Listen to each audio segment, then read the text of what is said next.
Are we ready for the jury then? Yes, ma'am. Okay.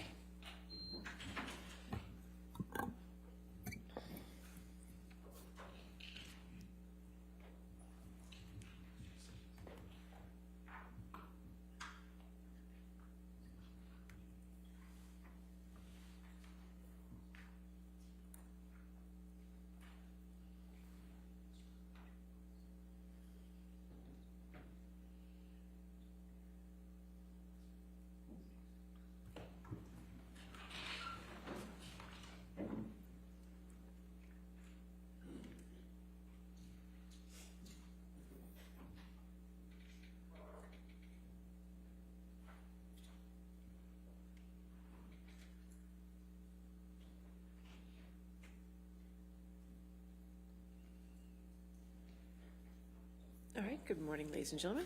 All right, your next witness. Your Honor, we'd like to call Bruce Witkin, and it's by deposition designation. All right, and who's first? I think we are. I think we asked the questions first. All right, thank you. Thank you. Sorry, Your Honor. That's right. Will counsel please stipulate that in lieu of formally swearing in the witness, the reporter will instead ask the witness to acknowledge that their testimony will be true under the penalties of perjury, that counsel will not object to the admissibility of the transcript based on proceeding this way, and that the witness has verified that he is in fact Bruce Witkin.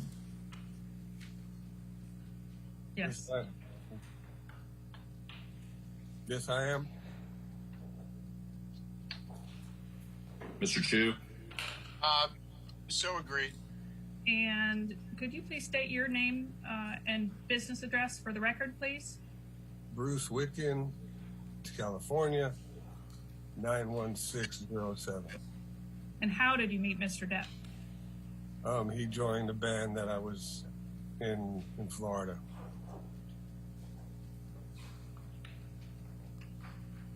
And did Depp ever become family? To me, yeah. Who was the first person that Depp married? My sister-in-law, Lori Ann Allison, yes. Okay. And was that around the time? It's right when we moved out here, 1984. Okay. So how long have you known Mr. Depp? How many years? It's got to be over 40, maybe from 82 to now. And would you consider yourself friends with Mr. Depp? We were until about 4 years ago, yeah. Okay. And before 4 years ago, were you close friends? Yeah, I would consider him my best friend, yeah. Was he like a brother to you before 4 years ago? I mean, yeah, we were brothers. You would call me a brother, I'd call him a brother, yeah. I mean, we had a lot in common. Is it fair to say that he was like family before 4 years ago? Yeah, I mean, he was friends with my mom. My mom loved him. I mean, yeah, we were as close as you can get. And do you agree to tell the truth today, regardless of your close past friendship with Mr. Depp? I tell the truth either way, yes. From about 2011 until 2016, how often do you think that how often do you estimate that you would have communicated with Mr. Depp? A lot. We were working a lot of music together. We did a film together. Well, he did the film. I just helped record some stuff. A lot of time between that era. But him and I spent a lot of time from around 2001 till 2015. You know. Yeah. Based on your personal observations from 2011 to 2016, did Mr. Depp ever abuse illicit drugs? Yeah, I mean, I think that abuse is the wrong word, but, you know, I think that, yeah, it was going on. You know, it wasn't like crazy rock and roll house. No, it was just, yeah. But I wouldn't call it abuse. What word would you use instead of abuse? Getting high. What? Oh. Getting high. Okay. Getting high on cocaine? Yeah, once in a while, if I saw it, you know. I mean, a handful of times I saw it. I don't think he liked to do it in front of me. Did you ever observe forgetfulness in Mr. Depp after he'd been drinking or using substances? Forgetfulness, no. I think that he's got a pretty good memory, but, you know, my personal experience with him, no. Did Mr. Depp's drugs or alcohol ever impact the band when you were bandmates or its music performances? We were all young. No, we were kids. We all did bad stuff then. Are you aware of Mr. Depp achieving any period of sobriety during the years that you've known him? Yeah. And when was that? It's hard for me to, I mean, it was right around, we'd have to look it up, when he did Lone Ranger. He seemed really kind of focused and wasn't drinking. I went to visit him, I believe it was New Mexico. Amber was there. Everything was like different. You know, he was proud of it. He wasn't drinking. And I think he was smoking a little weed, but that was it. And do you remember about what year that was? Feeling it's 2013, but I'd have to look to see when Lone Ranger was. Is there a time that you believe that Mr. Depp needed help with substance abuse? As a friend, yeah. And do you know who Dr. Kipper is? Oh, yeah. And what do you know about Dr. Kipper in relation to Mr. Depp? I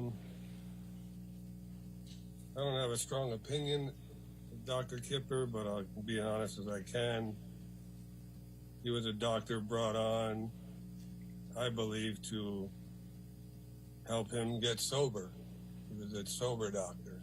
And I believe he had a nurse with Johnny and a nurse with Amber at the time. I thought it was a scam. I thought it was a complete ripoff. But that's just me. Please bring up Exhibit 3. Okay, and does this look like a true and accurate copy of this exchange? Yeah. And regarding the lines, I'm real worried about him and this Dr. Kipper. What did you mean by that? Like I said, I didn't trust this guy. And were you ever worried about Mr. Depp's health?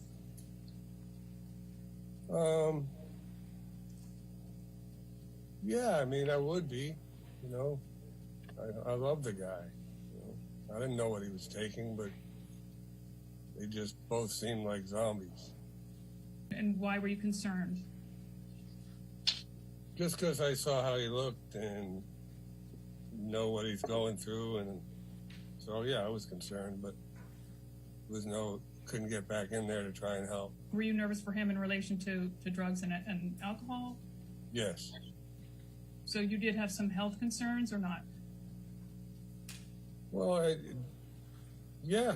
I mean, like I said, we're not as young as we used to be, and you know, there was a part during that time that he was hitting it pretty hard. You could tell, and I just didn't want anything to happen to him. And those concerns related to Mr. Depp's health? Yeah. And they related to Mr. Depp's drug and alcohol use? Yes. Back to Kipper for a moment. Do you know if when Dr. Kipper prescribed drugs, you know, would Mr. Depp also take anything else besides that? For example, would Mr. Depp drink alcohol or use other drugs in addition to prescription drugs during 2011 to 2016? The answer would be yes. It just seemed odd to me that there was weed and wine and a sober nurse. Didn't make sense to me. And has Amber been nice to you since you've met her? Amber was always very nice to me, yes. And would you consider Mr. Depp to be a romantic person? Yeah, I think so. And why do you say that? Just by the way I've seen him act, you know. And have you noticed a certain intensity of Mr. Depp's relationships? Yes. And have you ever observed Mr. Depp exhibit any jealousy when he's been in a relationship? Yes. And do you remember when? I go all the way back to my sister-in-law. I mean, he can definitely have a jealous streak in him. Can you remember any specific examples? You know, when he was younger, he was jealous of Nick Cage or jealous of Adam Ant because my sister-in-law knew them. And was besides that initial time period, did he ever tell you about any jealousy with any other women or any other times? Yeah. You know, he brought up a few with Vanessa, which were ridiculous. A lot of it was in his head and not in reality. You know what I mean? And what about with Amber? Did you ever encounter any talk from JD of jealousy with respect to Amber? Yeah, there were a couple mentions if she was doing a movie with some guy or stuff like that. In terms of jealousy, would anything make Mr. Depp more bothered or less bothered? Like I said, it would if she was on a film or doing something that he couldn't be around it to see what was going on. I think he'd work himself up. You know. Can we please bring up Exhibit 6? And the very top line, if you can see that, Mr. Witkin. Right. Your name is in the participants column, and him or Mr. Depp is in the from column. Right. It's dated February 4th, 2014. Did Mr. Depp ever tell you that he had a big fight with Amber at any time? He would mention when shit was rough, yeah. You know, if they were having issues, yeah, he would mention it. Do you have any personal knowledge of observing Mr. Depp and Mr. Manson together? Yeah, but you can't blame somebody's drug abuse on somebody else. But yeah, him and Manson would hit it pretty hard as well. And they would, if I hit it hard, they would do... They would drink and smoke weed. I don't know if I ever saw Manson do blow, but I would assume that he did. He's done everything else.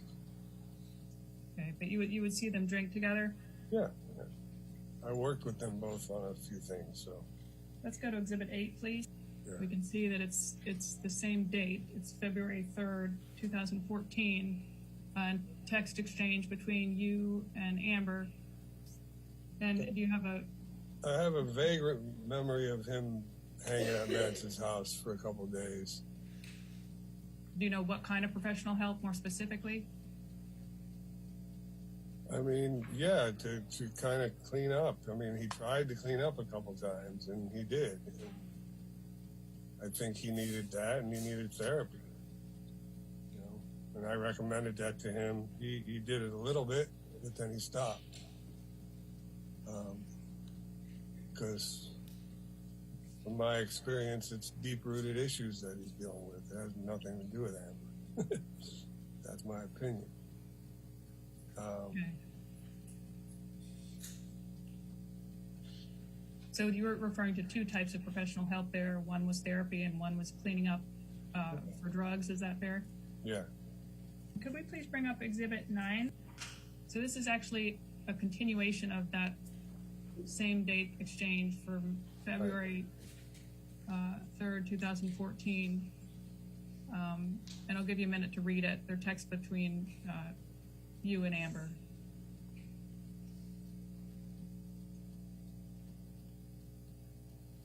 Right. Do you think that you were going over there out of concern? I mean, obviously, she was concerned, so I was concerned, and you know, going to Manson's would have been interesting because I don't know if he would have left. But I was trying to get there. I know it looks like I was trying to get through the mansion or find out where they were. Okay. Can we pull up Exhibit 10, please? Do you remember this exchange as sort of part of a continuation of the last exchange? Yeah, probably what I was doing is reaching out to the assistants to see where the fuck he was and how he was. Because obviously I didn't get any real answers. Can I please bring up Exhibit 12? It's April 28th of 2016. Okay. How often were you around Mr. Depp at this time in April of 2016? Probably a bit, depending on if we were rehearsing or recording. And my dates are a little squirrely, but Did yeah, you have probably a bit. Do you have any memories of at this time of Mr. Depp getting high or drunk? I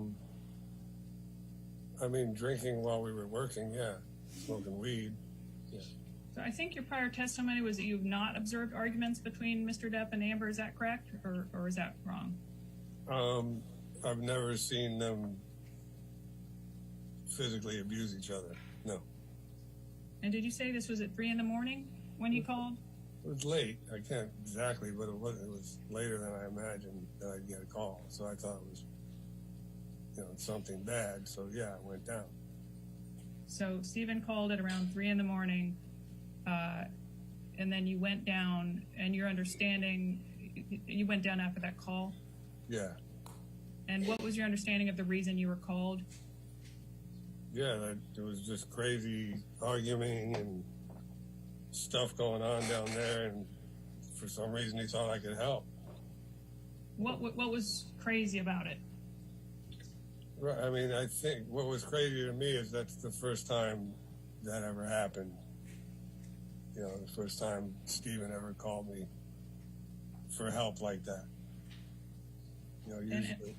Usually it's just to come and record or go do this or go do that, but for some reason he wanted me to come. And when Steve had called you, did he make any references to anything being thrown around? That I don't remember. It was almost like, shit's going crazy down here, can you come? Did he say that he wanted you to come urgently? Yes. How long did it take you to get there? My house downtown at 3 a.m, maybe 20 minutes. Did you ever talk to Amber when you went over that morning? Not really. It was just a lot of walking around and people going in and out of the bedroom, and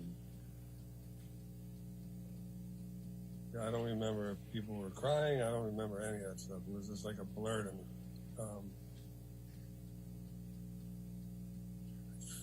I don't remember if I talked to her. I'm sure I probably said everything's gonna be all right.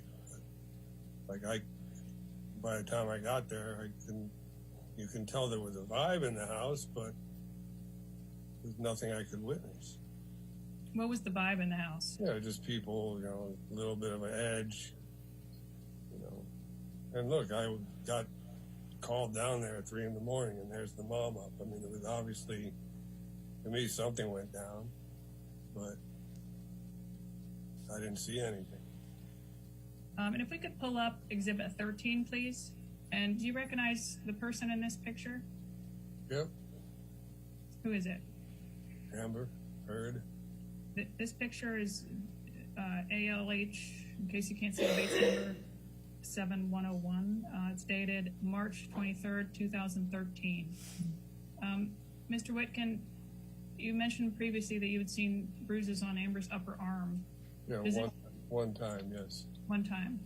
Does this look like the bruise you saw on Amber's upper arm?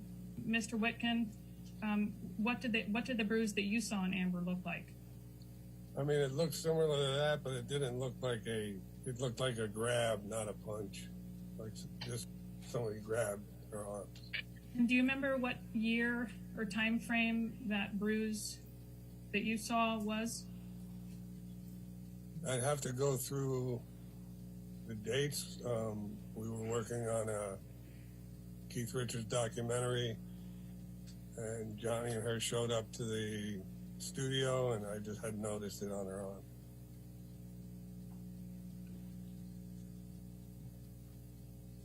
And I don't know if it's the same date or not. did the bruise look like this bruise? It's in the same vicinity. I don't I'd know like to move- if that's the one. Can you tell me more specifics about that bruise? What did it look like?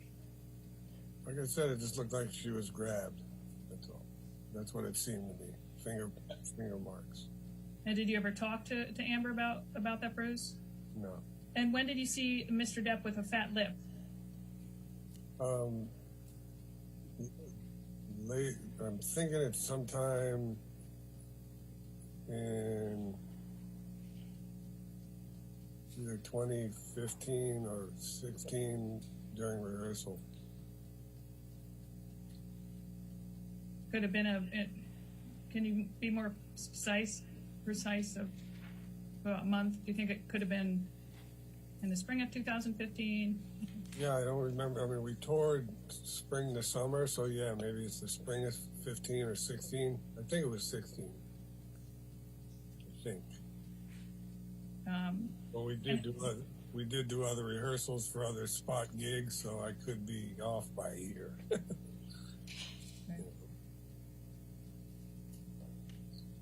If we could bring up Exhibit 15, please. If you look at the first text, Mr. Witkin, it's from Mr. Depp. It says, "I'm good, just got a fucked finger."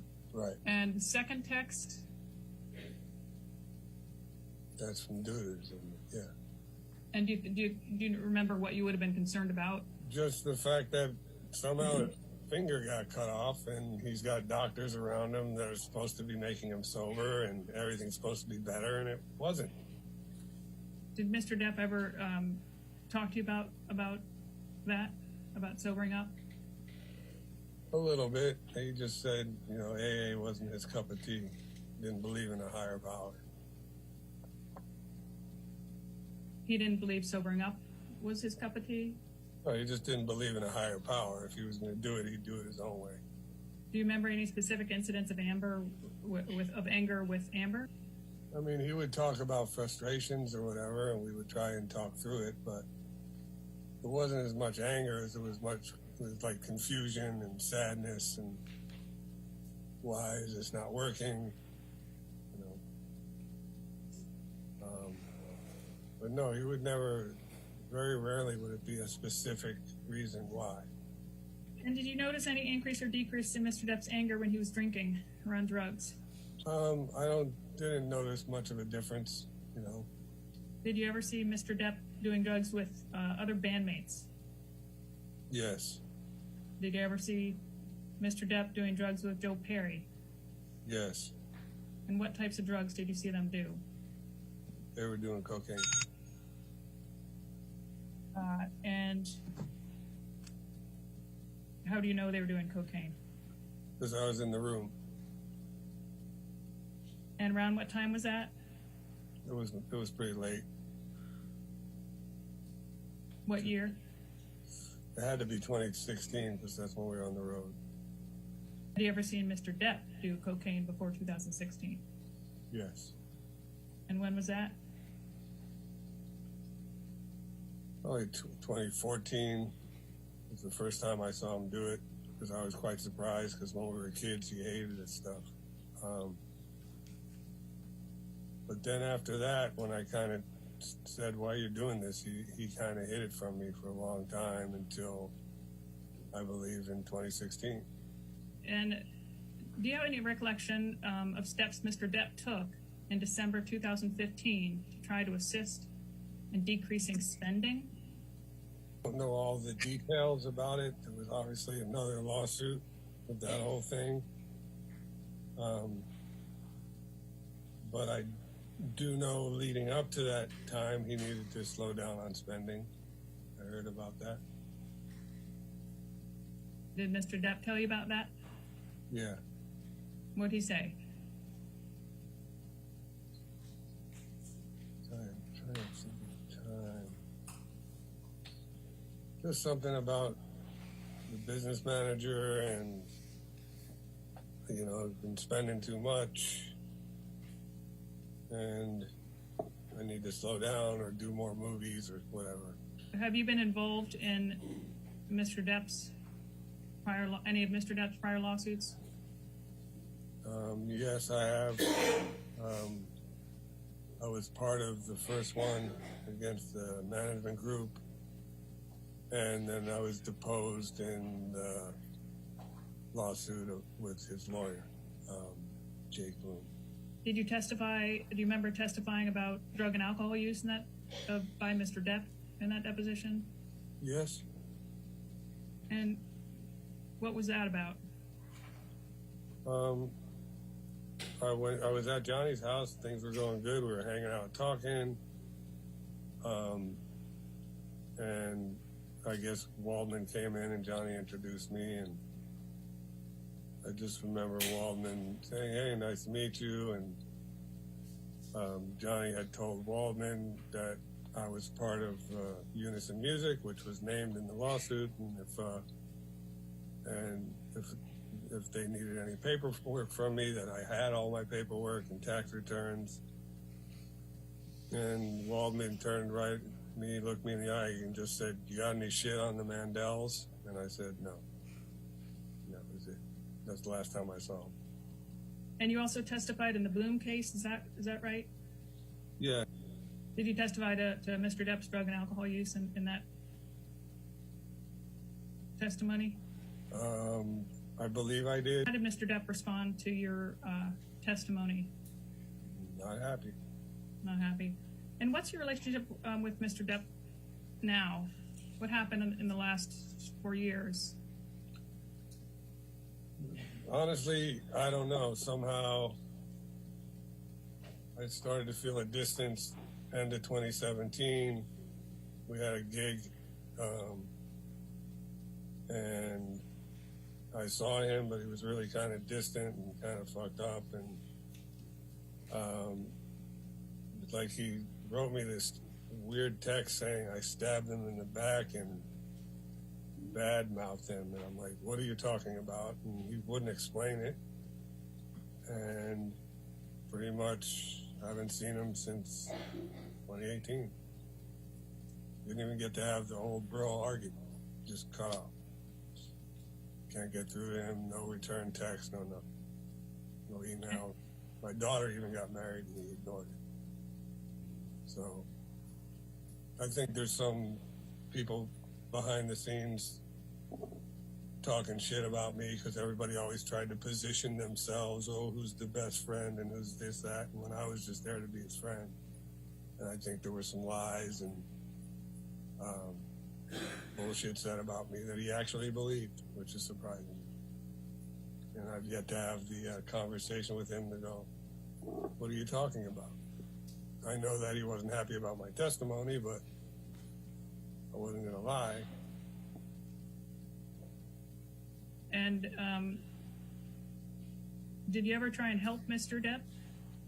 Oh, yeah, I tried. Did you ever try and help him with substance abuse? I mean, I got him with a therapist, but never tried an intervention or nothing like that. No. Or we would just talk about it, and he would say, "Oh, you know, I'll be all right, I'll be all right." And I said, "Well, you're not all right." But then shit would just move on to the next conversation. Did you observe anyone else trying to help Mr. Depp with substance abuse? I mean, I know Christy, his sister, was always concerned with his well-being, whether it was substance abuse or not. And everybody, I think, deep down inside was, but like I said, the people on payroll won't really say much. They'll try, but what, you know, they don't want to lose their job. And I'm not saying they all fall into that category, you know, but it's a strange thing around people like him. Everybody wants something. And I think today you testified to seeing a bruise, but is it fair to say that you have no knowledge one way or another of violence? Not personal knowledge, no. You mentioned before that Mr. Depp has pushed you away in the last 4 years. Is that right? Yes. Has Mr. Depp ever admitted being violent to you? No. With anyone? No. All right. Yes, ma'am. Your next witness. Next witness, Your Honor, we'd like to call Tracy Jacobs. She is also by deposition designation and begins with me. I'm sorry. One more time. Yeah, Your Honor, we'd like to call Tracy Jacobs. She's also by deposition designation, and it begins with me All right. asking questions. All right, thank you.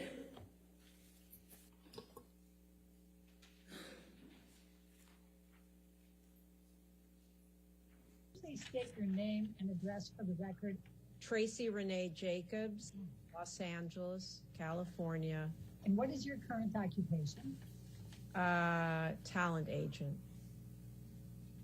And how long have you been a talent agent? 34 years. Ms. Jacobs, when did you first begin representing Mr. Depp? When I was at another agency at ICM, I think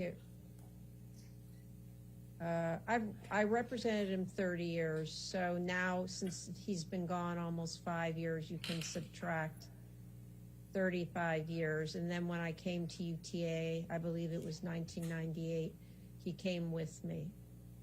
And I've been at UTA for, well, now it's been 22 years, minus the last 4. He was with me from the beginning. During the time that you represented Mr. Depp as his talent agent, please describe the types of jobs and responsibilities you performed for him. I was his agent, so my job, as all agents are, was to find, procure, and negotiate jobs for him, acting jobs for him initially. Well, I'm assuming if you were his talent agent that you would know how his career was tracking over that 30 years you were with him, would you not? He became the biggest star in the world. And do you take any credit for that? Yes. And why? What do you think your contributions were to Mr. Depp becoming the biggest star in the world? Well, A, that he was extraordinarily talented, and B, that my talent was compatible with his in terms of understanding the kinds of roles and scripts and filmmakers that would make sense for him to work with, and being able to master the two and put them together. What is your understanding of the reason why Mr. Depp terminated you? I really don't know. All I know is he terminated essentially everyone in his life, so I was along for the ride, I guess. Line 20 said, I'm directing your attention to line 20 of Mr. Depp's deposition on November 2020. And why did you leave Tracy Jacobs in October 2016? Go down. And Mr. Depp's answer was, Ms. Jacobs, in the same attempt to corral the thievery and the injustice that was practiced upon me by Mr. Mandel and Mr. Bloom, at a certain point, Tracy Jacobs began to sort of become revealed as, I won't say co-conspirator necessarily, but she was part of that little group. And it seemed in my best interest to walk away from that relationship because her interests were quite different than when we started. I believe she even stated that the reason she kept me for so long was, the quote, was the money. She stated otherwise, she said, I was not an easy client to represent or something to that extent. And so, yes, I had to leave the agency.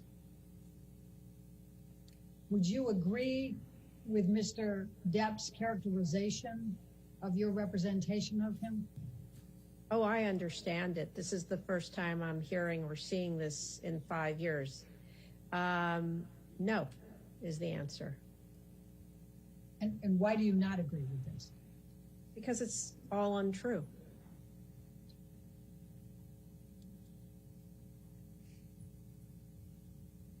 And then I asked him, after asking if he sued you, and he said no. He did sue Mr. Mandel and Jake Bloom, so I thought it was prudent to ask. Then I asked him, did Tracy Jacobs say why she did not consider you to be an easy client to represent? And he answered, she certainly never expressed any of those things to me. These are things that she was able, I guess, she came to the realization that I was not easy to represent after I fired her. But Ms. Jacobs, there was conflicts of interest all over the place. She had been represented by Joel Mandel. She was also to some degree represented by Jake Bloom. So therefore, there was an obvious, great, huge conflict of interest, which I lived with for a little while and thought, no, it's not a good idea. Now, my question to you is, do you agree with Mr. Depp's characterization that you only expressed that he was a difficult client to work for after he fired you? Absolutely not. Do you agree that you had conflicts of interest all over the place in representing Mr. Depp, as he states here? No. Do you agree that you had been represented by Joel Mandel? Nope. Never. Was Mr. Depp a difficult client to represent? He wasn't initially, and it became far more complicated in the last 10 years of my representing him. And how did it become far more complicated in the last 10 years you represented him?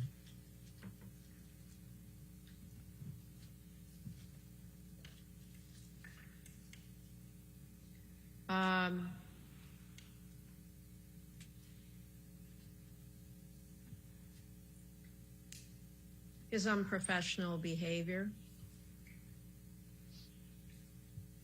Anything else? I think that covers a multitude of things. And that's going to be my next question. What do you mean by Mr. Depp's unprofessional behavior in the last 10 years of your representation? Showing up late to set consistently on virtually every movie. I would get yelled at. I never said to him, "You're a difficult client." I never used those words, but I was very honest with him and said, "You've got to stop doing this. This is hurting you." And it did. And, yeah.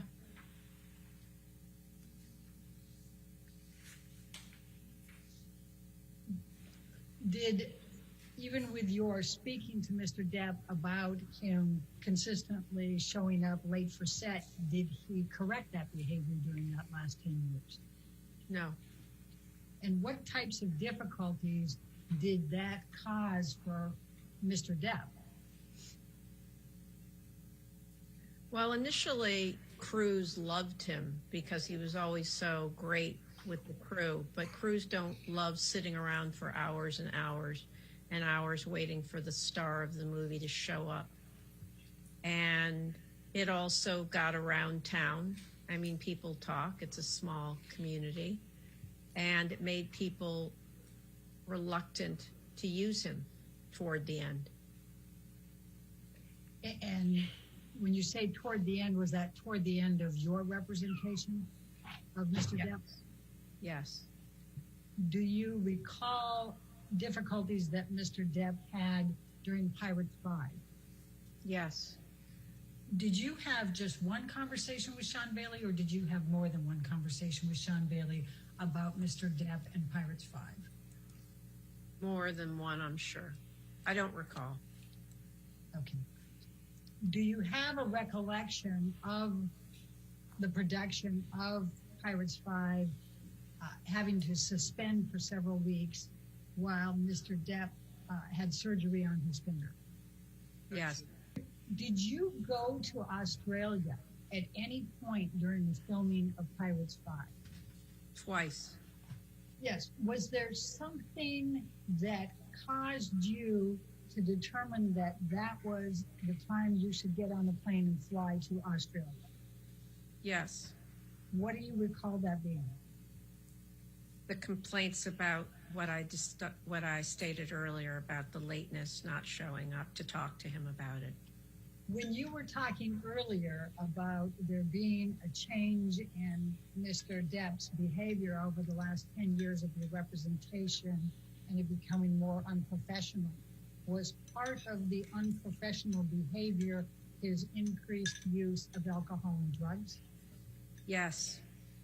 Was part of the unprofessional behavior that you witnessed increasing over the last 10 years of your representation of Mr. Depp, his increasing anger and tendency towards violence? No. Do you know who referred Dr. Kipper to Mr. Depp? I did. And why did you refer Dr. Kipper to Mr. Depp? He has had a lot of experience with high-profile people and really helping them seriously get and stay sober. Did you observe in your dealings with Mr. Depp as his representative that he romanticized the entire drug culture? Yes. I'm asking for your observations based on your dealings with Mr. Depp. Was it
recollection of issues associated with London Fields?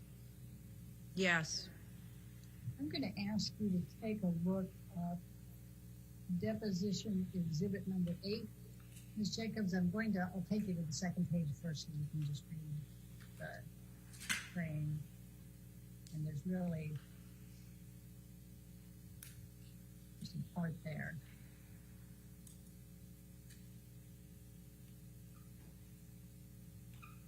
And then here's where I'm going to direct your attention. This is from Mr. Depp to you on Saturday, August 29, 2015. You see that? Yes. Okay. And Mr. Depp, when Mr. Depp would write to you in emails, would he regularly have parts of it all capitals and exclamation marks? Yes. Harley's, he says fucking Harley. What is he talking about? I think he's referring to, I don't know. I think he might be referring to the daughter of a director friend of his, but I'm not sure. So do you have an understanding of what he's talking about with the Matthew Cullen version? Matthew Cullen was the director. I don't know about nudity, although clearly that was the case according to his understanding. And I guess he was trying to get me to kill it. Okay. And then you responded to him, I'm already on it with lawyers and Marty Singer. I've spoken to Matthew Cullen twice this AM. He also wants it stopped. We are doing everything to shut this down. Was there another version of London? Oh, I'm sorry. I have to correct myself. He made a typo here, which is why Harley, he means Hanley. They were the producers. And as you sit here today, can you recall anyone at Disney committing in any way that Johnny Depp would be in Pilot 6? No. You testified at the beginning of this deposition that while you represented Mr. Depp, he was, I think, the biggest star in the world. Do you recall that testimony? Yes. And what would you say the reputation of Johnny Depp is today? These lawsuits don't help. What do you mean by that? I mean, it's endless, but I don't know because I'm not out there selling him anymore. Have you ever seen Mr. Depp engage in angry behavior? Yes. Now, were you aware that Mr. Depp filed a lawsuit in the United Kingdom against the Sun newspapers and Dan Wooten, the editor, because they called him a wife beater? Yes. Have you ever seen Mr. Depp hit a woman? Judge No. Wooten? Have you ever seen Mr. Depp throw anything at a woman? No. Have you ever seen Mr. Depp kick a woman? No. Other than Amber Heard, do you know of any other woman who ever accused Mr. Depp of physical abuse? No. Have you ever seen in person any marks on Amber Heard? No. Ms. Jacobs, you testified, and please correct me if I'm wrong, that in the last 10 years of your representation of Mr. Depp, there was more unprofessional behavior by Mr. Depp. Is that correct? Yes. During that period of time, the last 10 years you represented him, was he ever fired from a movie? No. Have you ever seen this document before? I don't recall this exact document, but I know there were conversations going on. What were you referring to when you said at the top of this document, Depp Exhibit 5, this is good news? That we were able to help him out when he was in financial desperation. When you say help him out, who is him? Johnny Depp. And what particularly was good news? That we were able to secure a loan for him through Bank of America when Ed White couldn't get him any money. And it was very helpful to him. What was the final deal for Murder on the Orient Express? $5 million for 4 consecutive weeks, plus a great back end, which he has received significant money on subsequently. What was Mr. Depp's upfront compensation for Pirates 5? Yeah, he got paid $25 million with the back end. Would it be fair to say that you cannot say one way or the other whether Mr. Depp has hit, punched, kicked, headbutted, or choked Amber Heard? Yes. Can you say one way or the other whether Mr. Depp has ever hit, punched, kicked, headbutted, or choked anyone else? Yes. Can you say one way or the other? Do you know? No. Would it be fair to say that you were continuing to bring in good, solid work for Mr. Depp right up to the time Mr. Depp terminated you? Correct, yes. Earlier you said that Mr. Depp's reputation, that he became the greatest actor in the world, right? That's not what I said, but Okay. I said he became the biggest movie star in the world. Movie star, thank you, forgive me. So, as of the time that you were terminated by Mr. Depp in October 2016, did you still believe that Mr. Depp was the greatest movie star in the world? No, Why not? because his star had dimmed due to it getting harder to get him jobs, given the reputation that he had acquired due to his lateness and other things. And what were the other things? Just, people were talking and the question was out there about his behavior.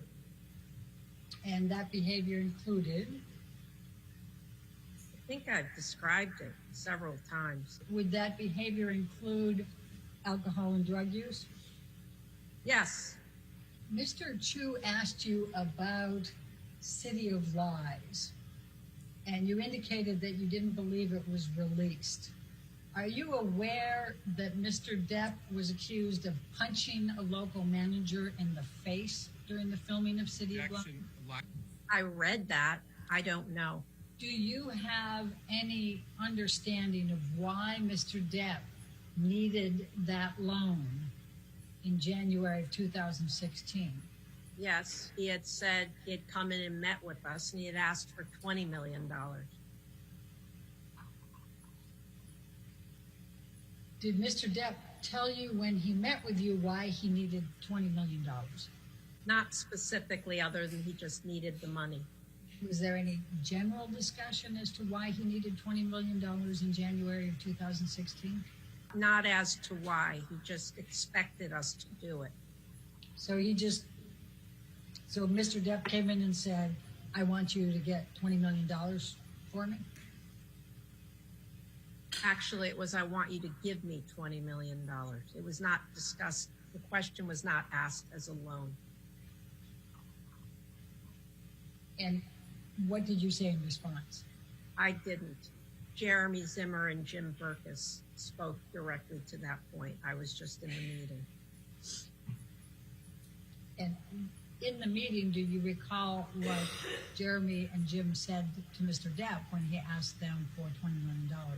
Yes, they said we're not in a position to give our clients that kind of money. We're not a bank. Did Mr. Depp explain why he thought that you should just give him $20 million as opposed to loan? Yes. What He felt that he had made a lot of money for us and that we should just do it because of how much money he had made over the duration of his being at UTA.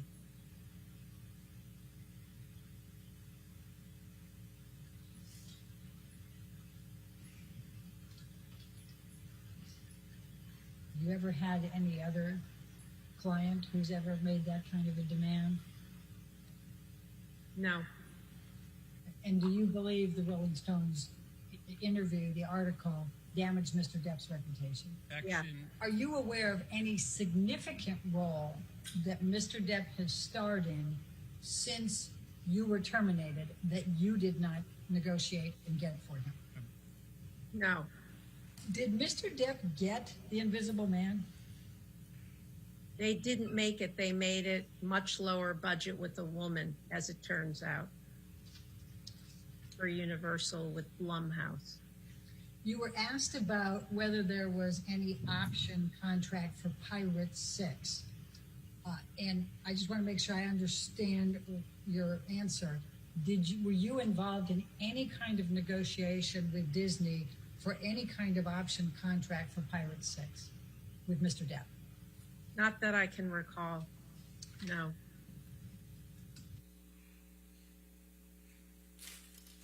All right. Yes, ma'am, your next witness. Your Honor, our next witness is Joel Mandel. Yeah. Again, Ms. Berthoff. Thank you. Your Honor, our next witness is Joel Mandel. He's also by deposition designation. Okay. And we start the questioning. All right, thank you.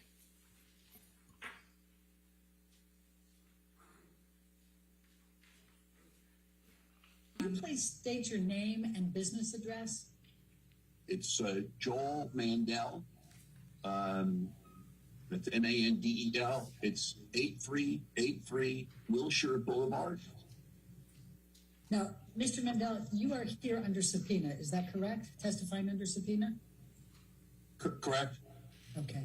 Could you please describe a little bit about your educational background and work experience? I graduated from Brown University in 1980. I graduated from the University of California Berkeley School of Law in 1983. I went to work for a law firm in Century City from 83 to 87 called Wyman, Bouts, Rothman, Keitel, and Silver. And I left in March of 87 to form this company with my brother. Could you please describe a little bit about your experience in the field of the business management, the types of clients represented, your reputation in Hollywood, business field? I'll cut to where we are today. You can ask me different questions. I mean, we're a what I would describe as a full-service business management firm. which means that we provide a wide array of financial, administrative, advisory kinds of services. And we pay bills and we do tax returns, and we assist people with purchases of cars and boats and art and planes, and we help people with outside professionals on estate planning matters, and we work with brokers on house purchases and with contractors on renovations. And so it's a wide range of financial, primarily financial services, but financial and personal services that we provide to our clients. And what types of clients are those? Our business is primarily entertainment. So I don't have a percentage. My guess is it's probably something like 80%. But that means people that work in the entertainment business, broadly speaking. How long have you been a business manager in LA? Since 1987. When did you first meet Mr. Depp? In, I believe, 1999.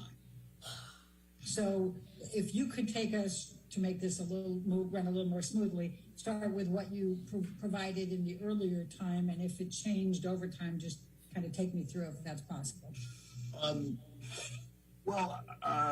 me do my best job. I would describe things initially as being the way I described our services generally. I mean, the broad range of things that we do for all of our folks, we did for Mr. Depp. What changed was that reasonably early on, so within the first few years, his life and career exploded in size. And so, as I said, our relationship started in 99. I think he did the first Pirates film in 2003. And so, it had already he was on a very successful trajectory. The success of the Pirates films obviously catapulted him to an entirely different level of success. And that was a career thing. It was also a financial thing. And so there was money made from the Pirates movies, and all of a sudden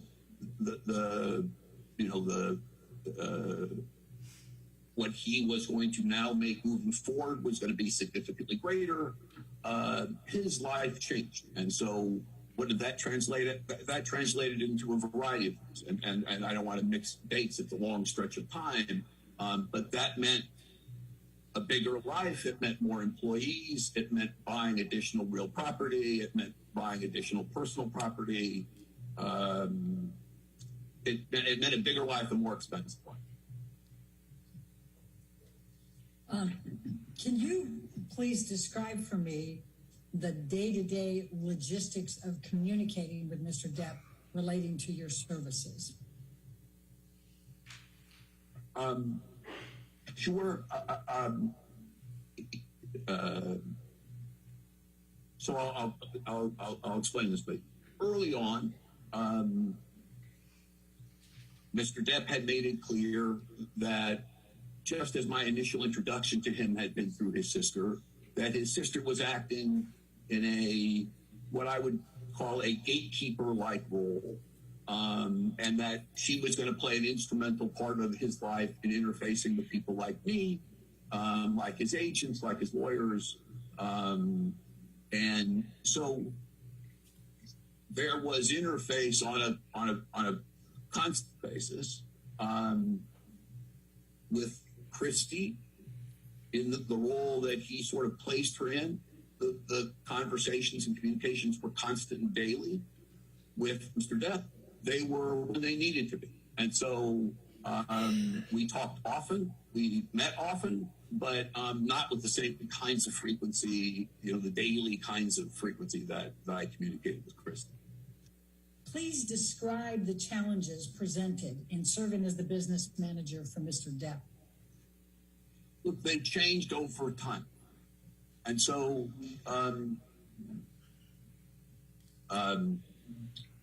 the challenges early on were the exciting challenges of somebody whose life and career were getting, very big very quickly. And that's a professional challenge, but it's a lovely, wonderful professional challenge. That means someone's traveling a lot. They're, again, income and expense grown dramatically. There's more staff, there are more real properties, there's more. It exponentially grows the size of the job.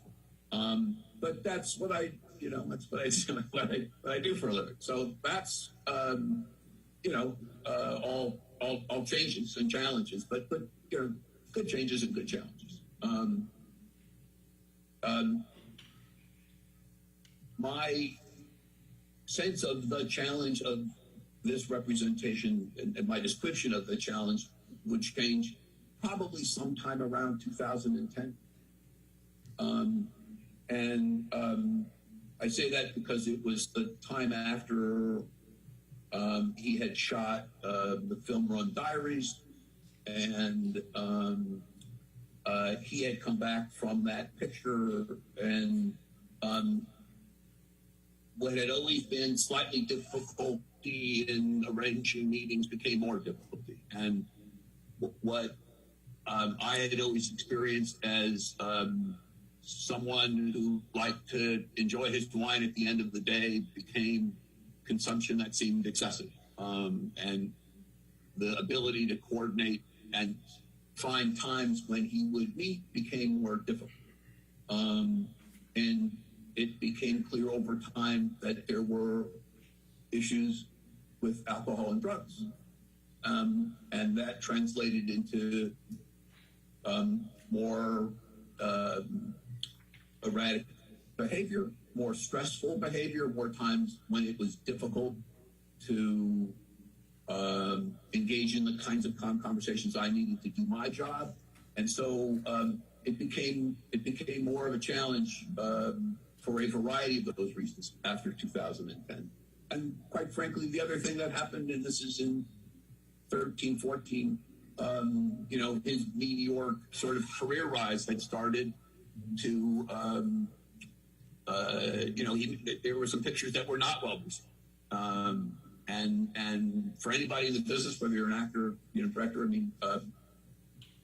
you're frequently judged by your last picture, and there were a number of pictures in a row that were not successful. And so there was a combination of events, what felt like professional pressures, what felt like some professional dissatisfactions, what I sensed was likely strains in his relationship with Amber, the use of alcohol and drugs, made my job more challenging.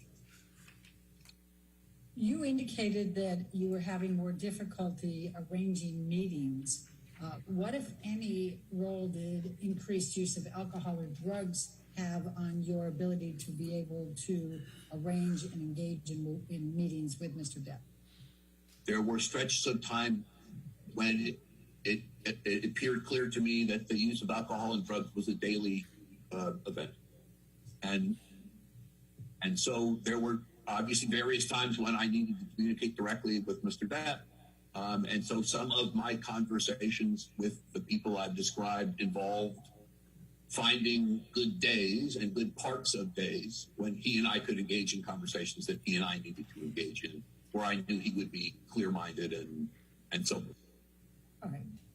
So were there any periods that you can recall between 2010 and the end of your relationship with Mr. Depp that Mr. Depp had any periods of sobriety? There were certainly stretches of time when he seemed better. There were days and weeks there were stretches of time when he was better, and I couldn't tell you dates, but there were stretches of time when he was better, and more often not. As the business manager, you would have been responsible for paying Dr. Kipper's expenses. Is that correct? Correct. Can you recall approximately how much per year Mr. Depp spent on Dr. Kipper and his staff? I think the fee was around $100,000 a month. Describe for me what you observed of Mr. Depp engaging in what you would call erratic behavior? What I mean are a variety of ways in which responses to things seem disproportionate to the things.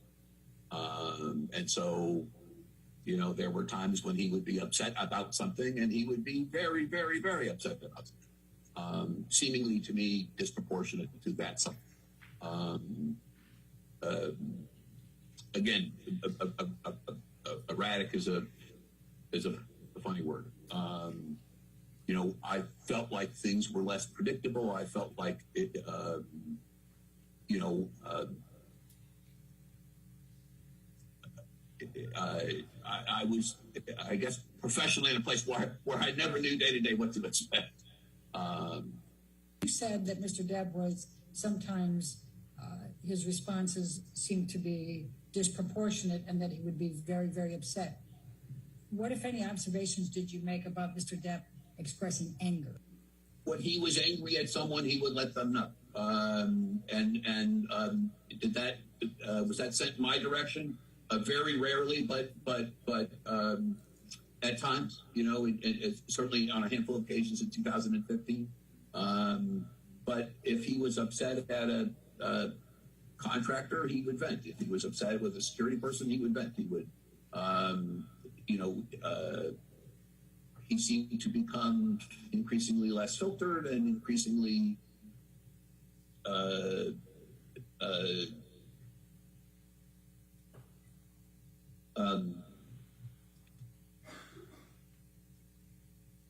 you know, the notion of I want to answer you accurately. You know, people moderate their behavior. They may moderate their behavior in public because things are, you know, inappropriate in a particular setting. People may be upset with an employee, but they're constrained in how the employee is chastised. My experience was that Mr. Depp became increasingly less constrained, less concerned with whether he was going to upset someone's feelings, or just increasingly comfortable venting in an aggressive way when he was upset or disappointed about something. And did that increase over time, beginning, I think you said around 2010? It began to change in about 2010, and it increased over time, and increased to the point where our relationship began to be impacted in 2015 and was eventually obviously severed in 2016. When Mr. Depp would express his anger and upset, did he use profanity? Sure. Did you observe any increase in Mr. Depp's expressions of anger and upset associated with any increase in financial difficulties or having to discuss financial difficulties? Yes. His financial circumstances in 2015 had reached a point where I was extremely concerned and was on a very, very regular basis expressing that concern. And it seemed as I increased my level of expressing that concern, there was anger directed in my direction. And so my warnings in 2015 that we were in very dire financial circumstances were not met very favorably. So did there come a time that you observed as Mr. Depp's business manager that his spending habits became more increased, perhaps excessive, extravagant? Yes. And when did you observe that? When did that begin? Again, in the time frame I've described, in that 2010 and on time frame, as I recall, income was very significant, spending was very significant, and the spending levels had grown very, very, very large, and required that level of incredibly high income to be maintained. And when it dropped off, the disconnect became untenable. And what, if anything, did you say or do to try to assist Mr. Depp in curbing that spending? Those conversations were constant. And were Nathan Holmes, Kevin Murphy, and Stephen Duders part of the $300,000 a month full-time staff? Yes. Okay. Do you know roughly how much each of them were paid? It's been a long time. If I had to guess, Kevin Murphy was probably paid about $250,000 a year, and Stephen and Nathan probably about $125,000 a year. Do you know how much Jerry Judge was being paid by Mr. Depp as a security guard? We paid Jerry by the day. I think Jerry made something like $10,000 a day. Did Mr. Depp spend any money on charities? Some, not very much. And approximately how much? No specific recollection. Less than 50,000? I don't recall writing large charity checks. It was more his style to show up at an event or sort of lend his name to something rather than write checks. Mr. Mandel, did Mr. Depp ever acknowledge that he needed to change his spending patterns and improve the situation? Yes. At various times when we would have these conversations, he would acknowledge that he understood what was being communicated and would make expressions of a commitment to sort of work with me to do what was necessary. And were there occasions that Mr. Depp would apologize and say he was going to do better? That happened on occasion, yes. And what, if any, observations did you make about whether Mr. Depp ultimately did improve and work with you to try to get his spending under control? That never seemed to happen. And so there would be, at times, expressions of appreciation, expressions of an understanding, expressions of a willingness to do what was necessary. But there never seemed to be any follow through when the things would be, teed up that had to happen to make those, words real. There was no follow through. Now, let's talk about the tax returns for a moment. Did you and TMJ file tax returns on Mr. Depp and his company's behalves while you were his business manager? Yes. Are you aware that Mr. Depp testified under oath that you did not file his tax returns for 17 years? I'm aware that you're telling me. Is it true that you did not file his tax returns or those on behalf of his company for 17 years? No, that's not true. Were there times that you were unable to pay some or all of Mr. Depp's taxes on time? What is your understanding of what or his numerous other vices meant? The use of alcohol and drugs. Do you know how much Mr. Depp spent on prescription drugs during the time that you were his business manager? There were periods of time when prescription spending was, from just my experience, very high, thousands of dollars a month, but I can't tell you the time periods. Do you have a recollection of whether TMG had to pay for property damage at other rental properties or hotel properties that Mr. Depp used because of damage to the property? Specifics, no, but did we pay damages at various times over the years? Absolutely, yes. And do you recall that Mr. Depp from time to time did commit property damage in the rentals that he was in or hotels? And you recall that there were times you did have to pay for damage to Mr. Depp's rentals. Is that correct, or hotels? There were times. Okay. Now, you had testified a little bit earlier about needing $25 million by the end of the year. Are you aware of whether Mr. Depp was able to sign on for any movies and obtain $25 million by the end of the year without the assistance of a lending entity? So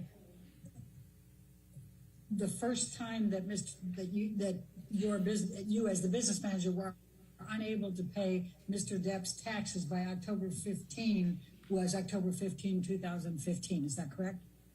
Correct.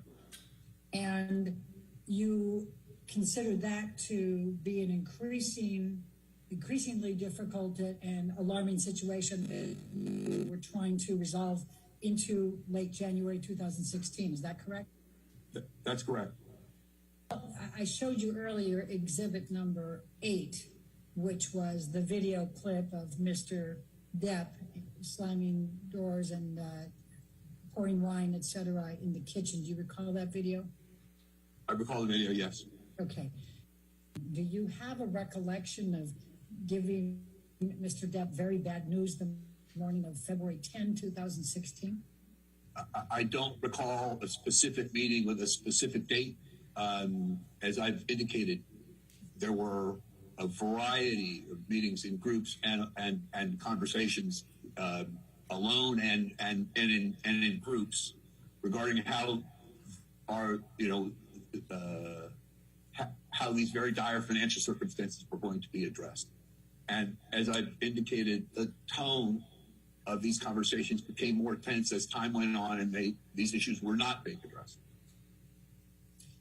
And is it fair to say in the first half of February of 2016, the conversations that you have just described were taking place? I'll answer even more specifically. Mr. Depp and I began having conversations that took on a more heated turn in July of 15, when it became clear that he was not willing to sell the property in the south of France. And the tone of those conversations became more heated and more contentious as time went on because the circumstances were more dire. And would it be fair to say that your perception was that the circumstances continued to become more dire between July 2015 up through the time of your termination in March 2016? They did. How did you learn of TMG's termination?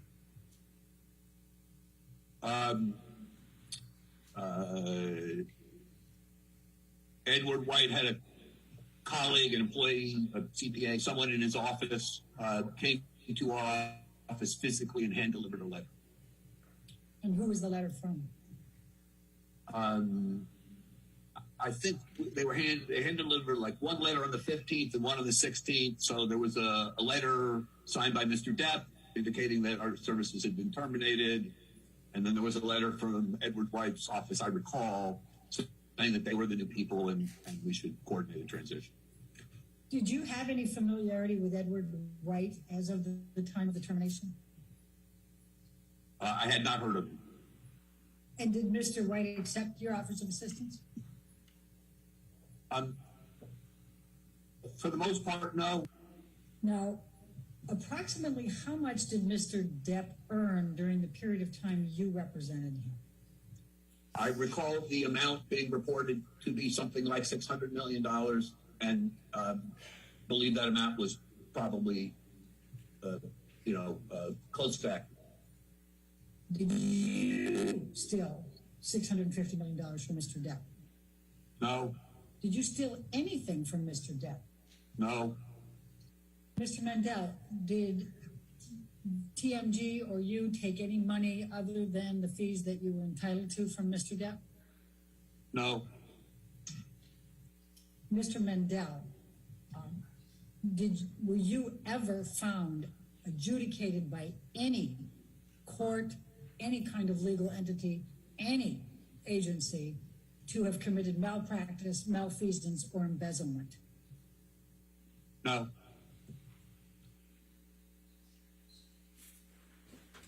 All right, well, we'll go ahead and take our morning recess at this point. All right, ladies and gentlemen, let's take our morning recess. Do not discuss the case and don't do any outside research, okay? Thank you.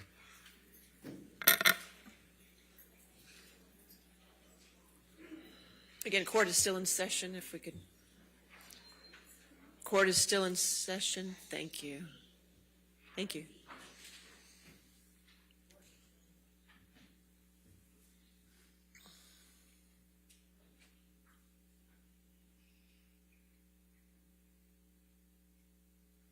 All right, we'll go ahead and take a recess then until 11:15. Is that all right? Thank you. Recess.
Okay, if you want to approach.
All right, we ready for the jury then?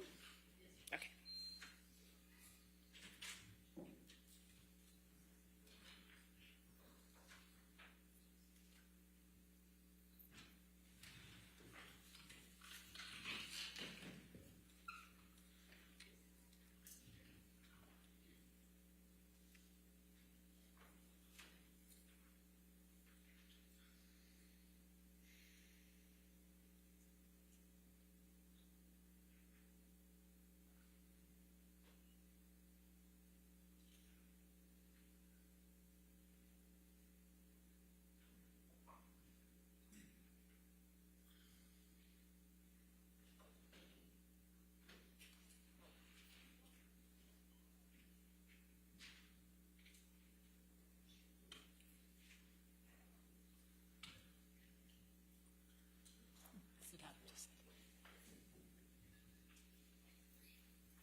All right, be seated. Your next witness. Your Honor, our next witness is Adam Waldman, and I will start the questioning, and then Mr. Rottenborn split that with me, and we'll be questioning next, and then it will be Mr. Depp's counsel. All right, thank you.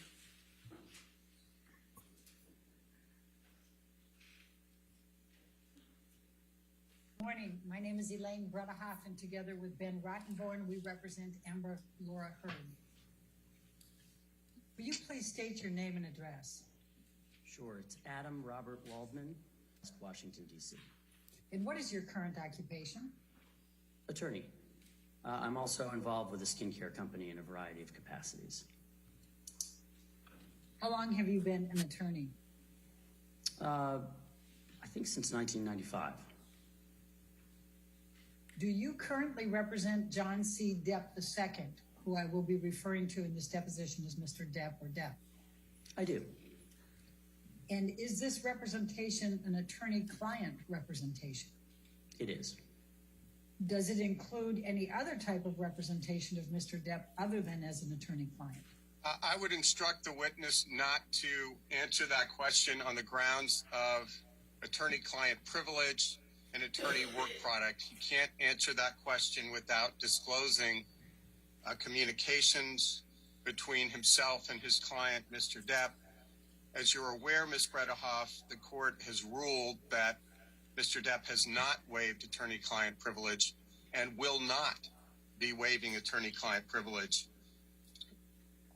So you're aware of that. So, Mr. Chu, I'm not sure that you heard my question. I was actually asking him if he had any other type of representation relationship with Mr. Depp other than as an attorney-client.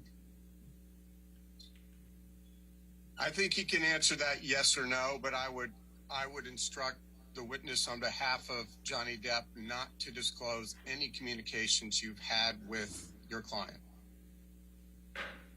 No.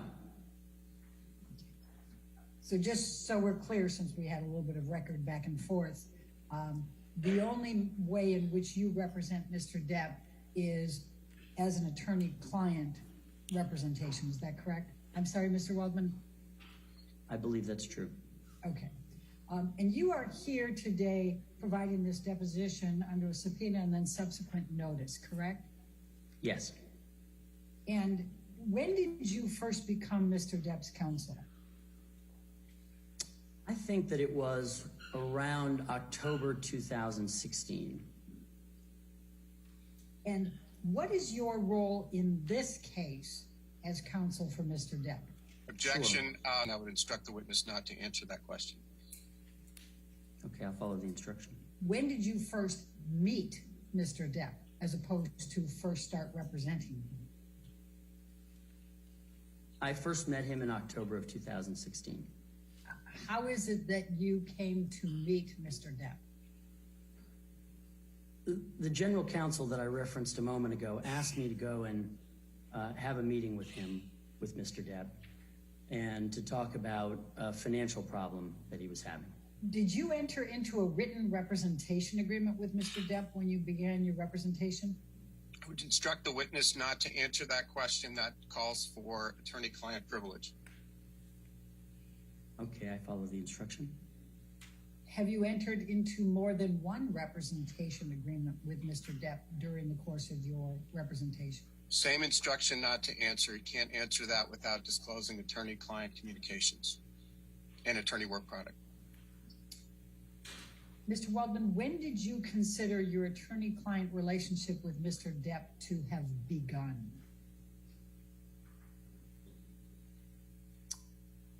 I believe it began the night I met him, actually.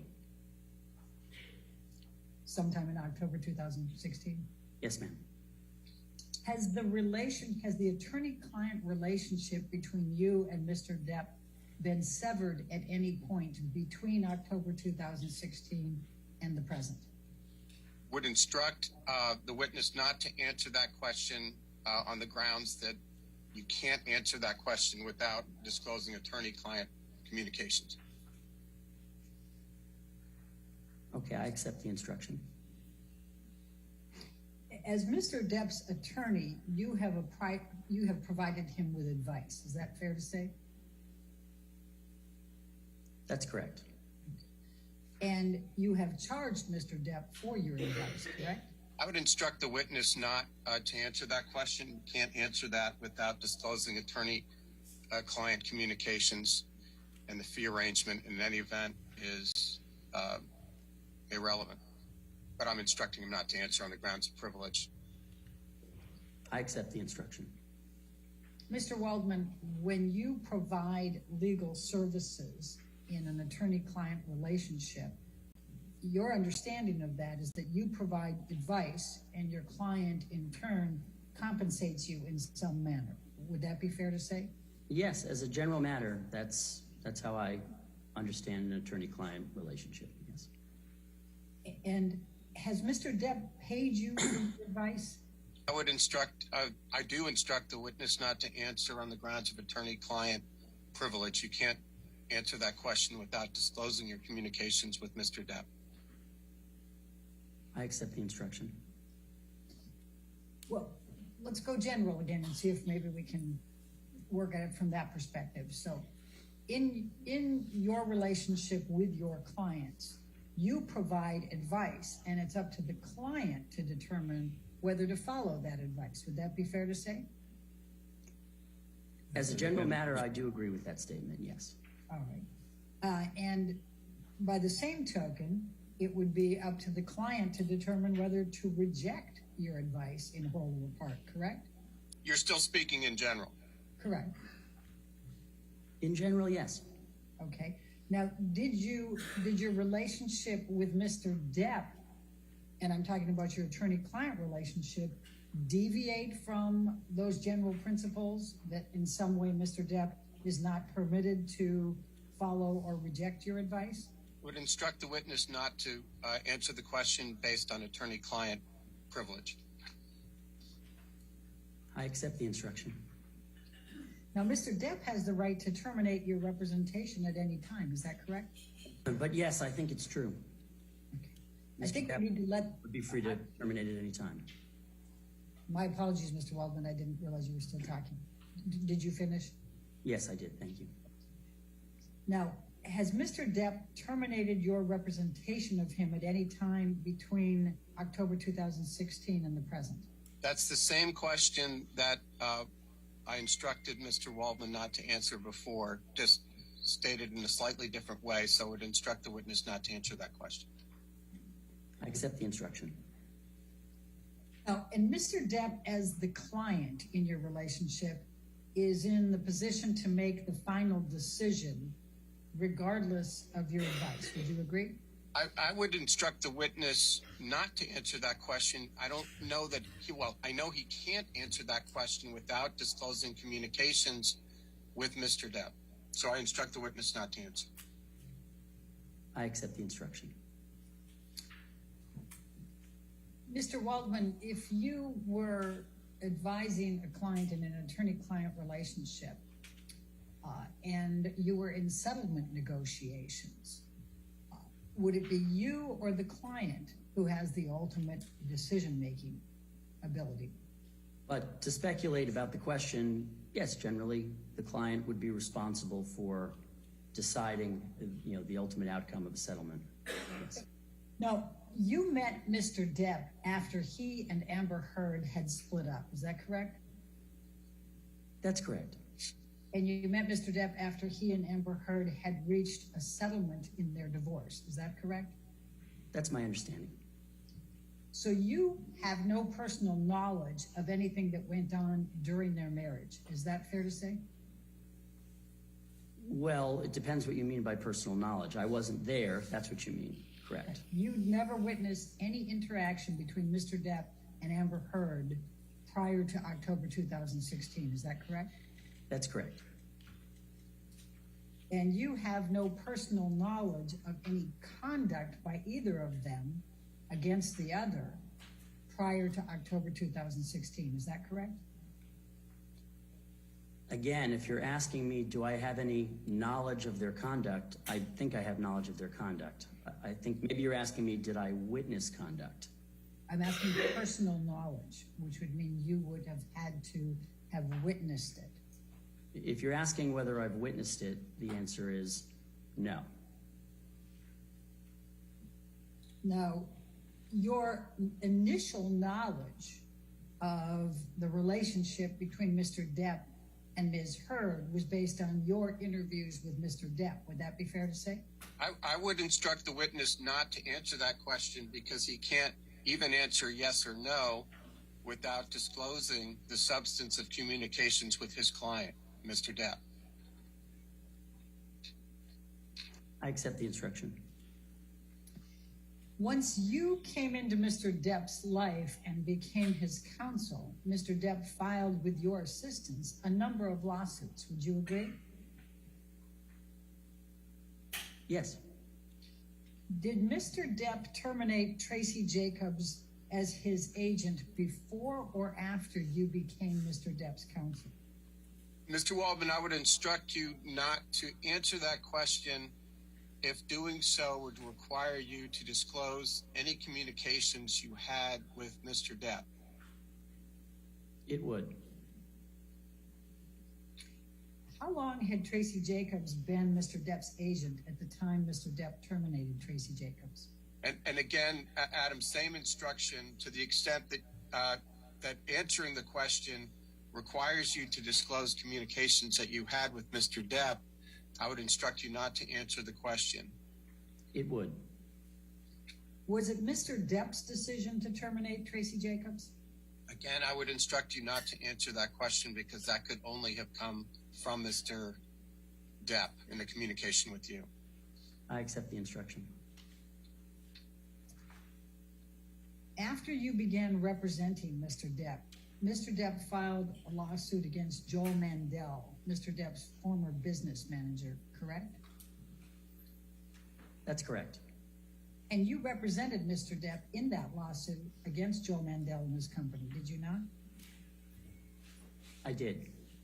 But it was Mr. Depp's decision on whether to file the lawsuit against Mr. Mandel and his company. Would you agree? I would instruct the witness not to answer that question because it would require disclosure of communications between Mr. Depp and Mr. Waldman as to who was advising who as to filing the case against TMG and the Mandel brothers. So I would instruct you not to answer that. I accept the instruction. Did Mr. Depp have the ultimate decision-making ability with respect to the lawsuit against Mr. Mandel and his company? And again, I would instruct you not to answer to the extent it requires you to disclose attorney-client communication. It would. After you began representing Mr. Depp filed a lawsuit against Jake Bloom, Mr. Depp's former attorney, correct? That's correct. And you represented Mr. Depp in that lawsuit against Jake Bloom and his law firm, did you not? I did. But it was Mr. Depp's decision on whether to file the lawsuit against Mr. Bloom and his law firm, is that correct? Again, I would instruct the witness not to answer to the extent it requires him to disclose attorney-client communications. It would. And Mr. Depp, though, was the ultimate decision maker in connection with any decisions made in the litigation against Mr. Bloom and his law firm. Would you agree? Same instruction not to answer. It's basically the same question, gussied up a bit. So same instruction not to answer. I accept the instruction. After you began representing Mr. Depp filed a lawsuit against the Sun newspaper and its editor-in-chief, Dan Wooten, correct? Correct. For purposes of this deposition, I may refer to the lawsuit against the Sun and its editor, Dan Wooten, as the UK lawsuit or the UK litigation. Will you understand those references to mean this? I will. What was your role in the UK litigation? I would instruct the witness not to answer that question because it necessarily requires him or would require him to disclose his communications with his client, Johnny Depp. It would. You represented Mr. Depp throughout the UK litigation, correct? Again, I would. And Mr. Depp alleged in the UK litigation that the Sun and Dan Wooten had committed libel by accusing Mr. Depp of being a, quote, wife beater, end of quote, and committing domestic violence against Amber Heard, correct? That's true. It was Mr. Depp's decision on whether to bring the UK lawsuit against the Sun and Dan Wooten, correct? And again, I would instruct the witness not to answer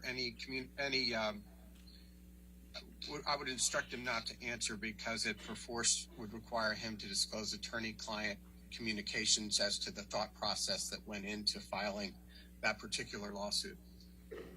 I accept the instruction. After you began representing Mr. Depp filed suit against Amber Heard, his former wife, correct? That's correct. And you represented Mr. Depp in the lawsuit against Amber Heard from March 1, 2019 up until October of 2020. Is that correct? Yes. And it was Mr. Depp's decision on whether to file the lawsuit against Amber Heard. Is that correct? Would instruct the witness not to answer that question based on attorney-client privilege. I accept the instruction. And Mr. Depp is alleging in this lawsuit that Amber Heard defamed him by suggesting that he had committed domestic abuse against her, correct? Yes. As part of your representation of Mr. Depp, you contacted potential witnesses. Is that correct? Again, I would, that is attorney work product, and that is protected in Virginia. So I would object on that basis, but you can answer that question yes or no. Yes. You also spoke with the press on Mr. Depp's behalf, did you not?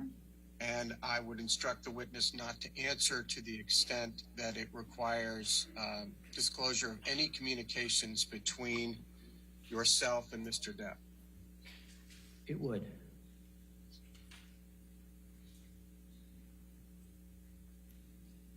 And therefore?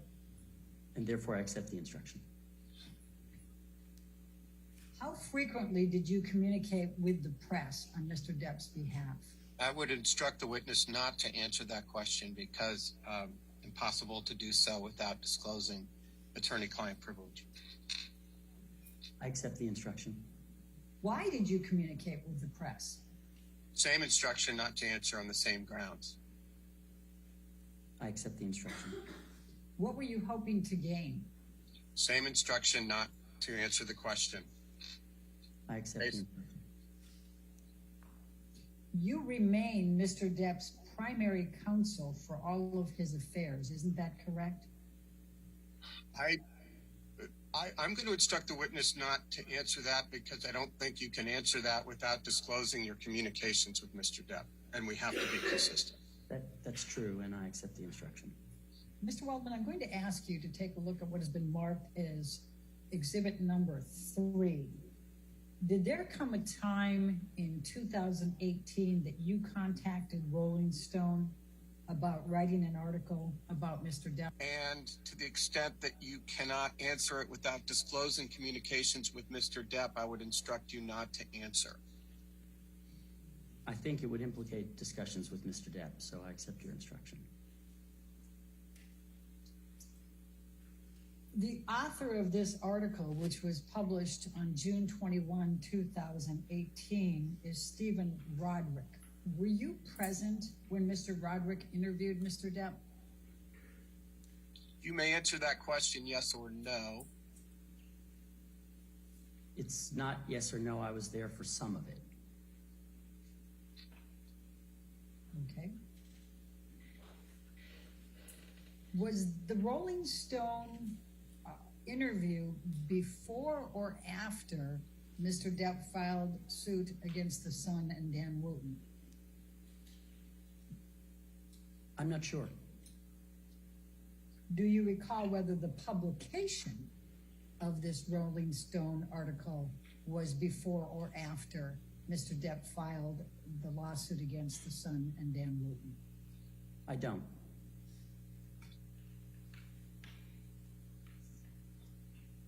I'm going to ask you to take a look at page 10. And it says on page 10, it was Adam Waldman who first contacted Rolling Stone about writing a story about the injustice of being injustice being done to Depp's reputation and bottom line. Do you see that? Well, before you go there, Mr. Waldman, I asked you a question. I just read that and said, do you see that? Can you answer that question? I thought I answered yes, but yes, ma'am. Okay, thank you very much. And is that an accurate statement? No. What is inaccurate about it? It says it was Adam Waldman who first contacted Rolling Stone. That's incorrect. What is correct? What is correct is that I was not the first to contact Rolling Stone.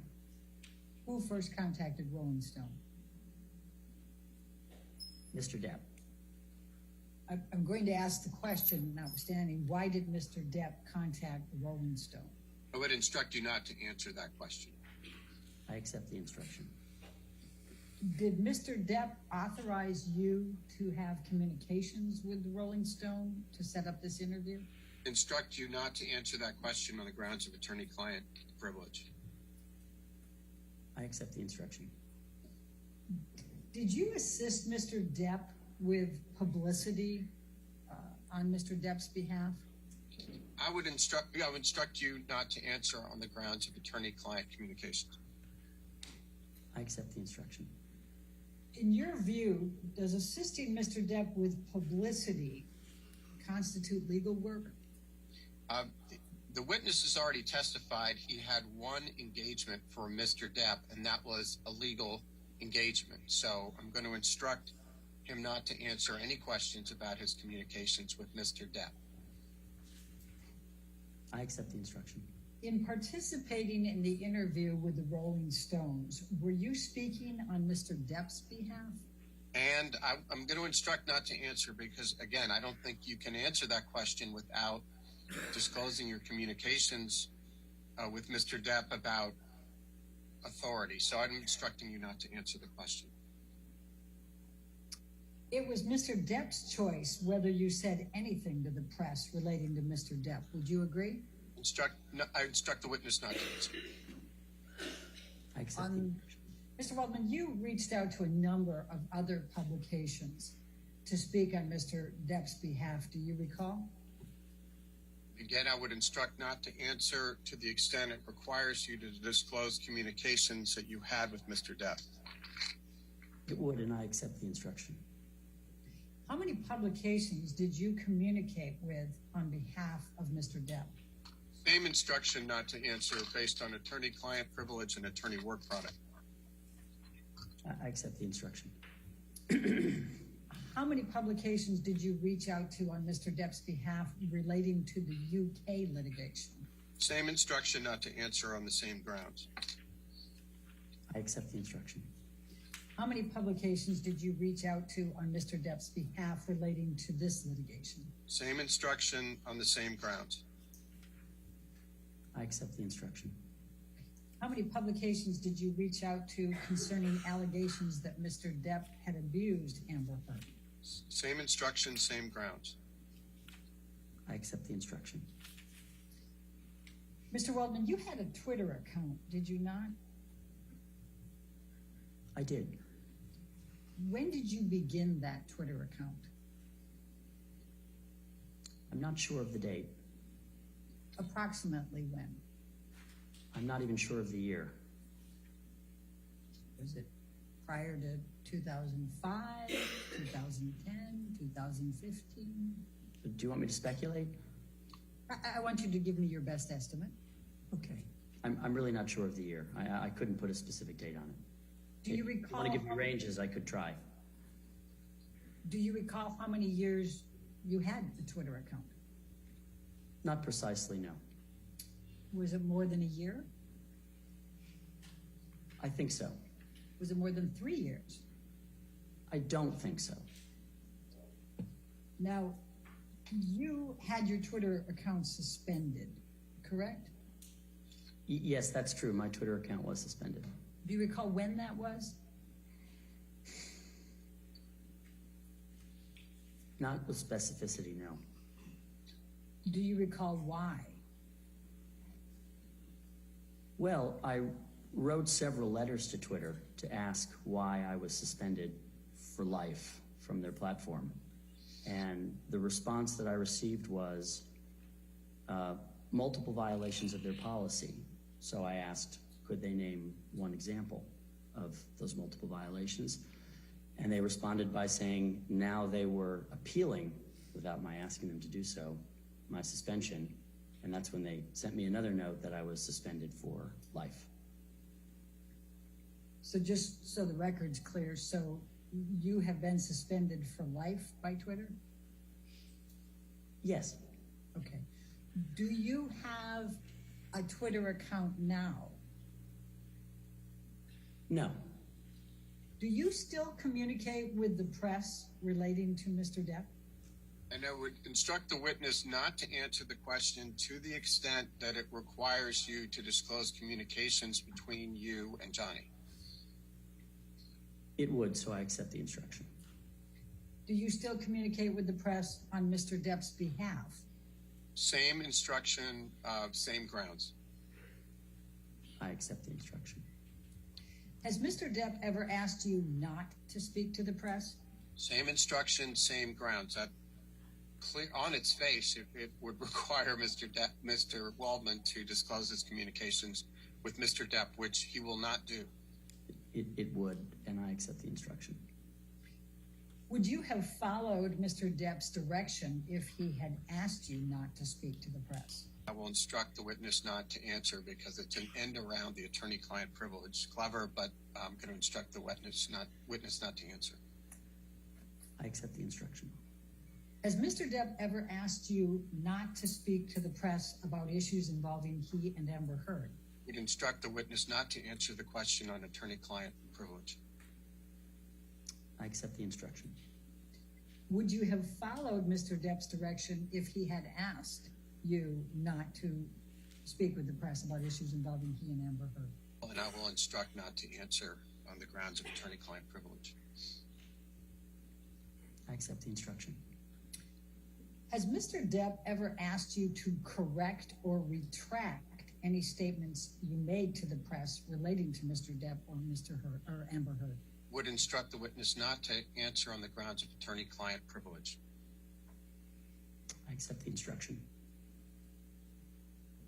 Would you have followed Mr. Depp's direction if he had asked you to correct or retract any statements you made to the press relating to Mr. Depp or Amber Heard?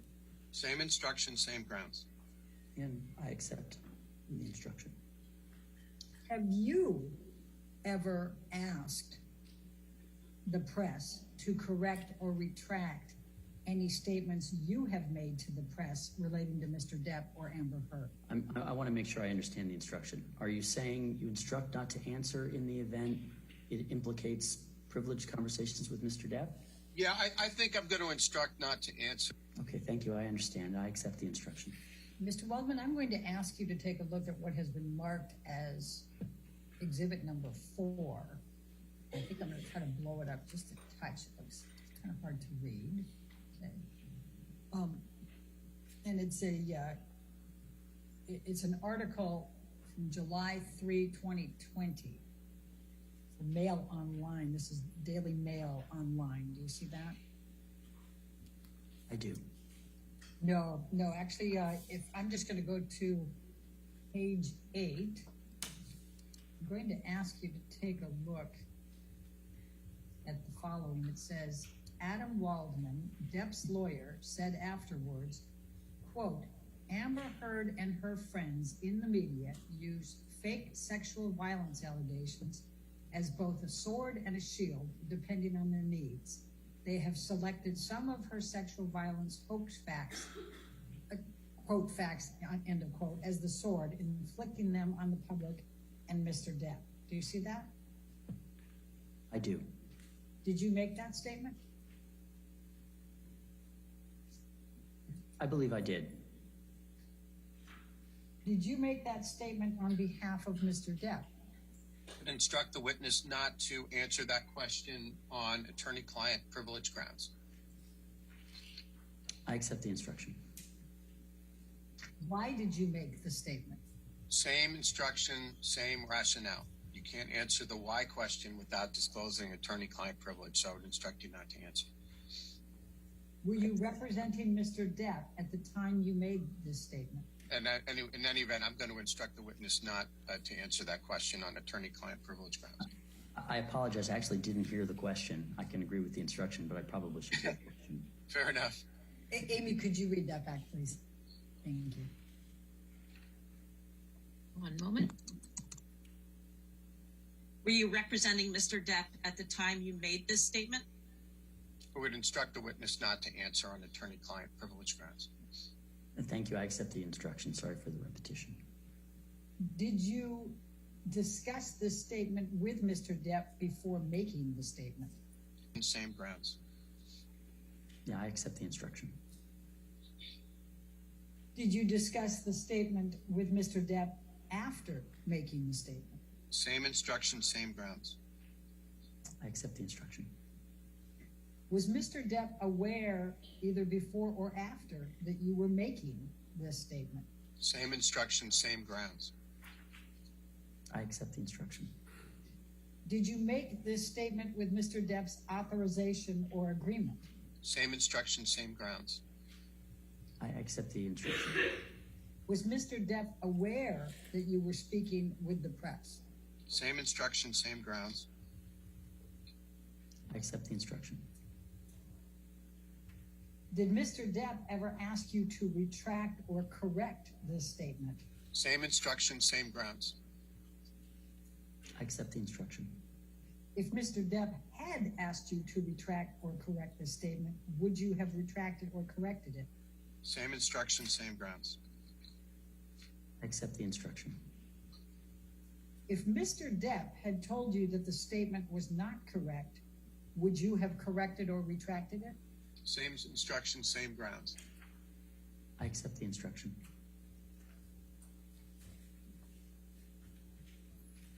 Did you rely upon any statements or evidence from Mr. Depp in making this statement? Same instruction, same grounds. Yes, I accept the instruction. And if you could bring up exhibit number 5. Mr. Waldman, I'm going to be asking you a question about a specific statement in this one. If you would like to read the article first, you are certainly at liberty to, and you could take control now and do that. Thank you, I will. It says, this is, I guess, I didn't set the stage here. This was the Daily Mail published on July 3rd, 2020. And I'm going to now direct your attention to page 9. Depp's lawyer, Adam Waldman, said the various discrepancies prove that nothing Heard and her friends said about the events of May 21, 2016 could be considered credible. Do you see that? Hearsay.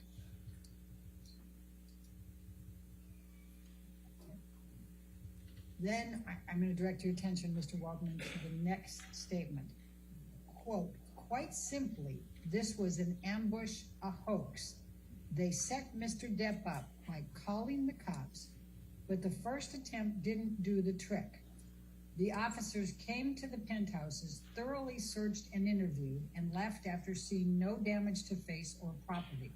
So Amber and her friends spilled a little wine and roughed the place up, got their story straight under the direction of a lawyer and a publicist, and then placed a second call to 911. Do you see that statement? I do. Did you make those statements? There are two parts to what you've shown me. The first part didn't have quotation marks around it. And I'm not asking about that. I'm sorry. Where it said nothing could be considered credible, that's not quoting me. The part with the quote marks, I believe I said that, yes. So starting from quite simply through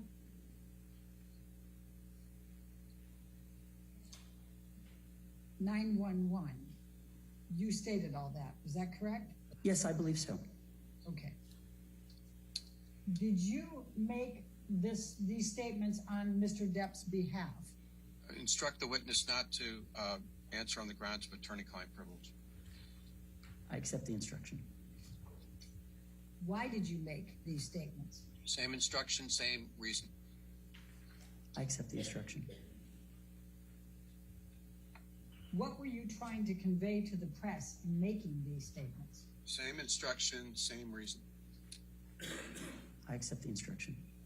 Did you discuss this statement with Mr. Depp before making these statements? Same instruction, same reason.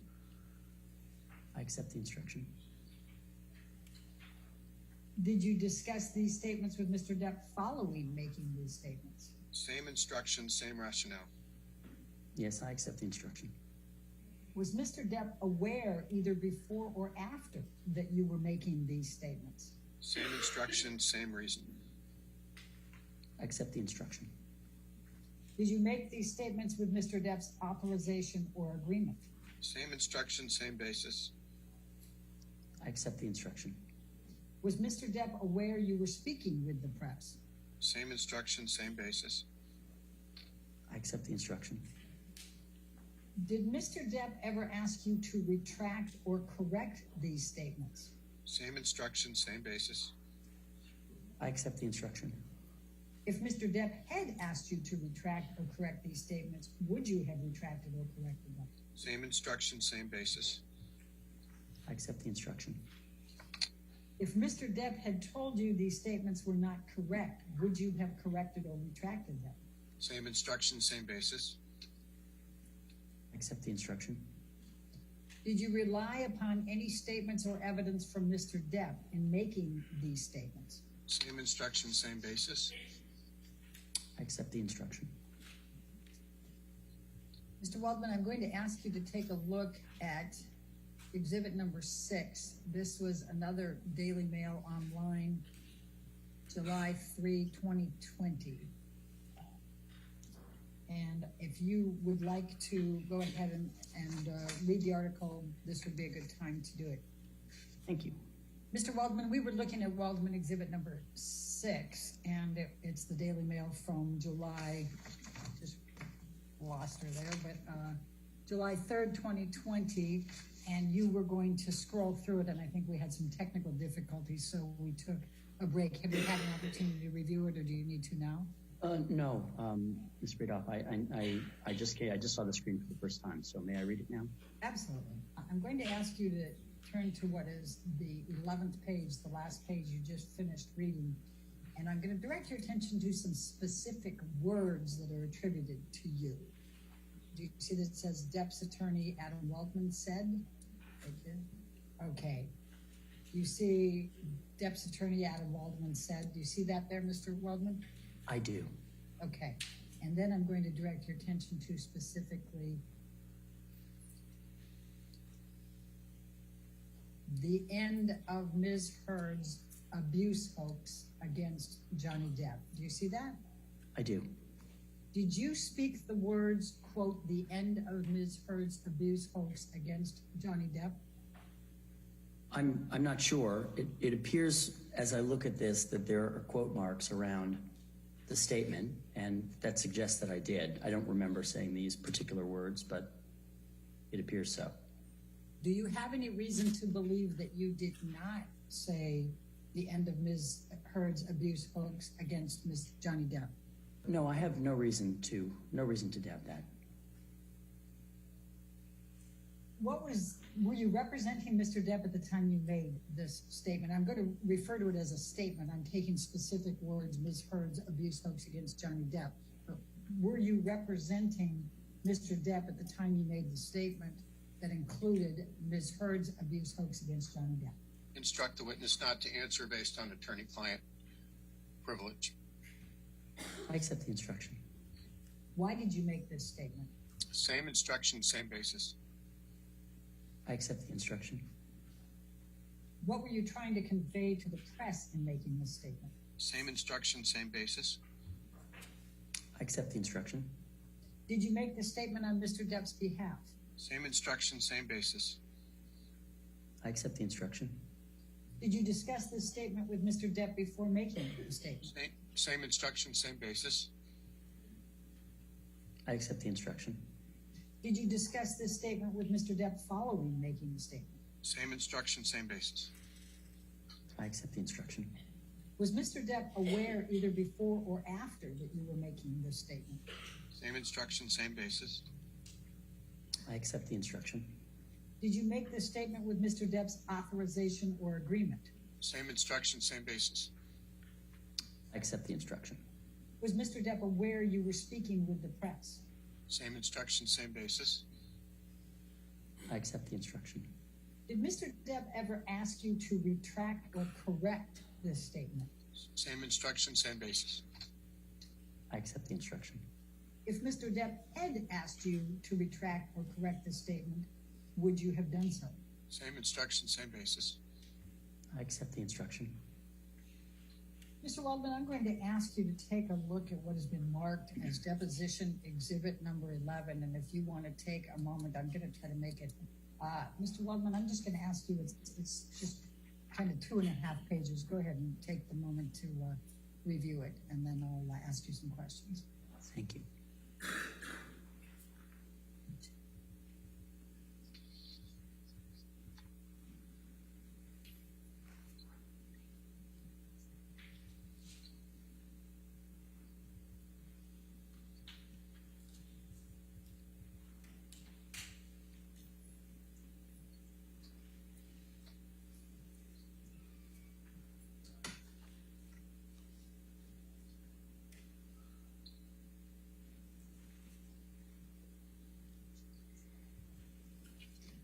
Okay, thank you. I've read it.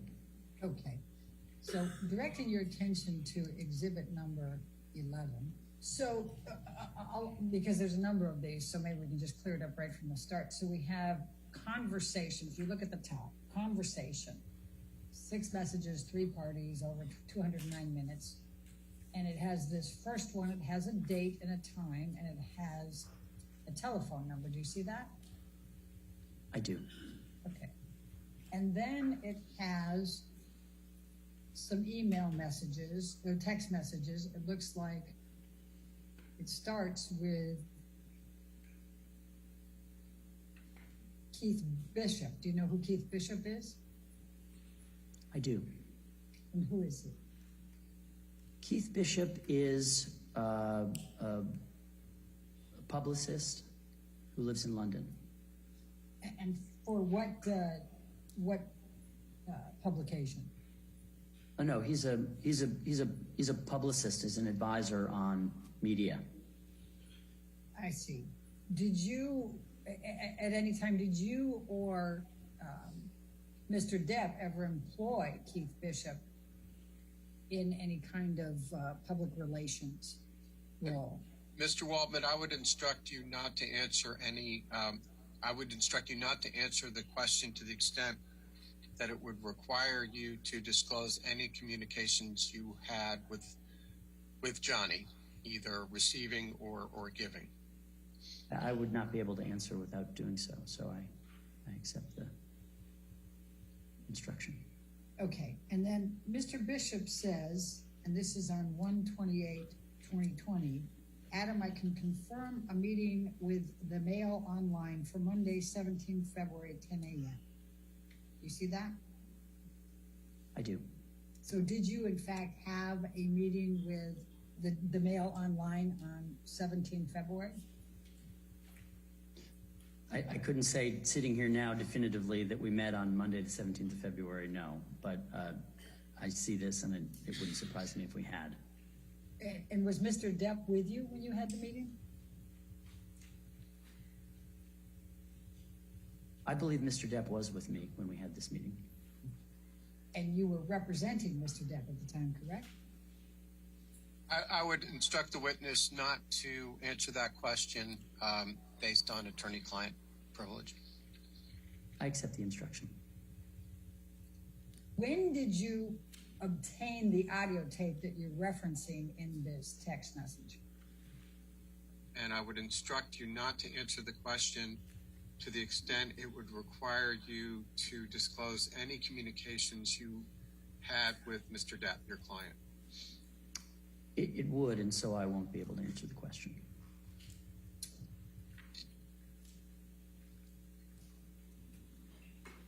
What tape did you provide to the Mail Online, the Daily Mail? In this, are you asking, forgive me, in this instance relating to this text? Yes. My recollection is that I gave a pair of audio tapes, actually, to them. Whether that occurred sequentially or at the same time, I don't remember, but I provided them 2 tapes. What training have you had in domestic violence? None.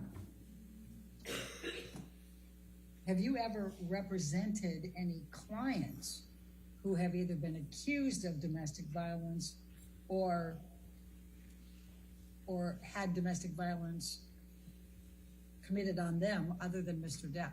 No. And of course, you never saw any, as you would say, element or elements of things that Ms. Heard claimed, right?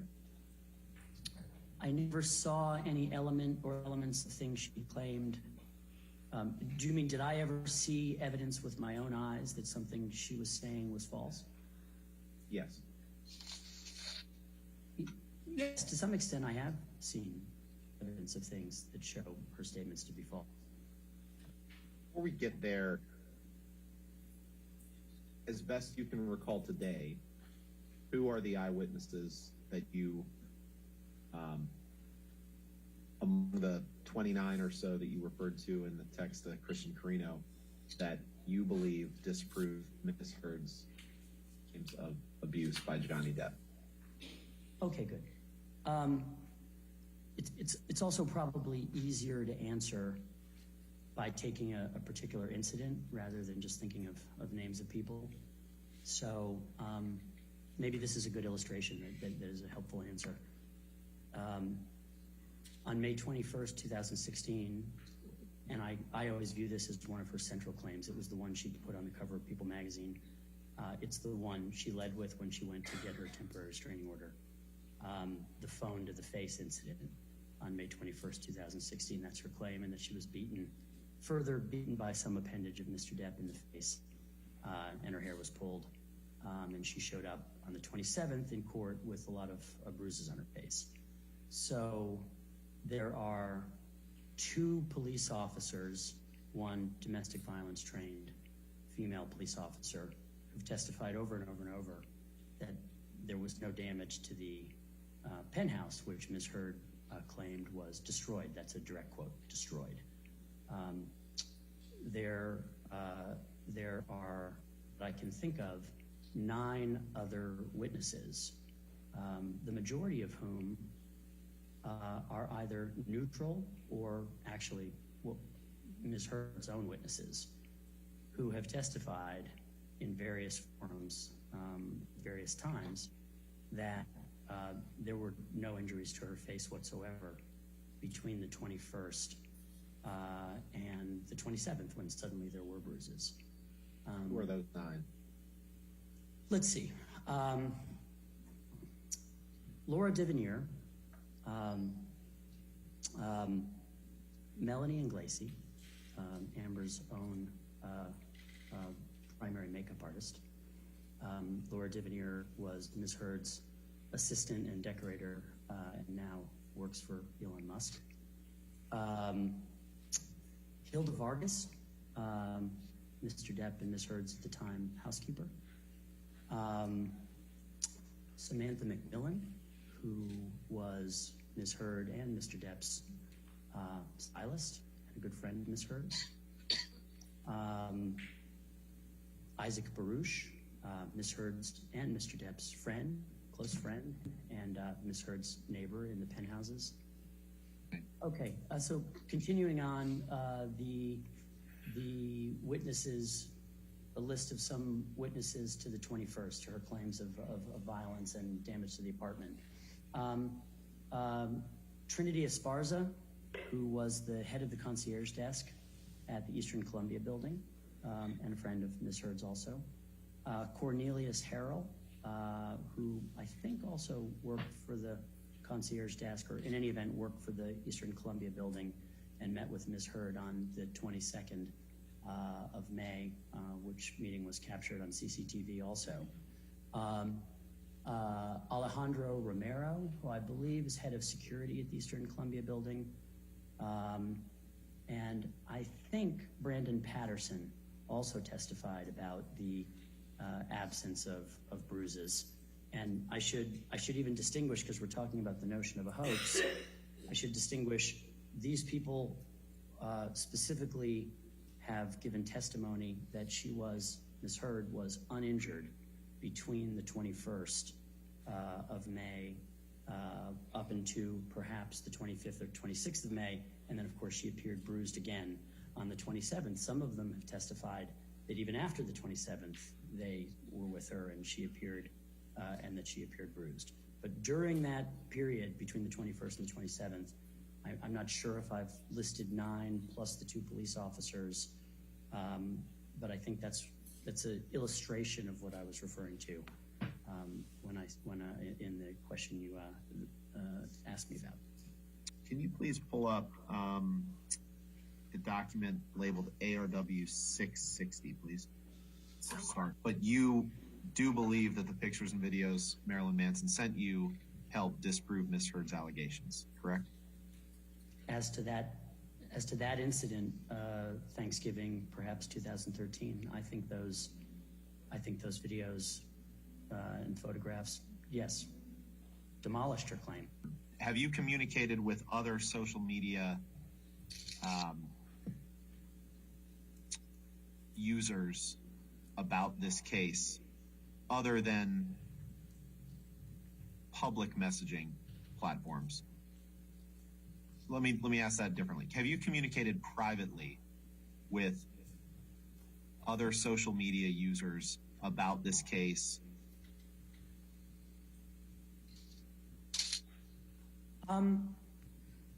Other social media, I want to make sure I'm precise. Other social media users? Yes. That group would include almost everybody on Earth. Have you provided information about this case to other social media personalities who then post that information?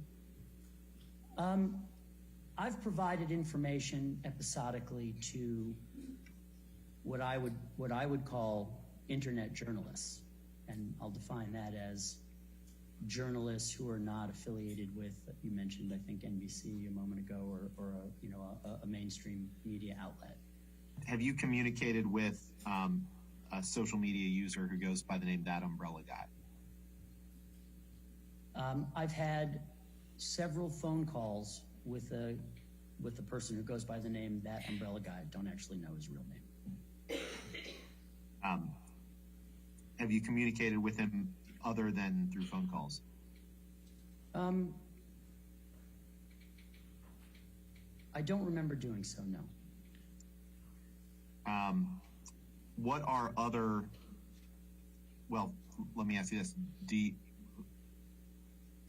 Have you communicated in a similar fashion with someone on social media who goes by the name That Brian Fella? Yes. What about someone who goes by the name The Real Laura B? Yes. And have you communicated to those individuals listed evidence that you believe suggests that Ms. Heard's allegations are hoaxes? I would say I communicate with the internet journalists, because we put them in a category calling them that. I've done that. Exactly the same way I would communicate with mainstream media. If they have questions about evidence or the facts, I'll inform them. And have you, when you communicate with them, do you do so? You testified some by phone, correct? Yes. Do you do so by text or messenger platform? Largely, I think by phone, but if I communicated in writing, it would be probably by signal. Can you please pull up the exhibits ALH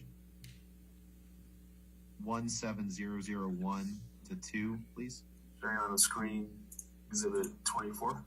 No, my first question is that in that box where it says first on the record statement from me regarding the body cam to RTL, Adam Waldman, Johnny Depp's attorney, is that a statement that you made to a German media outlet called RTL. Yes. And in that statement, you say that LAPD have now opened up a criminal investigation into perjury of Ms. Heard, correct? Yes. Did you make a correction to RTL when you learned that the LAPD wasn't in fact investigating Ms. Heard for perjury? Well, the way you've characterized it is not exactly what I would agree with. The LAPD told me that they were investigating the perjury claim at that time. Then sequentially came the statement. Then came notification from the LAPD that it was actually the LA Sheriff's Department that was investigating it, and that was the last I heard about it. And who notified you from the LAPD that it was allegedly the Sheriff's Department who was investigating it? The same desk officer at Foothill. And when I say he's the desk officer, I don't know if that's not necessarily the job title. How did you find his, do you have his contact information? I don't think I do. I don't know, but I don't, well, I'm not sure. And I'm sorry if I asked you this. How did you come into contact with this desk officer?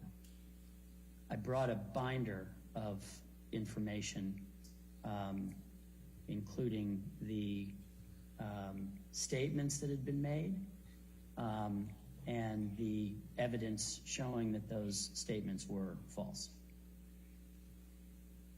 In your view?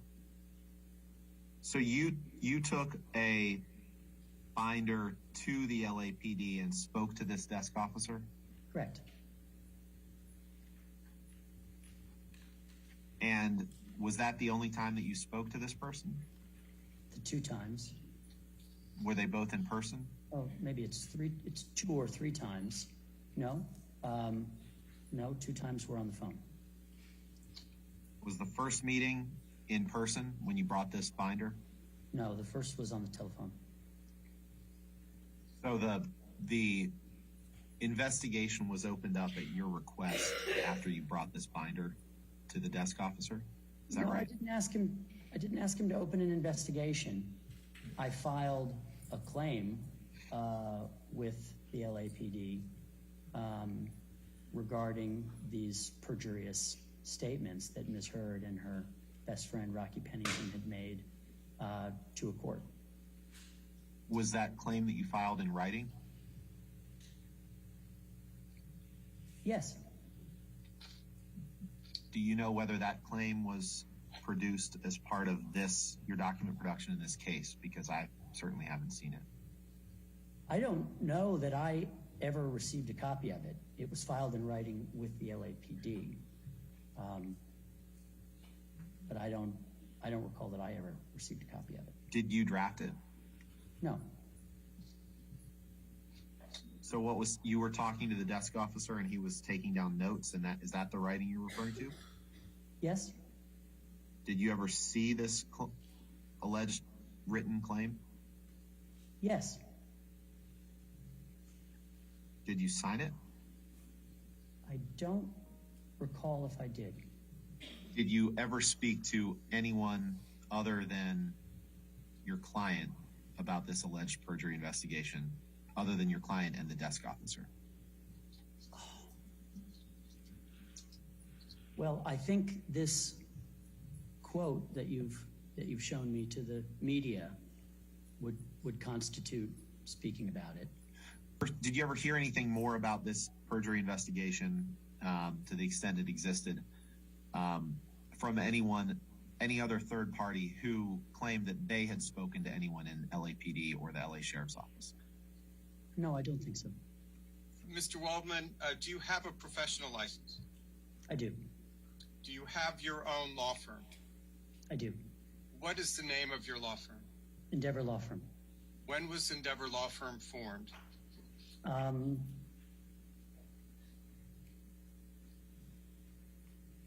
think it was in 2005. And who was it who formed your law firm? It was I who did it. And who owns your law firm? I do. What is your title at the Endeavor Law Firm? managing member, I believe. And it's none of our business who your clients are, but does the Endeavor law firm have other clients other than Mr. Depp? Yes. Does Johnny Depp issue you a Form W-2? I don't think so, no. Do you receive legal training from Johnny Depp or any of your other clients? I suppose the practice of law in general is legal training, but if I understand your question correctly, no. Fair point. Have you ever listed Johnny Depp as your employer on any filings with the IRS? No. But you offer legal services to clients, correct? Yes. All right, I'll say, do you offer legal services to the general public?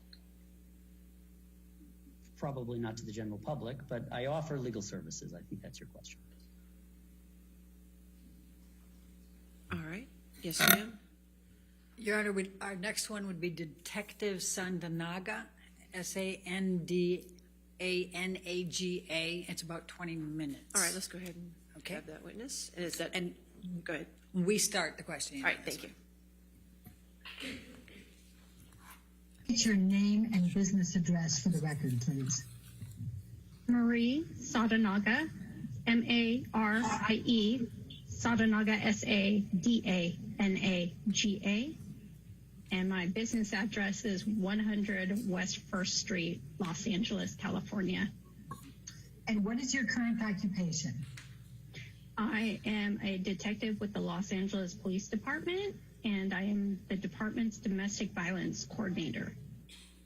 What does it mean to be the domestic violence coordinator for the department? So I am recognized as the person most knowledgeable in domestic violence. I oversee how our department as a whole responds to domestic violence. So I don't investigate cases right now myself. I just make sure that officers and detectives are responding to domestic violence how California State Penal Code wants us to. And how long have you been with the LAPD? 17 years. What, if any, policies, procedures, and protocols are in place at the LAPD for domestic violence cases separate from other types? So once we determine there is domestic violence, we have to determine whether there is a crime. Every time we respond to a domestic violence call, per state law, we need to document whether it's a crime or just an incident, which would be when there is not a crime, but there's still paperwork done. So that is part of the officer's investigation. Now, I had asked a little earlier about when the victim is reluctant to press charges. If the patrol officers saw property damage or marks on the face of the victim, even if the victim was not cooperating and did not want to press charges, what would the patrol officers' obligations be back in May 2016 on a domestic violence call? If officers determined that there was domestic violence, even if a victim is reluctant, our policy is they still make that arrest if a suspect is there or take a report. So if there are, when the patrol officers arrive at the scene, and this is May 2016, and there are 4 people that are present at the scene, how many of those individuals are the patrol officers obligated to interview? So I'm going to show you the incident call here, and it goes down and it has domestic dispute, and then it says met with victim, looks like check location, verified husband left, victim advised verbal dispute and refused to give any further information, issued business card. Do you see that? Yes. Okay. In May of 2016, was the language victim advised verbal dispute language that patrol officers were trained to provide when they were not going to document anything from the scene? It can vary, but officers would commonly use the phrase verbal dispute or to document when a report was not taken. I'm going to ask you to take a look at what has been marked as deposition exhibit number 8. It's dated November 24, 2014. And it's subject domestic violence supplemental report. And it says the domestic violence supplemental report form 15.40.02 has been revised to provide a more concise picture of the history and needs of the victim for the purpose of investigating the crime of domestic violence. Do you see that? Yes. What is your understanding of why the LAPD decided that they needed to create a supplemental report form that would give a more concise picture of the history and needs of the victim for the purpose of investigating the crime of domestic violence? Right. The supplemental includes a lot of questions that are required by California state law. So we included that on it, and the original supplemental was actually created a lot earlier, I believe in 1999. This revision of it added some specific questions to help us look at to do a risk assessment. I'm not sure if the supplemental is attached to this form, but on the supplemental, there's a section where I believe there's like 7 yes or no questions. That is what was added during this revision. Detective Sadnaga, I'm going to show you what has been marked as deposition exhibit number 9. And do you recognize this supplemental report? Yes. Is this the supplemental form that was referred to in exhibit number 8? Yes. Okay. Now, if we look at this, and we start out on the left-hand column, and it has a number of different observations to make of the victim. And it includes shaking, unresponsive, crying, scared, angry, fearful, calm, agitated, nervous, threatening, apologetic, under the influence of alcohol, under the influence of drugs, or other observations. And it says document in narrative. All right. Are these typically characteristic of victims of domestic violence? Yes. I'm going to turn your direction to the crime scene now. And the same question, there's a number of different items on here, including location, vandalized, ransacked, and personal property damage, furniture disarray, broken. What is your understanding of why these are included on this list? My understanding is that these are things that are typically at a crime scene or can occur, so things that we want officers to look for and mark when they take the crime report. And as with the questions I had on the characteristics that are on the list for the victims, are these items that are also discussed with the police officers in their training to look for in even making the determination whether a crime has taken place? Yes, they are. Is there a scenario under which the patrol officers decide that there's no crime, but they see property damage and injury and take photographs?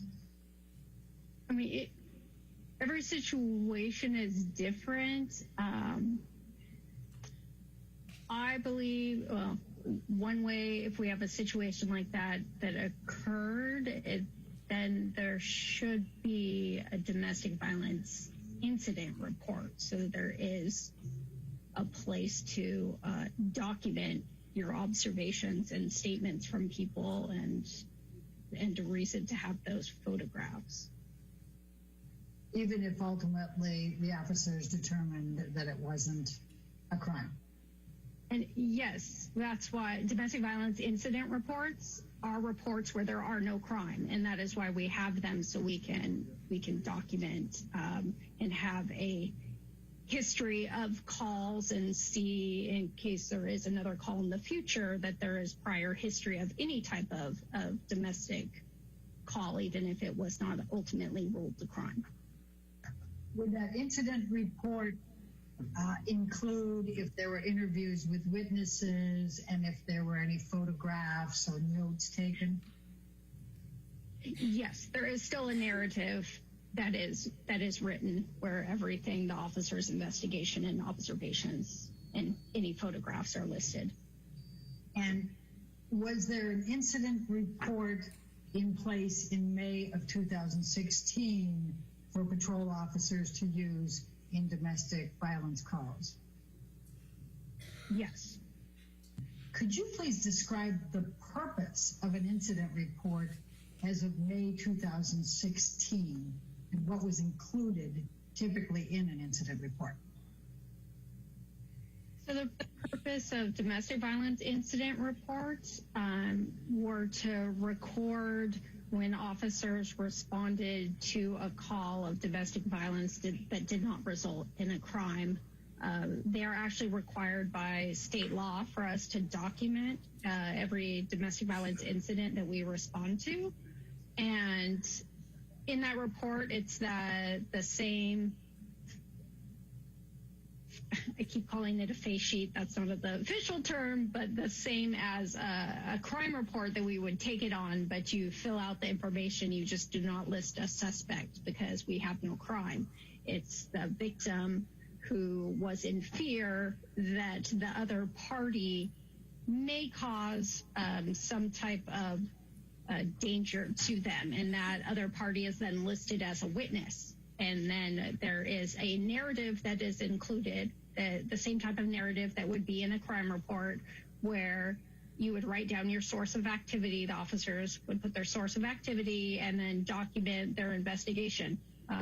The statements that anyone made, as we ask on domestic violence calls, what type of relationship it is, how long they've been together, any prior incidents of domestic violence, all that would be included in the narrative of an incident report. And would any photographs or other notes also be included in that incident report? Yes, they can be, if there was anything that they saw that officers believe needed to be documented in there. And where would an incident report, and I'm again back in May 2016, where would that be filed or stored once the patrol officers were done with their shift for the day? The officers would turn in their reports, including any incident reports, to the watch commander, who would read over it and sign it off. And if it is approved, it would go to our records unit at that division to create a report number on it. And then it does get assigned to a detective, just so that we have it on file in case there's any future incidents. Do officers at some point have to make a determination as to whether domestic violence has occurred? Yes, they do. Okay. What criteria do officers use to make that evaluation? They use the interviews with the parties that are there, what they observe at the scene, even what they observe, like the demeanor of the victims and the suspects.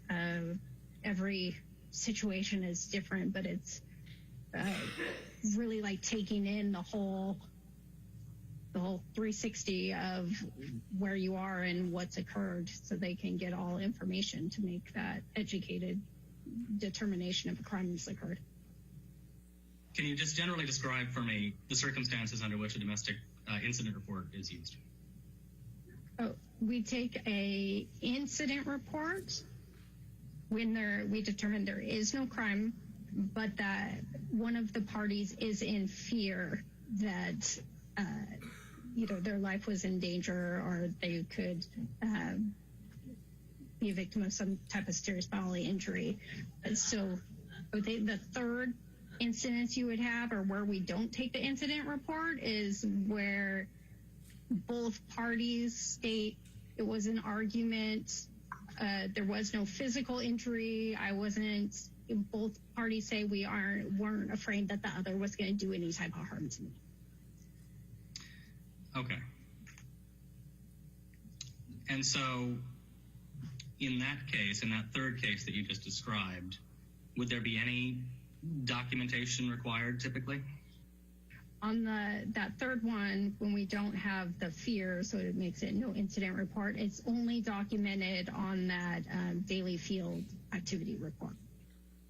Ms. Bredehoff asked a line of questions earlier on in the deposition about victims of domestic violence being reluctant to come forward and speak up. Do you recall that?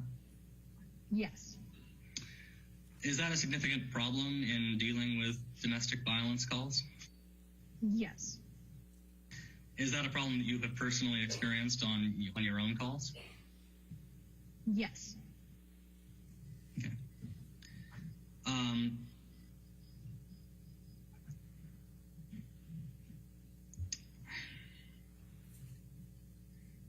When confronted with a person who's unwilling to make a statement,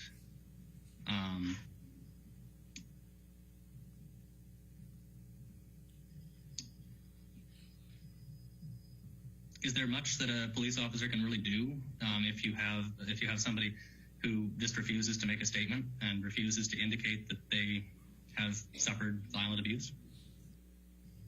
It's not too much. Usually we teach them to talk about the cycle of violence and power and control, and see if we can start a rapport with the victim and get them to discuss. But if they really don't want to tell us what happened, we can't force them.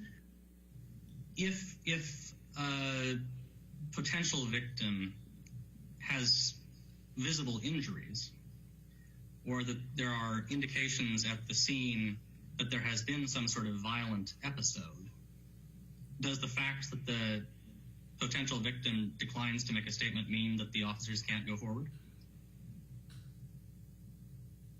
No, not necessarily.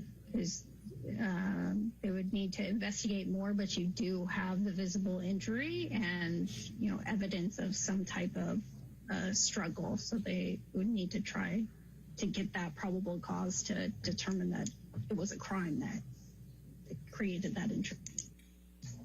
There were a number of questions asked about if observed injury, if observed property damage, back and forth, and both of us have asked you a lot of questions about this. And so I just want to make sure that it's very clear. If a police officer responding to domestic violence call sees injury, regardless of whether the victim cooperates, what is the police officer's obligation? This is as of May 2016.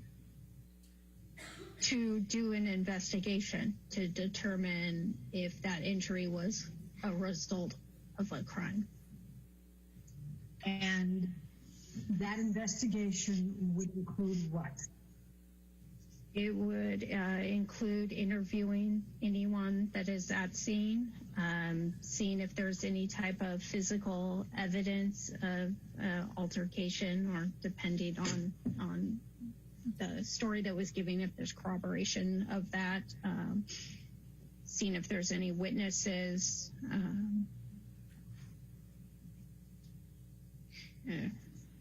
Kind of depends. Each one's different, but just doing a thorough investigation.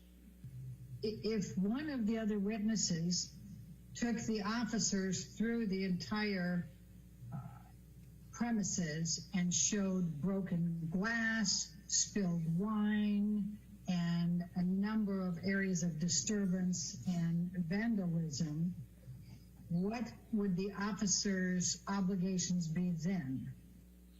The officers would still need to determine if there was enough evidence there from these witness statements and the things that they're seeing to determine if this injury is a result of a crime. What discretion do the police officers have when they see an injury on the victim when they reported to a domestic violence call? And this is as of May 2016. The officers still need to do an investigation if there is a visible injury, because they have to determine if it was a crime. So one of your roles, if I understand it, is to make a determination of that the police, the LAPD as a whole, how you're overseeing how they respond to domestic violence calls, correct? Leading. Yes. And let me ask it just a little bit differently. In making the determination of whether to create an incident report, what, if any, factors can the officer consider if the victim does not want to press charges, but the officer still believes that an incident report is appropriate under the circumstances?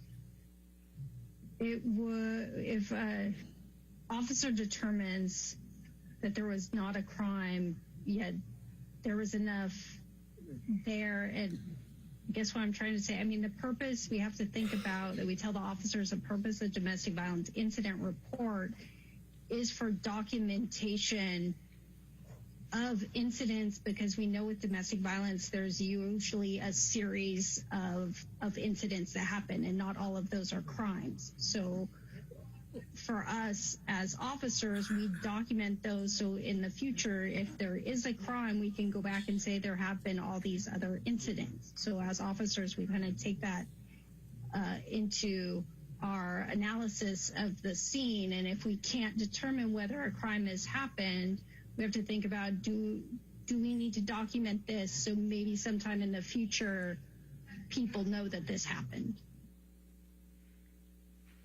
All right, thank you. And ladies and gentlemen, let's go ahead and take our lunch break at this time. Again, do not do any outside research and do not discuss the case with anybody, okay? We'll see you back in an hour.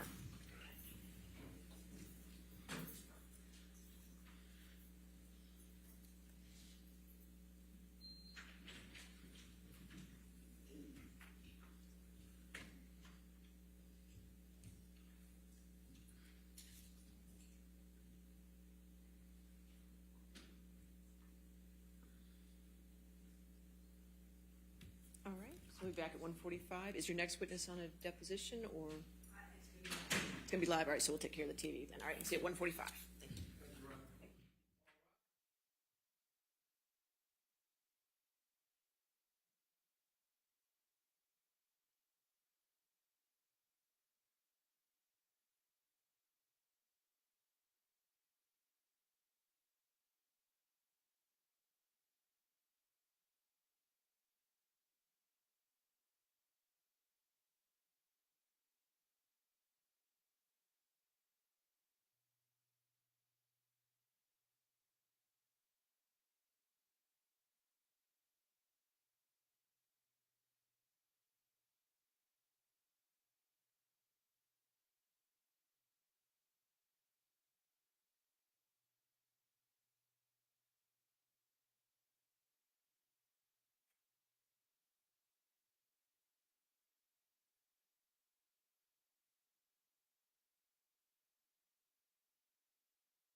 Are we ready for the jury?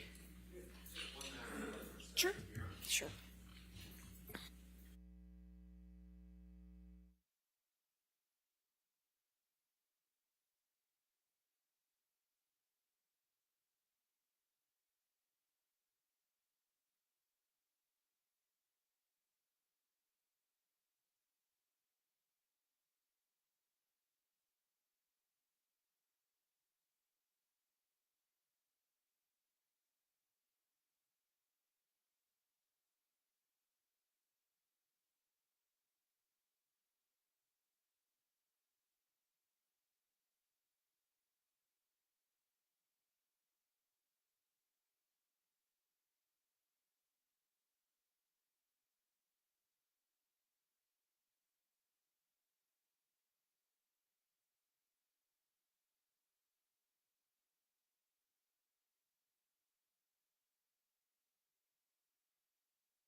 All right, so we ready for the jury? Yes. Okay.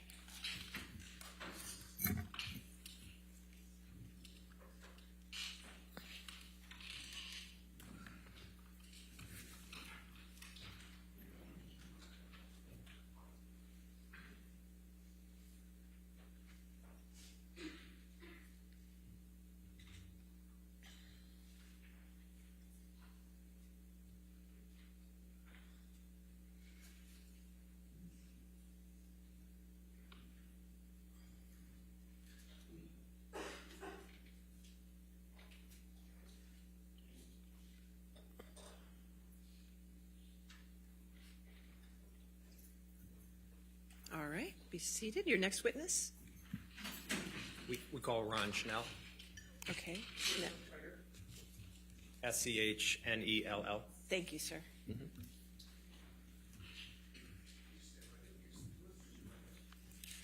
you solemnly swear or affirm to testify truthfully in this case in the penalty of law? Yes.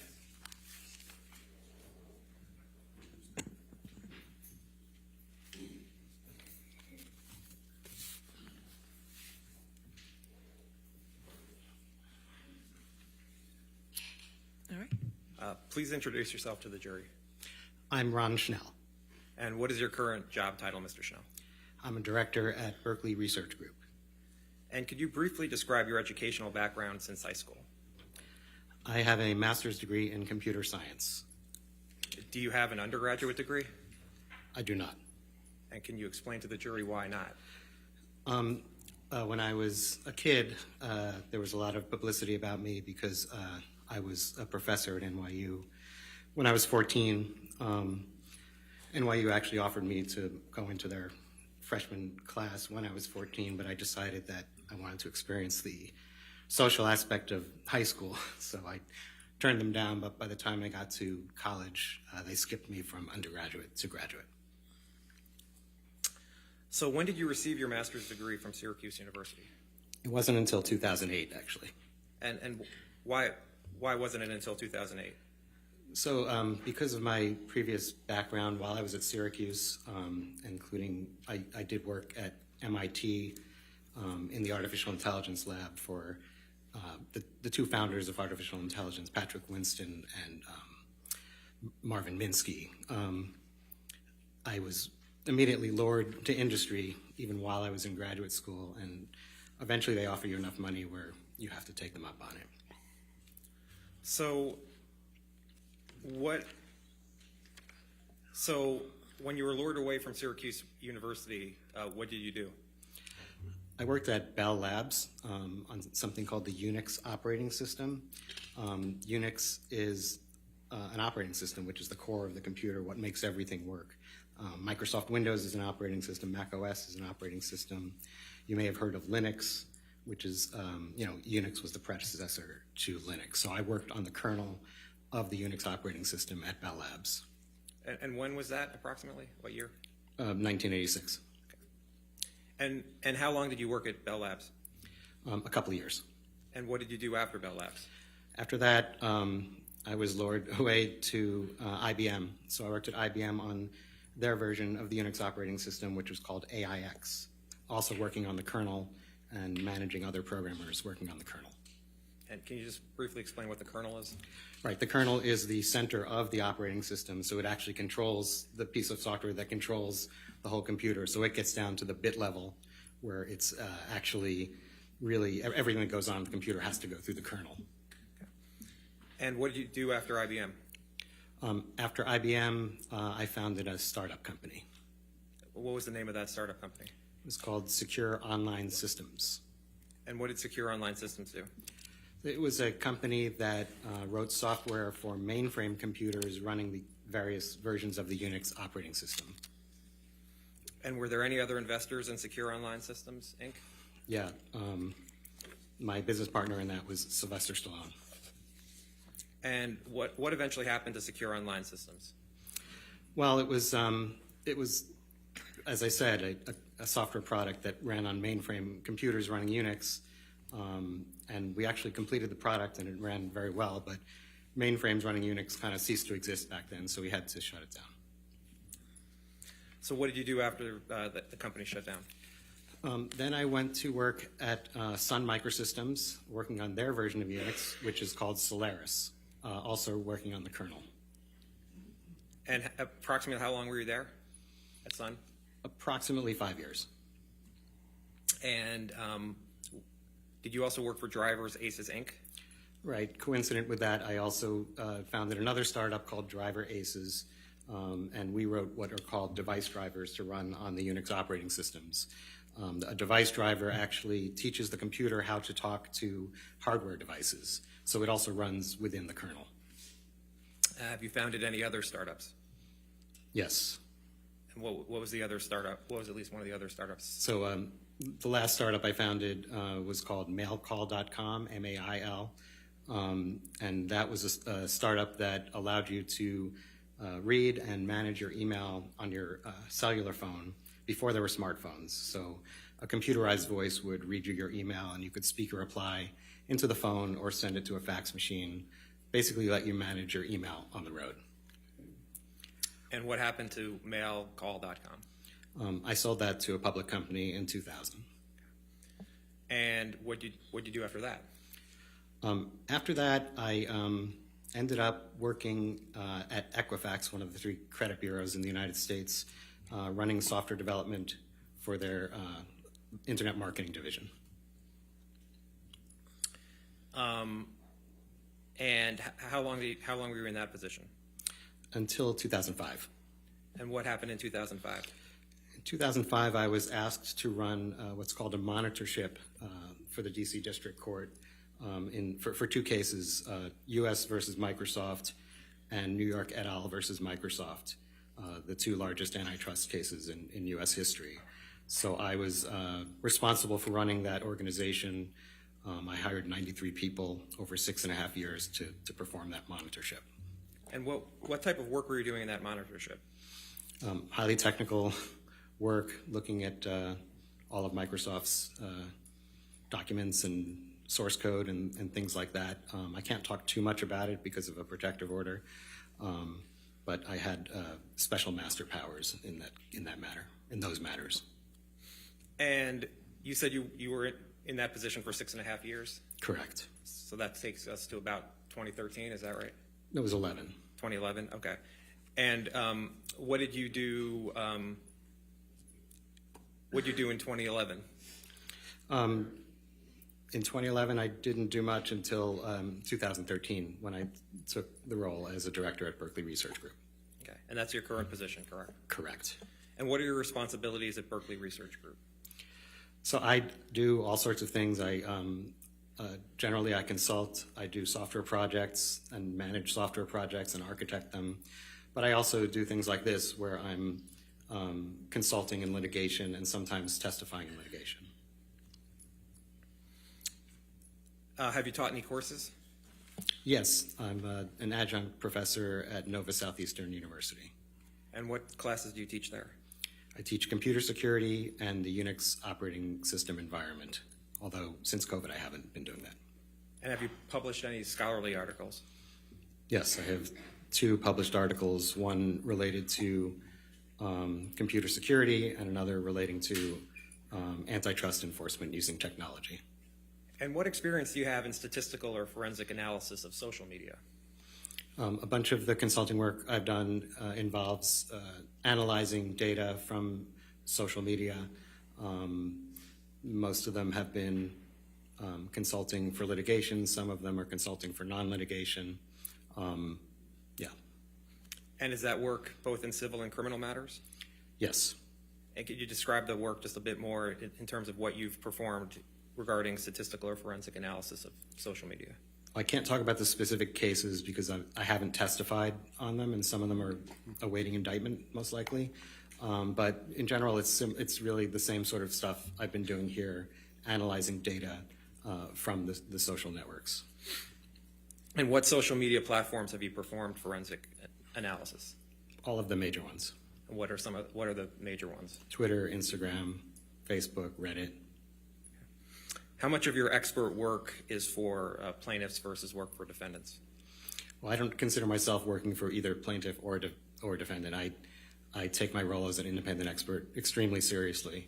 But looking at whose counsel has hired me over the 9 or so years I've been doing this, it's almost exactly equal. And how many times have you been a consulting expert? Including litigation and non-litigation, hundreds. How many times have you been qualified in court, arbitration, or in sworn court testimony to provide expert testimony? 8 times.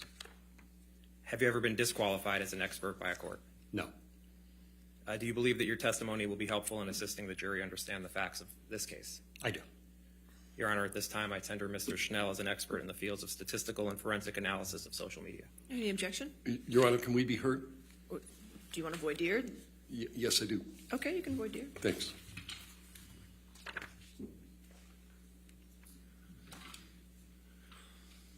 Sir, my name's Wayne Dennison. Good afternoon. Good afternoon. You made here an analysis of certain tweets and hashtags, right? Right. And you made no effort to connect those tweets and hashtags to the statements being made by Adam Waldman. I'll sustain the objection. The voir dire is just for his qualifications as an expert. Can we be heard, Your Honor? If you want to come forward. Thank you. That's fine.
All right, so Mr. Dennison, do you have any objection to him moving in as an expert? No. All right, then I'll move him in as an expert in statistical and forensic analysis of social media. Okay? Yes, sir, your question. Mr. Schnell, what were you asked to do in this matter? So I was asked to do several things. I used the official Twitter APIs to bring in data over several different time spans. Initially, it was April of 2020 to January of 2021, and analyzed various hashtags and things like that. And what is significant about April 2020? I understand that April 2020 is related to the alleged defamatory statements by Mr. Waldman. And you talked about APIs. What does that mean? So API stands for Application Programming Interface. That is a service that's provided by companies like Twitter so that professionals can write programs to query Twitter to ask for various things. In this case, I use two of their APIs. One of them is called the Search API, and that allows you to give search terms, and it will return all the tweets containing those search terms through a certain date range. The other one is called Accounts API, and I use that, again, through a certain date range to return any tweet that contained that hashtag. And I should add that it may not be obvious why you need to do this, but if you just do a search on Twitter itself, it's not going to return everything. It's going to return a subset of what is out there. But using these APIs, which you pay a lot of money for, they sort of guarantee that you'll almost guarantee that you'll get everything. And you mentioned hashtags. I know a lot of people know what those are, but for those who don't, what's a hashtag? Well, hashtags are a function of Twitter. They're really just part of the text of a tweet or a profile, and it's convenient to put things in hashtags so that when somebody searches, they can search for a particular hashtag and it'll come up. And did you choose particular hashtags to search for? I did. And how did you choose which hashtags to use?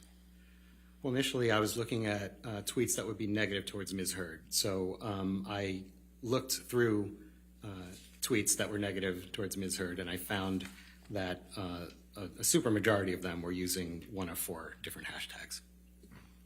And so overall, what did your analysis find regarding negative hashtags about Ms. Heard from April 2020 until the end of January 2021? Well, there were over 1,243,000 and change uses of those hashtags during that time frame you just mentioned. And did you perform an analysis of the negative hashtags from April 2020 until January 2022? Yes, I did. And what was the result of that?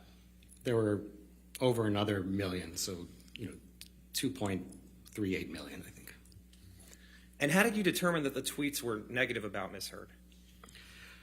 Well, I hadn't been asked that until later on in this, but I didn't think that that would be in controversy. I mean, some of these hashtags are pretty rude, and it would really surprise me that anyone would think that they wouldn't be negative towards Ms. Heard. But when I was asked about it later, I actually took a random sampling and looked at them and could not find any that were not negative towards Ms. Heard. And what was the random sampling that you used? I did 2 of them. They were 1,000 each. And how did you determine which 1,000 tweets to use to review in each search? I wrote a program that truly selected them at random. And in your experience, is 2,000 tweets a meaningful sample? If they're chosen at random in this universe, yes. Okay. In addition to the 4 hashtags for Ms. Heard, did you review any other? Did you look at any other hashtags? I did. And what type of hashtags did you look for? I looked at what I found to be 6 hashtags that would be negative towards Mr. Depp. Okay, but Michelle, could you put up demonstrative 1, which is on the 5th page of attachment 4 of Mr. Schnell's expert designation. Mr. Schnell, did you create this chart? I did. And what data is this chart based on? So this is based on the search API from Twitter, and it rolls up the number of tweets with the various hashtags by month of these 2 years. 3 years. Your Honor, I'd like to I'd make this a demonstrative Schnell demonstrative 1, or do you want it to be a? If I could get it one of the numbers, since it's going to be part of the record, just. Okay. Can we call it Schnell demonstrative 1, and then I will give you a number? Well, the last number I have is 1837. I don't know. Do we know if that's the last? Can we make it? How about we make it 1900? 1900? That way, it's not. Can we just make it 1900? That's perfect. Okay. All right, 1900 it is. Any objections to demonstrative? No, Your Honor. All right, you can publish that.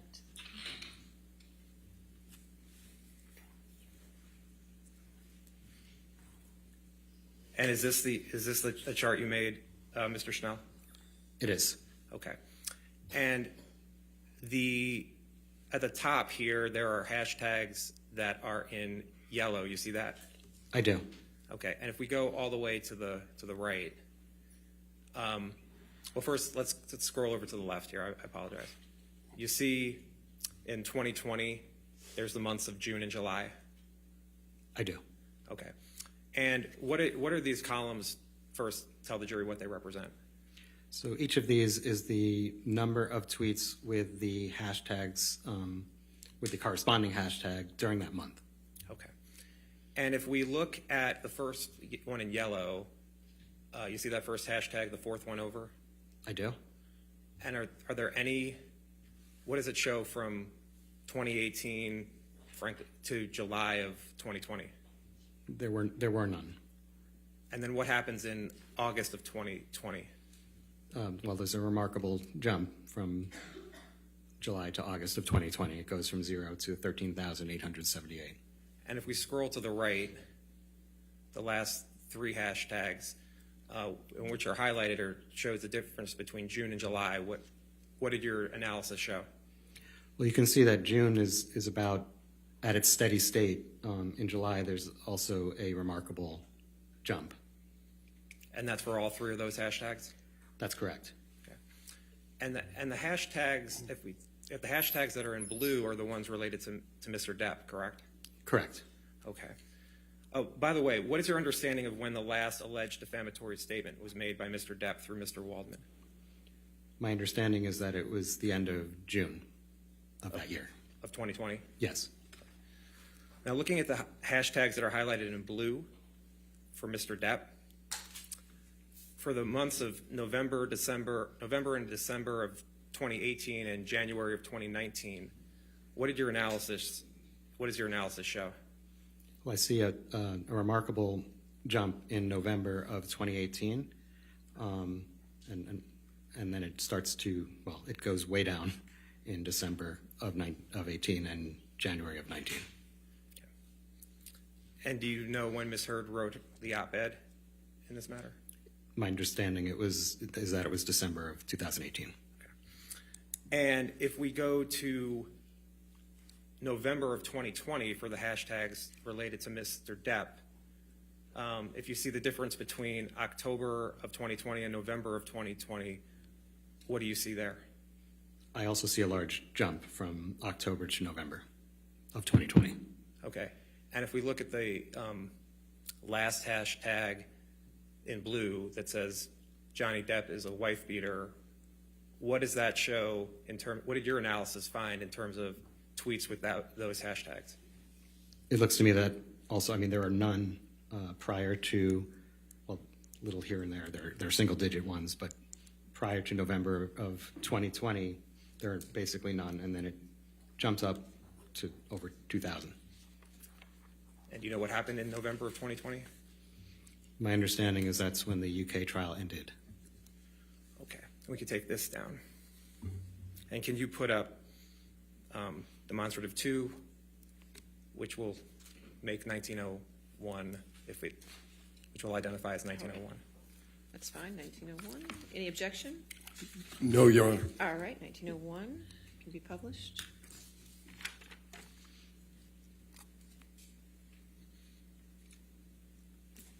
And Mr. Banya, what data is this chart based on? Oh, I did the same thing. Mr. Schnell, what data is this chart based on? This chart is actually based on the data we just looked at, but out until January of 2022.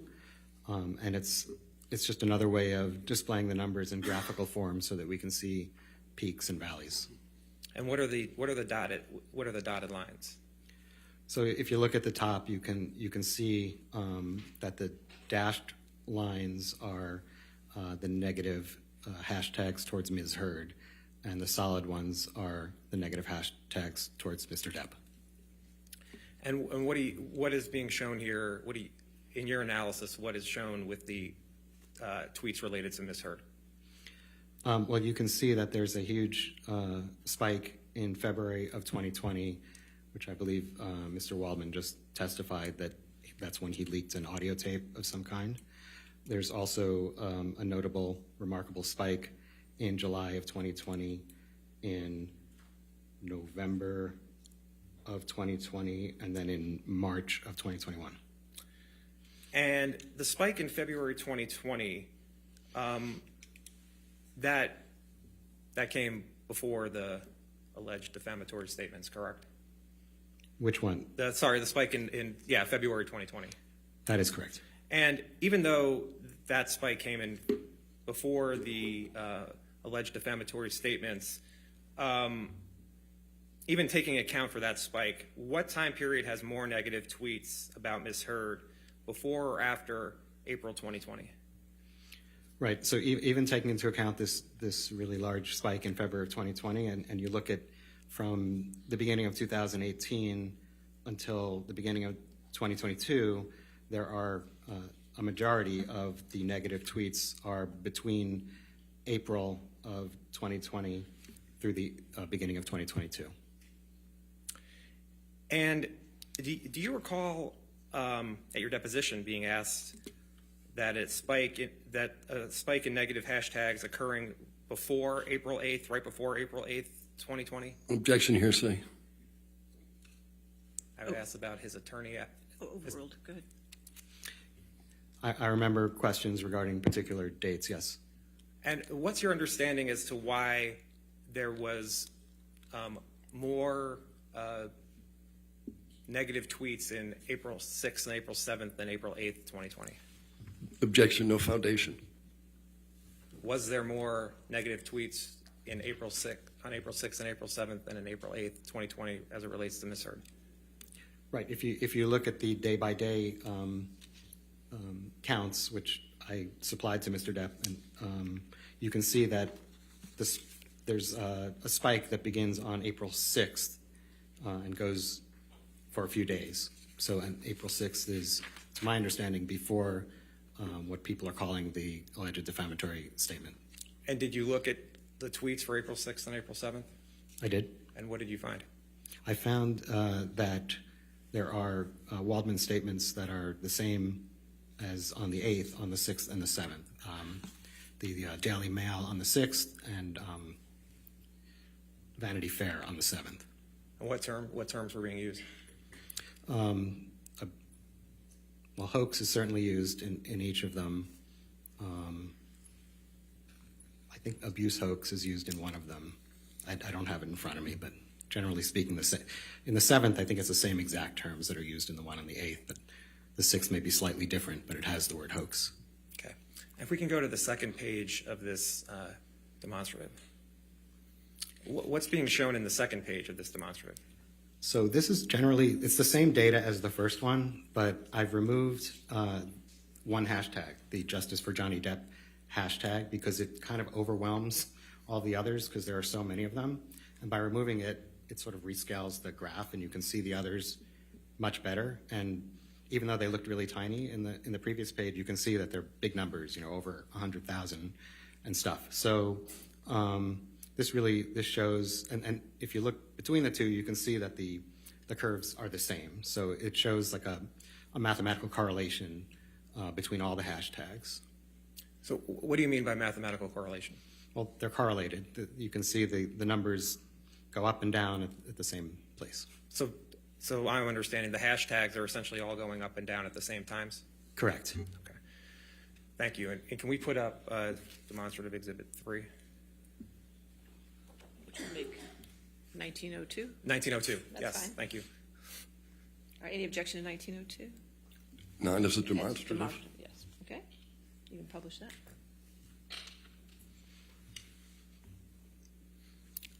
Mr. Schnell, did you create this chart? I did. And what does this chart show? So what I did was I took the data that I supplied to Mr. Depp, which was the original data from April of 2020 through January of 2021, and I searched it for certain key terms, specifically hoax, fake, and fraud. And that's what it's representing.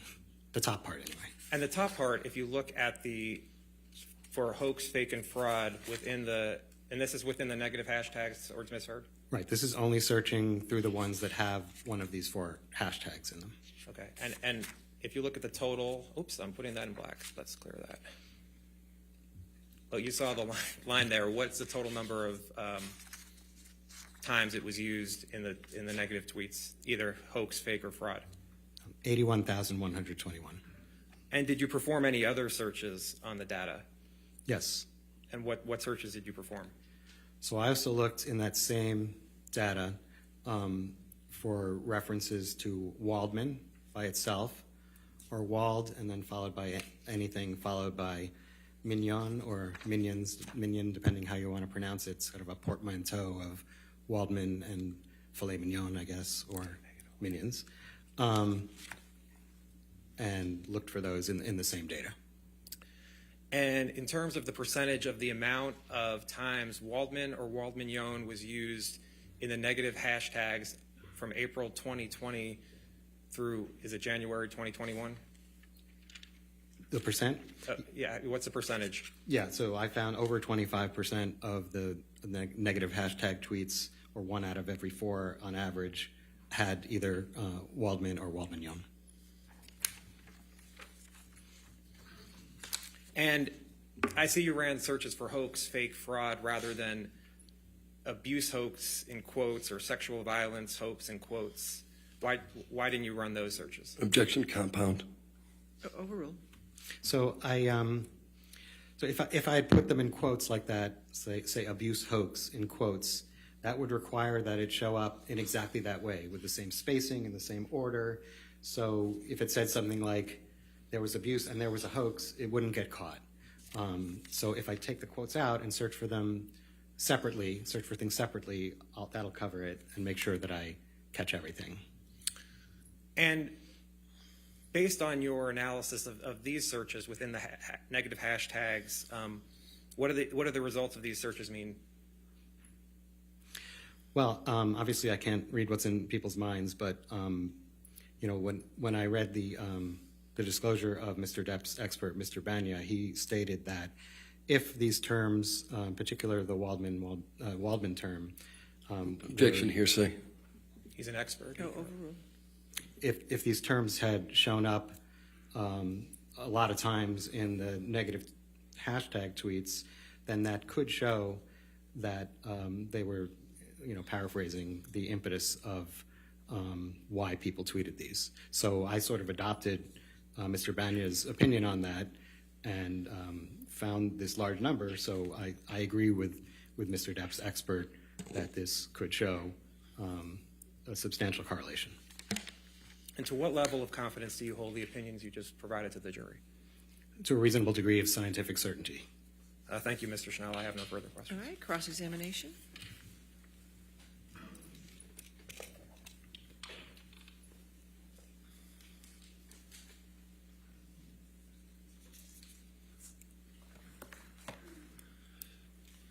Sir, this is the first time that you've testified as an expert as in the field of statistical and forensic analysis of social media, isn't it? I've consulted on litigation for it, but it never got to testimony. That's correct. This is your first testimony? Testimony, yes. Right. And you've never been involved in a defamation case before? That's correct. Okay. And You're being compensated for your time here today and the work you did, correct? Berkeley Research Group is being compensated, yes. At $600 an hour. That's what they're getting paid. Right. And you're aware that Mr. Depp is being sued based on allegedly defamatory statements. What are the dates of those statements? My understanding is there was something around April 8th, I believe April 27th and June 24th, somewhere in the end of June. Okay. And where do you understand those statements to have resided? In the public media. In any particular article or? I didn't consider that. All right. So you're not offering an opinion on how widely the articles that contain those statements were read? That's correct. And you're not offering an opinion as to how many people actually saw the language that's been attributed to Mr. Waldman? Only a minimum number of people who could have seen it based on the tweets that referenced him. Okay. And you don't know even where those references appear in the articles? I'm not sure what you mean. There are statements by Mr. Waldman that appear in articles. Do you understand that? I do. Do you know in what portion of the articles the statements appear? I've looked at the articles, and from that, I've seen where they appear. And where, in general, do they appear? In the middle, the end? What's your sense? That I'm not sure of. I mean, the ones I looked at on the 6th and 7th, I think they were towards the top. All right. So you testified that you reviewed a number of hashtags that you deemed were negative towards Ms. Heard. That's right? Yes. Yeah. And the four you picked, at least the negative ones, justice for Johnny Depp, that's from one of them, right? That's right. Amber Heard is an abuser, that's one of them? That is one of them. We just don't like you, Amber, that's one of them? That is one of them. And the last one was Amber Turd, right? That is another one. Okay. And these four hashtags you identified and searched for, you don't believe they have any connection, or you testified that you have no connection to these three Waldman statements. The hashtags aren't connected to Waldman, right? Well, I did an additional analysis that did show how many of those had Waldman connected to them, and I found that 1 out of 4 of them did. Right. But when you were deposed, you were asked whether these were related, these particular hashtags were related to any of the Waldman statements, and you said no at that time. I said more than that. I said I didn't know, and then I said I'm basing I'm looking at Mr. Banya's opinion where he says they would be if they were in large number, and I'm adopting his opinion and agreeing with him that they must be connected. So you're adopting an opinion that hasn't been rendered in this case yet by anybody but you? Well, I know that Mr. Banya has testified. Okay, what I'm saying is I know that Mr.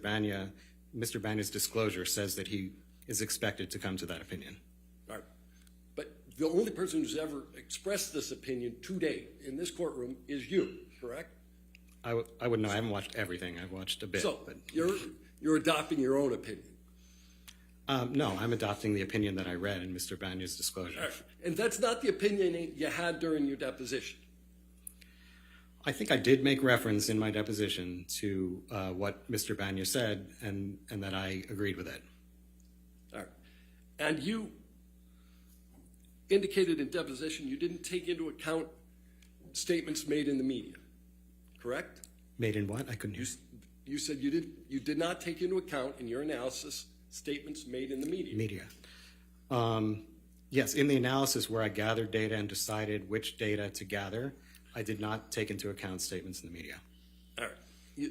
So you looked at data, you produced charts, you did analysis relating to the data, but you had no reason at the time you did this to consider any particular statements. Isn't that true? That's true. I think that's an appropriate scientific methodology to not to first gather as much data as possible and then drill down on the data. All right. And the Twitter data you collected shows that the 4 hashtags you identified were in existence before Mr. Waldman made the first statement in April 2020, right? That's correct. Right. In very small number. Right. But Justice for Johnny Depp has been around since 2013, correct? That sounds correct. Yeah. Amber Heard is an abuser, and Amber Turd first appeared in 2016, correct? I don't recall, actually. Right. Do you recall if there was any portion of Mr. Waldman's statement that made any reference to Amber Turd? Not that I've seen. Right. People can form a negative view of Ms. Heard without reading Mr. Waldman's statements, correct? People can form a negative opinion of anyone without reading anything. That's correct. And you didn't consider whether there was negative publicity around Ms. Heard other than the Waldman statements? Well, what I did was to report on correlation with these hashtags and certain search terms in particular. I wasn't trying to read anyone's mind as to why they used them. All right. You didn't form any opinion that of the million plus tweets that you looked at, were connected in some way to Mr. Waldman's statements? I did eventually, yes. You did eventually after you read somebody else's report relative to testimony that hasn't been given here? Well, I did it before my deposition. All right. You have a demonstrative that counsel played for you. Can we put up plaintiff's 1901 again? This is yours, right? Correct. Yeah. The biggest spikes, by far the biggest spikes here, are attributable to what hashtag? Justice for Johnny Depp hashtag. Yeah. And there are spikes that existed considerably before Mr. Waldman's statement. You were asked about that by counsel? One of them did. That was the date that Mr. Waldman leaked the audio tape. The biggest spike was before the statements. Right, the date he leaked the audio. And then there were many statements that, or there are many hashtags, or uses of the hashtag, that follow the statements. You'll have to be more specific. Well, so you looked at 1.2 million of these hashtags, right? Right. In your chart, didn't 980,000 of these plus belong to Justice for Johnny Depp? That sounds about right. You'd have to show me, but I'll take your word for it. All right. But the vast majority of them were Justice for Johnny Depp. A majority of them were. Well, it wasn't the majority so large that you had to draw another chart? The reason for drawing another chart is because the numbers were high at particular points, so you wouldn't be able to see the other hashtags. Right. Literally, this is your chart, and all of the other activity at the bottom you can barely see in comparison to the hashtag Justice for Johnny Depp. Right. As I testified, you can barely see them because of the spikes in the Justice for Johnny Depp hashtag, but when you look at the other chart, you can see that those others are still very large numbers. So you're not offering any opinion as to what caused these spikes? That's correct. Right. So you're not opining as to why these spikes are there? I'm only talking about correlation. Right. You're talking about a mathematical connection. That's right. Right. And you don't purport to be in anybody's head such that you know why they did a particular post with a particular hashtag. That's correct. All right. There's a second spike that appears to be in July of 2020. Yes, the pointer was pointing to a different one, but yes. Yeah. Were you aware there was a trial in the UK in 2020? I'm aware. And in July? You're saying it was in July? No, but as of the time of that spike, there was publicity around a trial, correct? I don't know how much publicity there was. I know the trial was going on then. All right.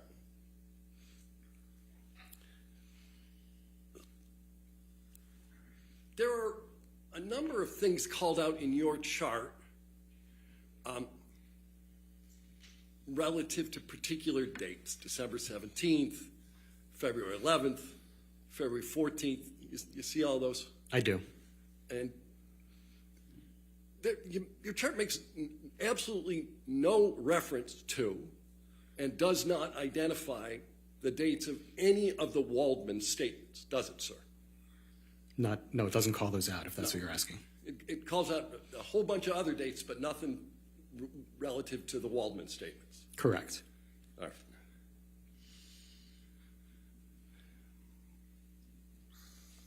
All right. At some point, you ran searches for additional search terms: hoax, fraud.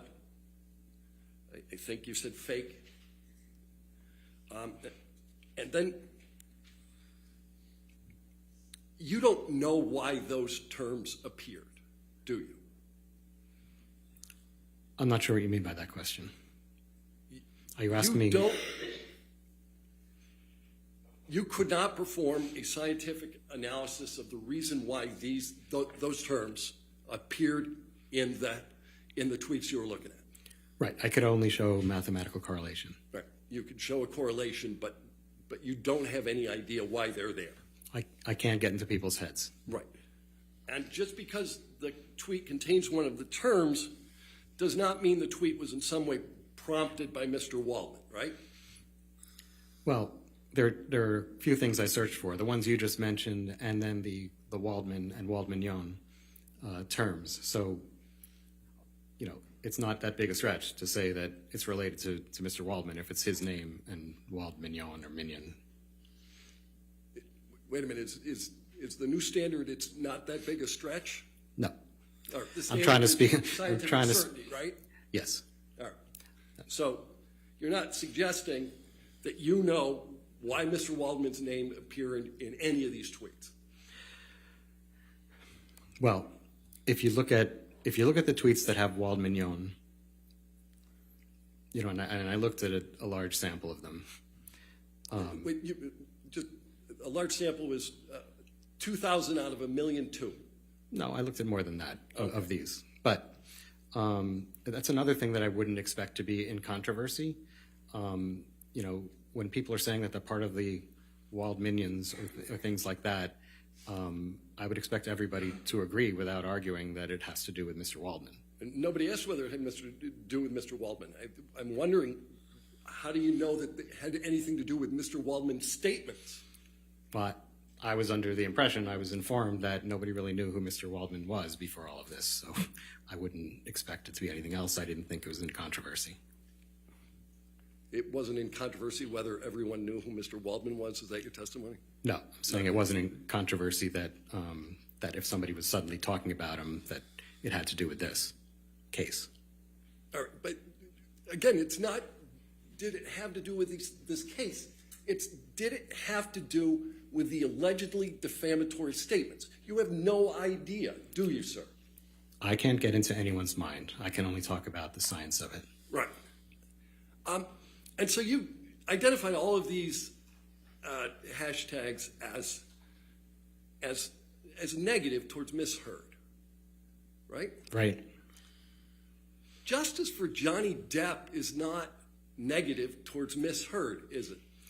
No, but the tweets that use that hashtag are.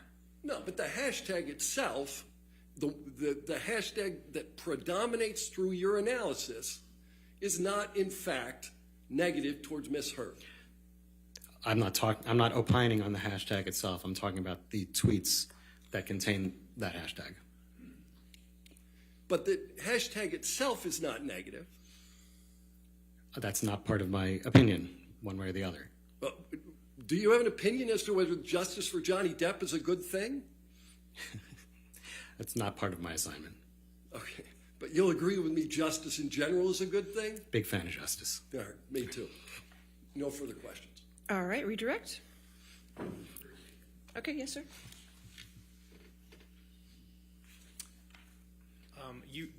Mr. Schnell, you reviewed a large sampling of tweets of justice for Johnny Depp, correct? I did. And the tweets that had the hashtag justice for Johnny Depp, how many of them were negative toward Ms. Heard? All of them. And what percentage of the tweets with negative hashtags between April 2020 and January 31st, 2021 contain the terms Waldman or Waldman-Young? Overruled, I'll Over 25%. 1 out of 4. And in your analysis, how far in time did the tweets containing the terms Waldman or Waldman-Young go? Like how far to now? Well, beyond the scope of cross? He was asking about... Overruled. So I think I disclosed at my deposition that I looked further into 2022 and found that it continued to go on. I didn't see any end to it at all. Okay. And based on your analysis, again, what period of time had more negative tweets against Ms. Heard, before or after April 2020? It was clearly double as many from April to 2021. And that's even including the February 2020 spike, correct? That's right. So and that happened before April, obviously. So even if you put that in there, it's still a lot more after April of 2020. And there are fewer months in that time period. I think there are 20 or 15 months in that time period and 27 months in the first part. And based on your analysis, what, if any, end do you see to the negative tweets toward Ms. Heard? Objection, no foundation. Based on his analysis up until the time? I'll sustain the objection. Okay. Did you see any, based on your analysis, at the end of the time of your analysis, what was happening with the negative tweets toward Ms. Heard? To continue to go on. Okay. Mr. Schnell, after your cross-examination, have any of your opinions in this matter changed? No, they've not. Thank you. Nothing. All right. All right, sir, you can have a seat in the courtroom or you're free to go. Okay, sir? Thank you. All right, your next witness? Okay, sure.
Thank you, Your Honor. We will be calling Michelle Mulrooney by deposition designation, and we start. Okay, just give us a moment to get that. Will you?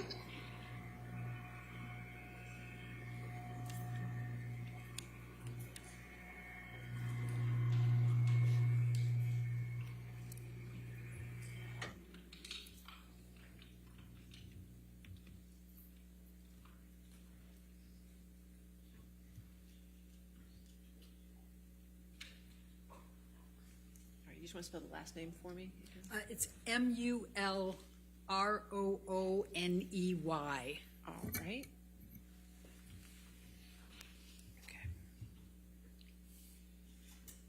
Please state your name and address for the record. Michelle Mulrooney, Los Angeles, California, 90067. Ms. Mulrooney, what is your occupation? I'm a partner at Venable LLP, an attorney practice. Could you just please describe give me a brief description of your educational background and work history? Okay, I attended USC and received my undergraduate degree in 1982. And then I again attended USC and received my law degree in 1985. I then worked for Gibson, Dunn and Crutcher until 1991. And then I worked for an entertainment law firm that was originally called Armstrong Hirsch when I joined it, then later morphed into several names. And then in 2011, I joined Venable LLP as a partner. Thank you. What are your areas of practice and expertise? I'm head of the estate planning, the West Coast estate planning group for Venable. And does that estate planning involve any aspect of marital estate planning, such as things like prenups and postnups, prenuptials, postnuptials? Yes, we frequently do prenups, cohabitation, and postnup agreements for our clients.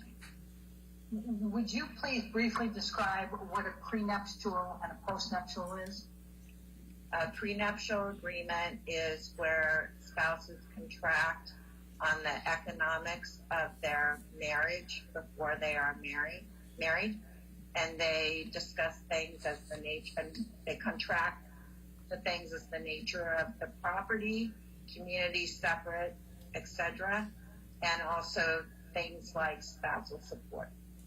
And in a postnup, the clients do that after they're married.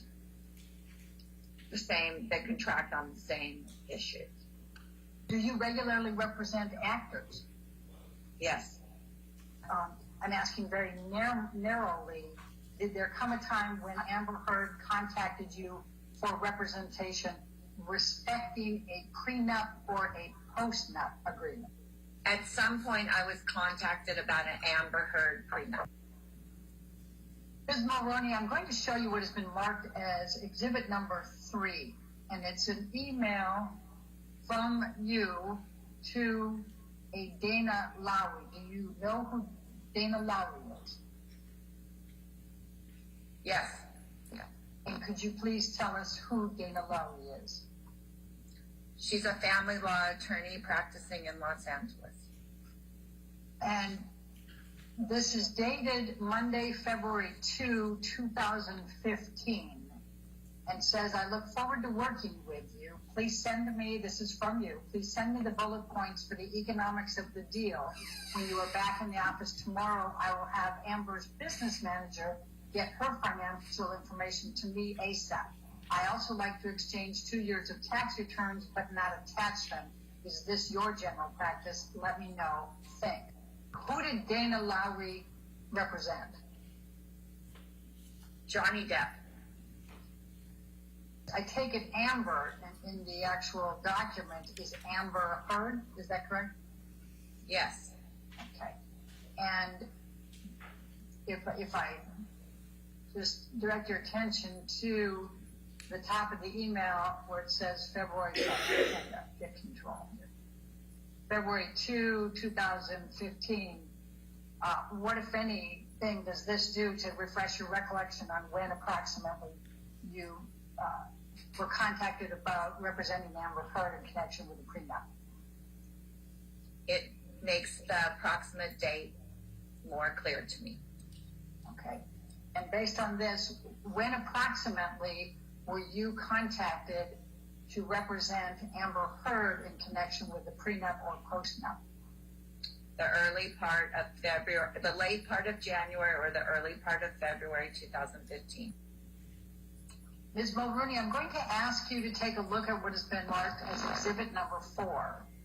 And it is an email from you to Dana Lowry, which is Mr. Depp's counsel, correct? During this time period, correct. And it's dated Tuesday, February 3. And I'm going to scroll down first so we get the earliest part of it. And the first part of it is an email from Dana Lowry to you, dated February 3rd at 10:13, and says J/A deal points. Do you know what J/A means?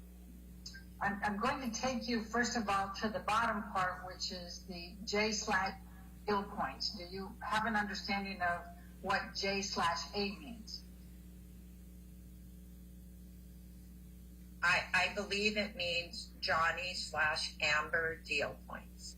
Absent a prenuptial agreement or a postnuptial agreement, is California what we call a common law property state? No. What is it? It's a community property state. Okay, and what does that mean? Generally means that all earnings after the date of marriage are owned 50%. Each party has an undivided 50% interest in those earnings. Yes. What was your understanding of the purpose of the confidentiality agreement? It's very standard when you're doing a prenuptial agreement or a postnuptial agreement, when either party is disclosing their assets, that they ask for a confidentiality agreement. You respond on February 17, Dana, I have forwarded to Amber. She is filming a movie, but hope to connect with her by the end of the week. I will keep trying to move forward.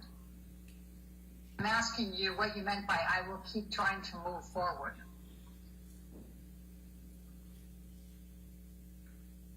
I assume I meant that we're trying to get a postnuptial agreement signed between the parties, and that's what I was hired for. Show you what has been marked as exhibit number 7. And I'm going to start again with going down to show you where the stream is here. And it says,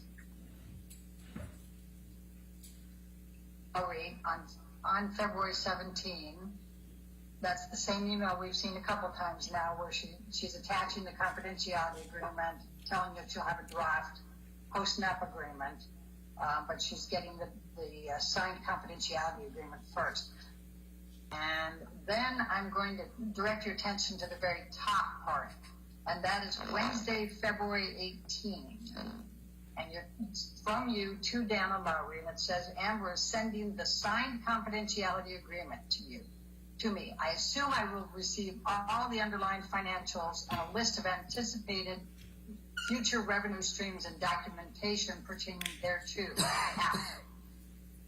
What did you mean by underlying financials and a list of anticipated future revenue streams and documentation pertaining thereto?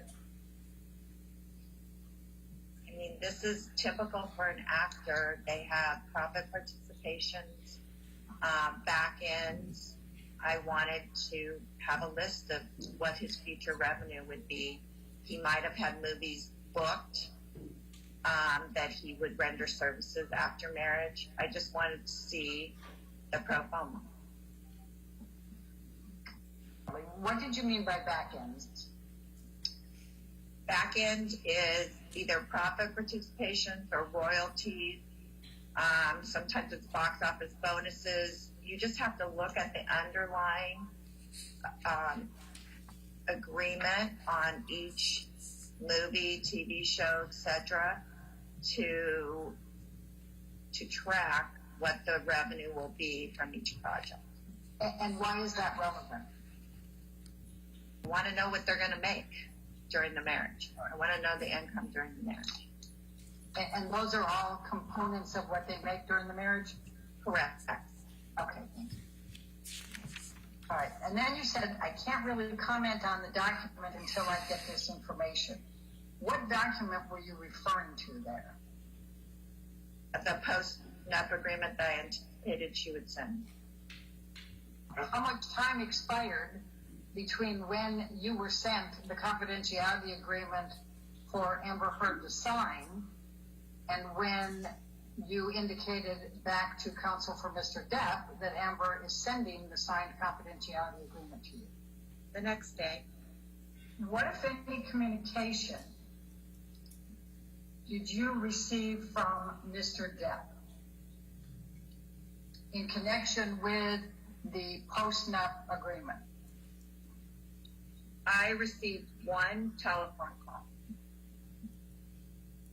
And whom did you receive that telephone call from? Mr. Depp. Please describe the telephone call from Mr. Depp. My recollection is that he was very mean, that he called me names, and that he fired me on behalf of them. When you say that he was very mean, what did you mean? Well, my only exact recollection is he called me a bitch. Mr. Depp called you a bitch on that telephone call? Hearsay, leading. What, if any, observations did you make during the telephone call from Mr. Depp, during which time he called you a bitch? I thought he was under the influence. Why did you think that? He was slurring his words, and his speech pattern was similar to my children's speech pattern when they were under influence. I was just extremely rattled by the call. I was on the phone for a very short time with him because he was represented by counsel, and I didn't want to be rude and hang up, but I told him I had to hang up. Like after 2 or 3 minutes after I realized what was happening, it took me very off guard, and that's all I remember is that it really shook me up. After that phone call, did you perform any further services for Ms. Heard in connection with the postnuptial agreement? No. Do you recall ever seeing a postnuptial draft agreement? No. Has either Ms. Heard or Mr. Depp contacted you at any time after the call with Mr. Depp respecting pursuing a postnuptial agreement? No. Who, if anyone, was paying your legal services? I don't recall. Was it your understanding that Mr. Depp had the authority to fire you? No. Did you tell him that? I don't recall. And isn't it true that he wouldn't have had the authority to fire you even if he were paying for your legal services? True? True. What, if any, communications did you have with Dana Lowy about your conversation with Mr. Depp after the conversation with Mr. Depp? I don't recall specifically. What do you recall generally, if anything? I do recall that I told her that I was no longer representing him. But I don't know if I did that in writing. Somehow she knew.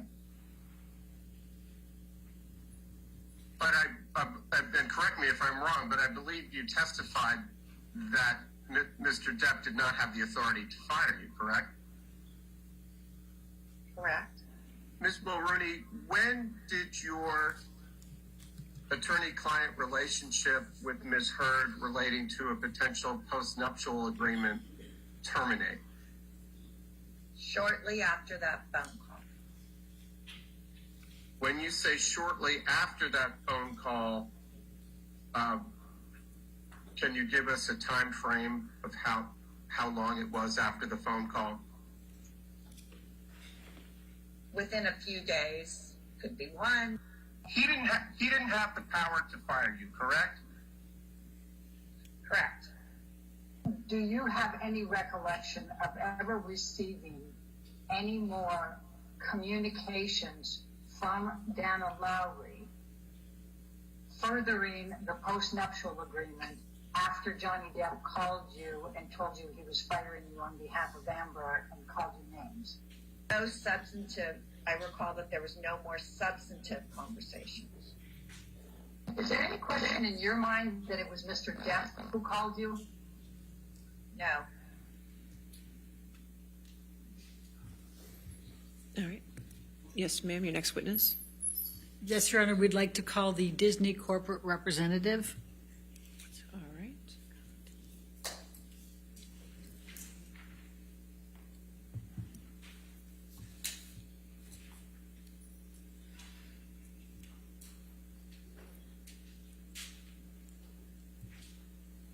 Would you please state your name and your business address for the record? Tina Newman, Walt Disney Studios Motion Picture Production, live action, 500 South Buena Vista Street, Burbank, California, 91521. And what is your current occupation? I'm a production executive. And what is your job title? That is my title, production executive. I work in the live action feature division for Disney. Is it your understanding you're testifying on behalf of Walt Disney Motion Pictures Group? Yes. Were you involved in the gathering of the documents responsive to the documents subpoenaed to Disney? Yes, I did provide some documentation to Alec and his group from our production group. I'm going to ask you to take a look at what I've just highlighted under topic number, it's subpoena duces tecum, paragraph number 2, and it asks for documents relating to this case, in fact, and then it also says specifically, this specifically includes the op-ed by Ms. Heard and any impact it may have had on the above, and that includes, as it's defined above, including the business relationship with Mr. Depp, including considering Mr. Depp for any work with Disney or future Pirates of the Caribbean role, or a lesser or greater role, a different role, or a different production. Do you recall seeing in any of the documents you reviewed, either being involved as the corporate designee or in preparing as the corporate designee, do you recall seeing an op-ed written by Ms. Heard? No. Do you recall in your preparation as the corporate designee of Disney and your review of the documents that were produced by Disney, any document that referred in any manner to the op-ed written by Ms. Heard? I would say no. Do you remember seeing in any of the documents you reviewed that were produced by Disney in response to the subpoena duces tecum, the word op-ed in any of those documents? I don't recall that, no.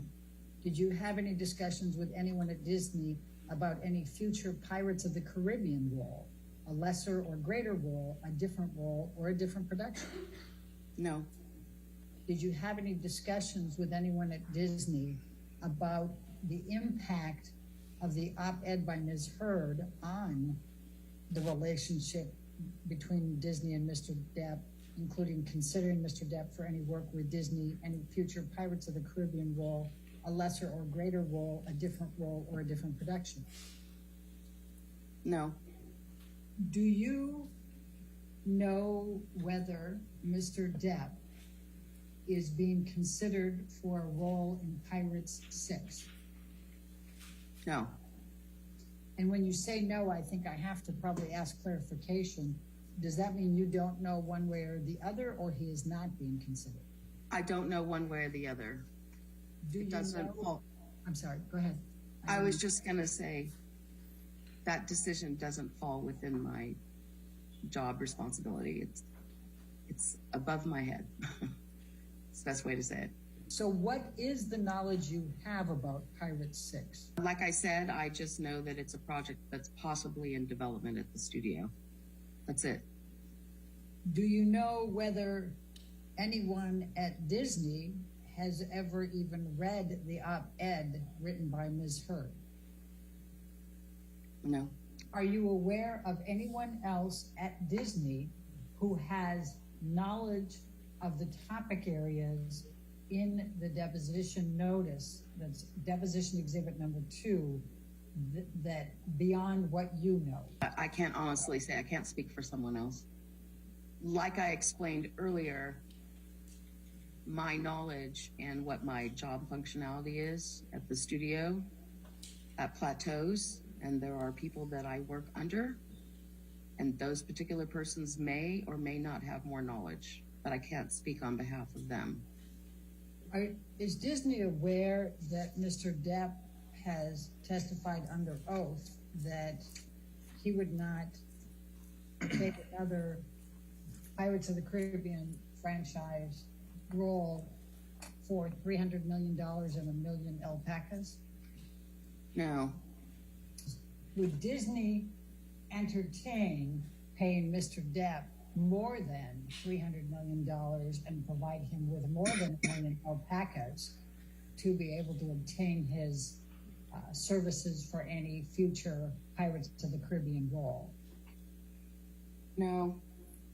I'm going to show you what has been marked as deposition exhibit number 52 to Alan Horn.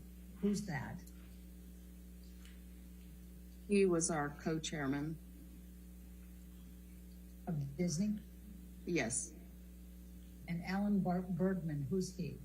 Same. He's the other co-chairman of Disney, or was at the time. And then Sean Bailey, you indicated, was the president? It's our president of production, correct. Okay, and then Ricky Strauss, who's he? I believe at the time he was the head of our marketing group. And Paul Rader? Paul Rader is the head of communications. All right, and this is from Angela Shaw, and it's dated 5/10/2017. Do you see that? Yes. And it says, subject HR, Johnny Depp, a star in crisis, and the insane story of his missing millions. Do you see that? Yes. Okay. Do you have any understanding as to why Angela Shaw was sending this communication to this group, the two co-chairmen, the president, vice president of production, head of communications on this particular day? I don't know what the intent of the email is, but obviously we have a relationship as a company with Johnny, so I assume that's why she may be bringing it to their attention. All right, and just to take that a little bit further, given that Disney has a relationship with Johnny Depp, if there is publicity relating to Johnny Depp, whether it be positive or negative, that would be relevant to Disney, would it not? Yeah, I mean, I can't say how it's relevant to Disney, but given that Angela is part of communications, it's her job to, keep the studio abreast, I guess, of anything concerning the company. So that's about as far as I can read into it. Okay. And so that's your interpretation of why Angela Shaw sent this to that group of people, was to keep them apprised of this particular article on Johnny Depp. Would you agree? Yeah, that would be my assumption. Yeah. I'm going to ask you to take a look at what has been labeled as exhibit number 53, and it is Disney 114 through 137. And I'm going to ask you if you recognize this document.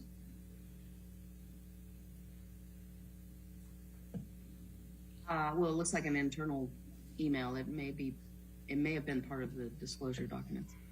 This one's from Alan Horn, and I think we've identified Alan Horn before. Well, actually, it starts with, let's start down here. On June 21st, 2018, all right, and then it has a reply from Sean Bailey, sad. Do you see that? Yes. What was Mr. Bailey's position with Disney on June 21st, 2018? I believe he was the president then. Okay. He may have been the EVP. I don't know. Okay. And then we have an email at the top. It's to Sean Bailey, CC Janelle Tipton. And then it has some copies to some other people. It's from Alan Horn. I believe we said he was one of the co-directors. Is that correct? Co-chairman. Co-chairman. Okay. And Alan Bergman. The other co-chairman. Okay. And do you have any recollection of ever reading the Rolling Stones article about Johnny Depp back in this time frame? I honestly don't remember if I ever read this document. I may have. Do you have any understanding of why this would be sent from Alan Horn to these other individuals on the top? Again, same as before, just because of the fact that we have a relationship with Johnny. So they may have determined it was important to bring it to their attention. All right, Ms. Newman, I'm going to show you what has been marked as deposition exhibit number 54. And do you recognize this document? Yes, it looks like a email. Please tell me, please describe it for me. It's an email, well, it started from Scott to myself. Scott Sellers is in Post Finance. And then I replied to Scott. So it looks like an email exchange between the two of us. All right, and you said Scott Sellers is in Post Finance? Correct. What is that? He handles all finances once film goes into post-production on any given picture. Also reporting for the studio, internal reporting, finances. All right. And this is July 14, 2018 that he's sending this to you, correct? Yes. Do you recall reading the story that was in the Rolling Stone, The Trouble with Johnny Depp? I mean, to be honest, I don't really remember much about the story, but obviously I must have looked at it and commented. Right, and in fact, you commented depressing. Do you see that? Yes. Okay. And just to go back to refreshing your recollection on the template, do you see that it has importance and received on this when you sent it back? Yes. Mm-hmm. Ms. Newman, I'm going to ask you to take a look at what has been marked as deposition exhibit number 56. And it is a document also produced by Disney, and there's the date stamps, Disney 167 through 177. And I'm going to ask you to take a look at the top there. This is to Alan Bergman from, and it has THR's Today and Entertainment. Do you understand what that is? Yes. Okay. I'm going to ask you to turn down to 169. It says, Johnny Depp's legal team prepares for court hearing about Amber Heard abuse claims. The actor's camp is previewing the evidence that it will present in an upcoming court hearing in the UK this fall, tied to a defamation lawsuit against the Sun for an article that labeled the actor a, quote, wife beater, end of quote. Katie Kaleni reports. Do you see that? Yes. Do you have a recollection of learning about this and reading about the UK case in this time frame? We're talking October 2018. I may have seen a headline come across my desk in the same manner as Alan received it, but that's probably as far as it went. Ms. Newman, I'm going to show you what has been marked as deposition number 60. And it It's dated November 5, 2020, and it says Disney reportedly scraps plans for Depp's POTC 6. I'm assuming that's Pirates of the Caribbean 6 return. You see that? Question was, did you see it? Yes, I see it. As you sit here today, are you aware of any document in Disney's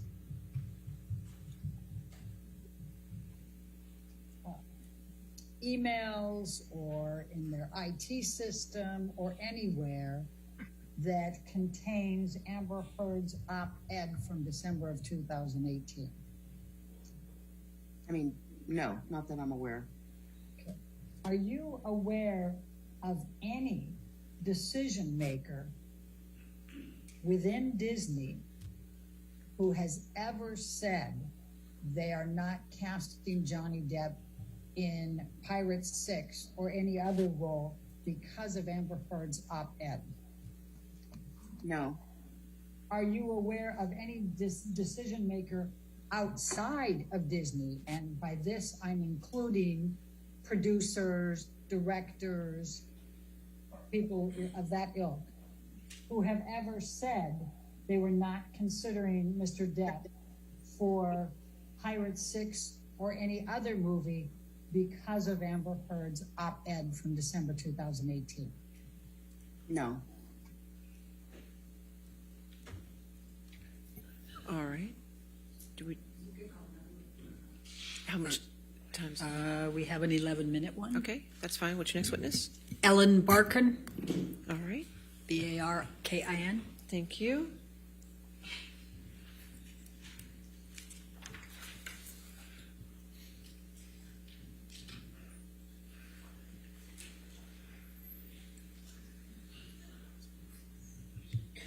Good morning, Ms. Barkin. Good morning. I think the first thing that would be very short but very simple and clean for the record is if you could just describe kind of your career background. I know it's very lengthy, but just give a kind of brief summary of kind of when you started working and what you've done during your career.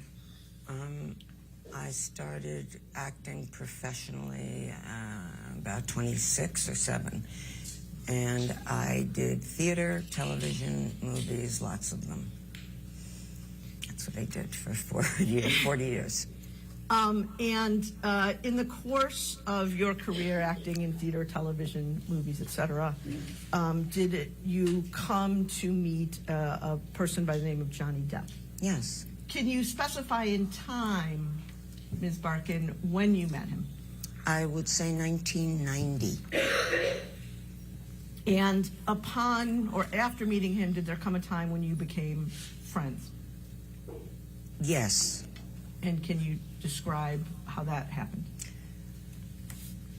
We just developed a friendship over time that lasted, I guess, if we met in the 90s, maybe 10 years, a little less. And fair to say that Mr. Depp at the time was also an actor, a professional actor? Yes. Were you, did you act in any film, stage, or TV productions with Mr. Depp? Yes, I was in Fear and Loathing in Las Vegas. How often would you see Mr. Depp? When I lived in New York, usually whenever I go to LA, if I were in LA, I'd see him once a week, maybe more. I mean, the friendship went up and down, living on different coasts. And did there come a time when your friendship with Mr. Depp became more than that, became romantic in nature? Yes. And at what point in time did your relationship with Mr. Depp take a romantic turn? After I had moved to Hollywood,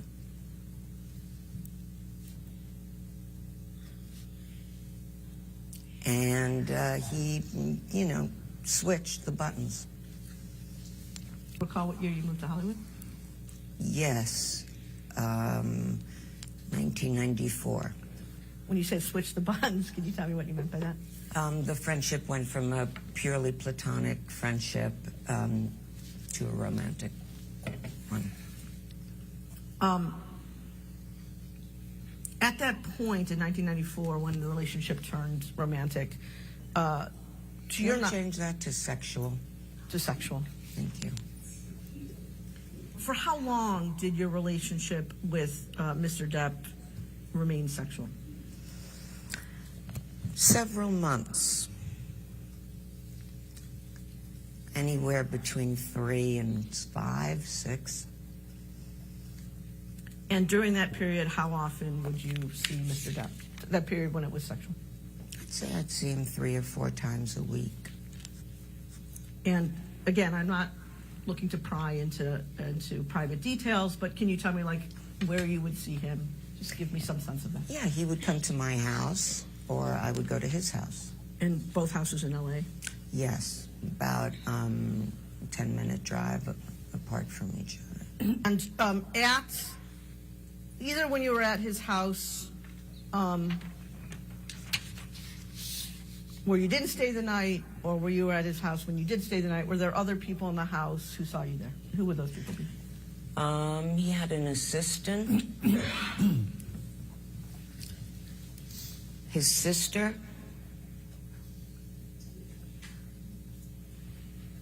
that's all I can remember now. Do you recall the name of the assistant? I don't know his name. He was referred to as Pig. He was referred to by whom as Pig? Johnny Depp. At any point that you were either initially friends and then sexual with Mr. Depp, did you become aware that he drank to excess? I was always aware. Okay, and can you explain how you were aware of that? He was drunk all the time, a lot of the time. And that would apply both to when you were initially friends and then later when it became sexual? Yeah. And what was he drunk? What was your understanding? What had he drunk to become drunk? He was a red wine drinker.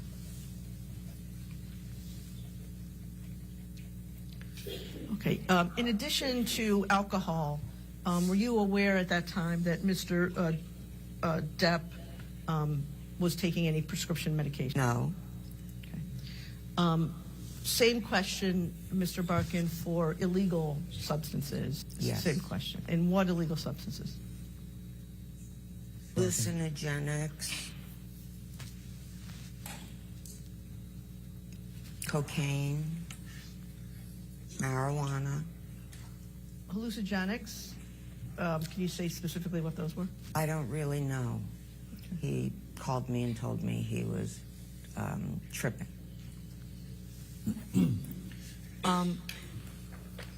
With respect to any of that, hallucinogenics, cocaine, or marijuana, did he do any of that in your presence? Yes. More than once? All the time. When you say all the time, how many times, again, in the period that you were both first friends and then sexual with Mr. Depp, do you think you saw him? I couldn't even tell you. I mean, I just know he was always drinking or smoking a joint. But would it be fair to say more than at least dozens of times? Yeah.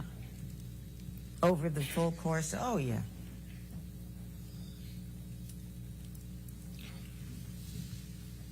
Now, did you ever observe, Ms. Barkin, Mr. Depp's behavior change when he drank more or used more drugs? I did not. So he was kind of the same all the time, fair to say? He was not the same. He was high. Did there come a time, Ms. Barkin, when Mr. Depp acted in a way that was out of control with you? Yes. Mr. Depp threw a wine bottle across the room, the hotel room on one instance in Las Vegas while we were shooting Fear and Loathing in Las Vegas. Was something about to happen? A fight was going on. Between you and Mr. Depp? No. Who was the fight between?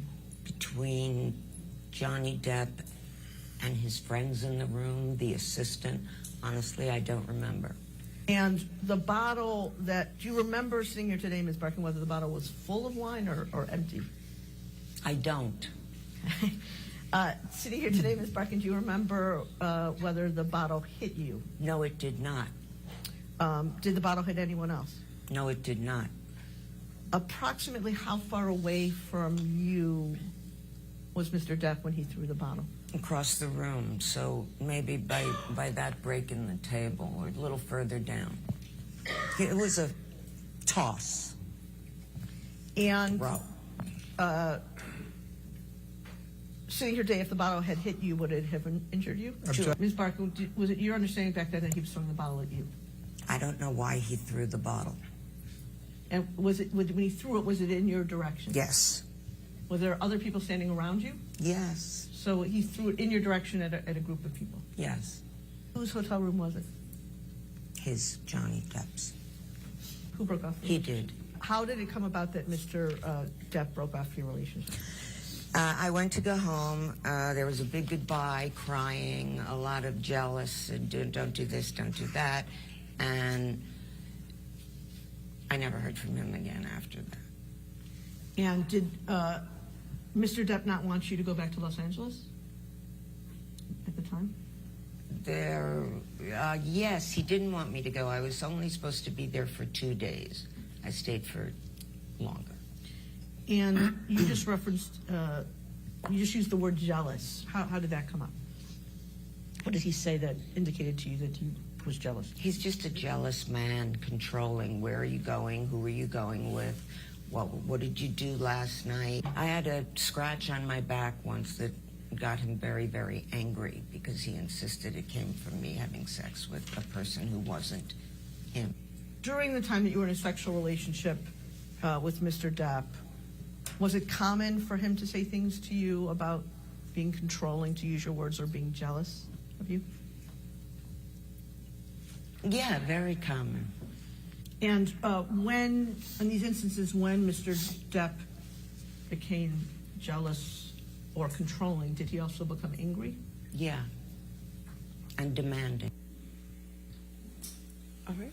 Ladies and gentlemen, let's go and take our afternoon recess. Please do not discuss the case and do not do any outside research, okay? We'll see you back in 15 minutes.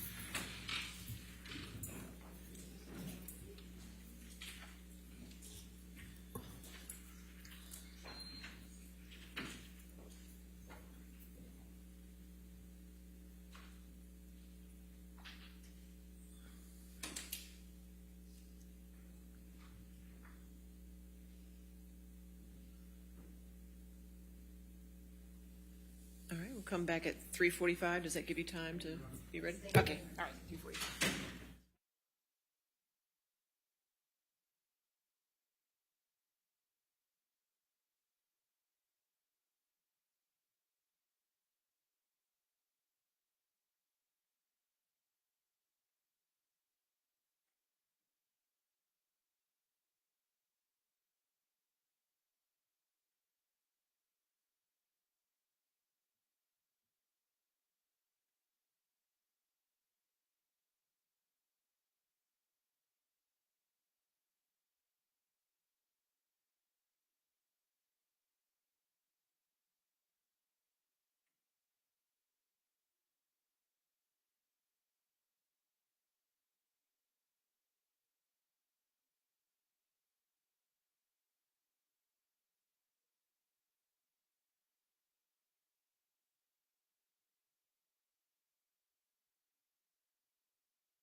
Okay, are we ready for the jury?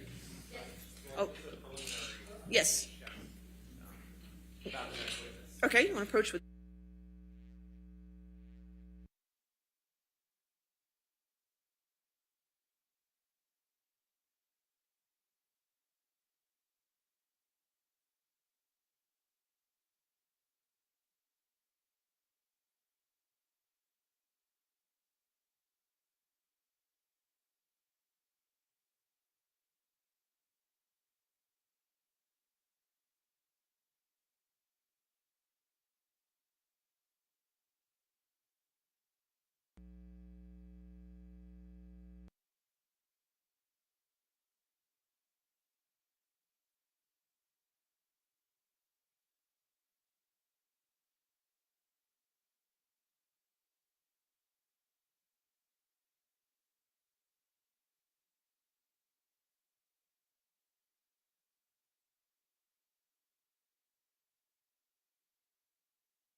All right, thank you. Your next witness? Your Honor, we call Dr. Alan Blaustein. All right. Blaustein. Thank you, sir. Oh, and I'm asking questions first. I believe I may be the only one asking questions. All right. All right, thank you. Can you please provide your full name? Alan Scott Blaustein. You're a doctor, correct? Correct. And you're a psychiatrist? Yes. How long have you been a psychiatrist for? Since 1987. And you went to medical school? Yes. What medical school did you go to? Northwestern University. Now, Johnny Depp was a patient of yours, correct? Correct. You understood that Mr. Depp had substance dependence issues, is that correct? Yes. Do you recall what substance issues, what substances Mr. Depp had issues with? Marijuana, alcohol, opiates, I believe. Did you ever have an understanding that Mr. Depp had anxiety syndrome?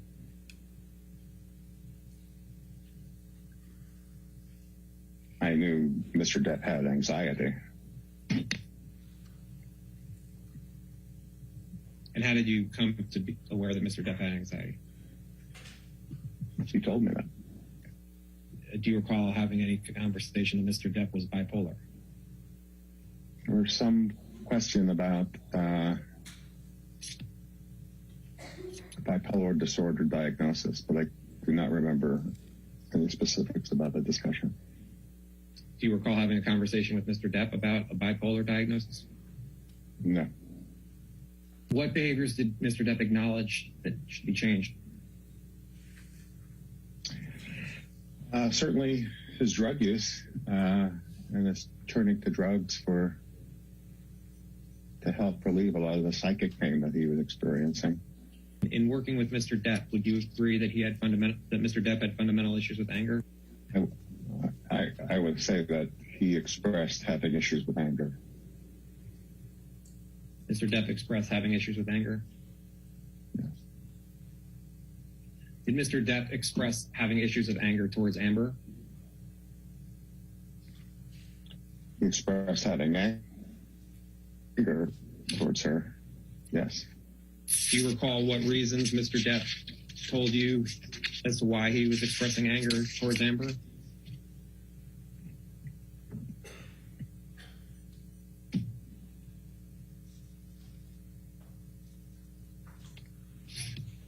I can't, no, I'll have to say no. In working with Mr. Depp, was he ever suspicious of Amber having affairs?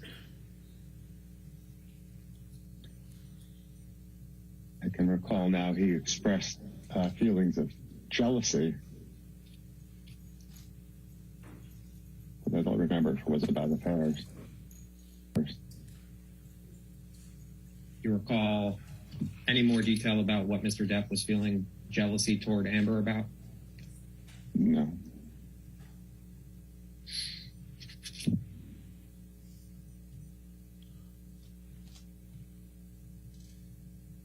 In working with Mr. Depp,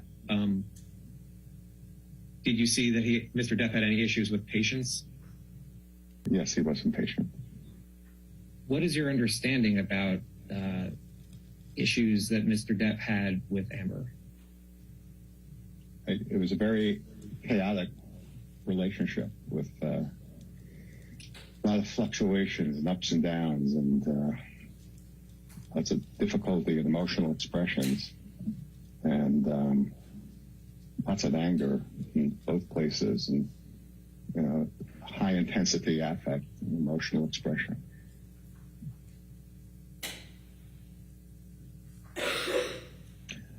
A lot of love, a lot of disappointment, a lot of fears.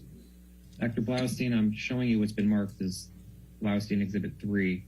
Do you recognize this document? Yes. Okay. What is it? It's my invoice billing document. Okay. This is from your files? Correct. You keep this document in the ordinary course of business? Correct. And this billing invoice is for Johnny Depp, correct? Correct. And so where it says 10 to 14 from your billing records, would this be is this your understanding the first time you met with Mr. Depp? By phone, yes.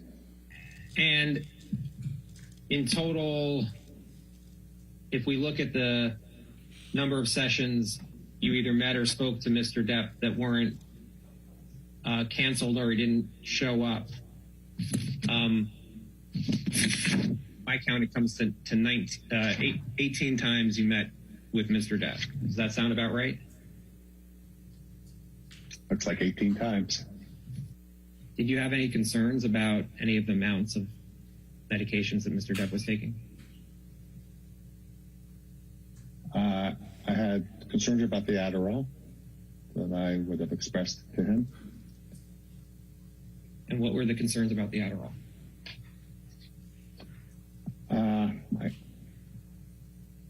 I don't recall the specific conversations, but I would have been asking about how he was diagnosed to have ADHD or under what circumstances he would take that, especially if he wasn't currently working.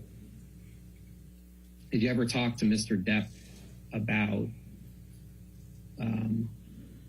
what he did when Marilyn Manson would visit? No. When you were working with Mr. Depp, did you have any understanding whether Mr. Depp was still abusing drugs and alcohol or not? Yes. But you do recall that there were times in your working with Mr. Depp where he had breakthrough uses of drugs or alcohol? Yeah, that his relative sobriety was not complete, yes. And that's what you mean by breakthrough usage, that his sobriety, Mr. Depp's sobriety, was not complete? Well, relative sobriety. Again, I said relative sobriety because he did continue to use marijuana throughout, almost entirely throughout the time that I knew him, with a short time exception, I think. So I called it relative sobriety. Then there'd be some breakthrough uses of other substances. Okay. And when you say breakthrough usage, just so everyone understands, what do you mean by that? He was trying to be sober. He was working on sobriety. And by breakthrough uses, I mean sobriety would mean the abstinence of using the substance. And so the breakthrough would be on a particular time he would have used the substance that he was trying to be sober of, abstinent of. Okay. So in addition to marijuana, in the time you saw Mr. Depp from October of 2014 through January of 2015, there were times where Mr. Depp broke his sobriety with drugs or alcohol in addition to marijuana, correct? I believe so, yes. How did you come to that understanding? He would have told me. Do you know why Mr. Depp stopped seeing you?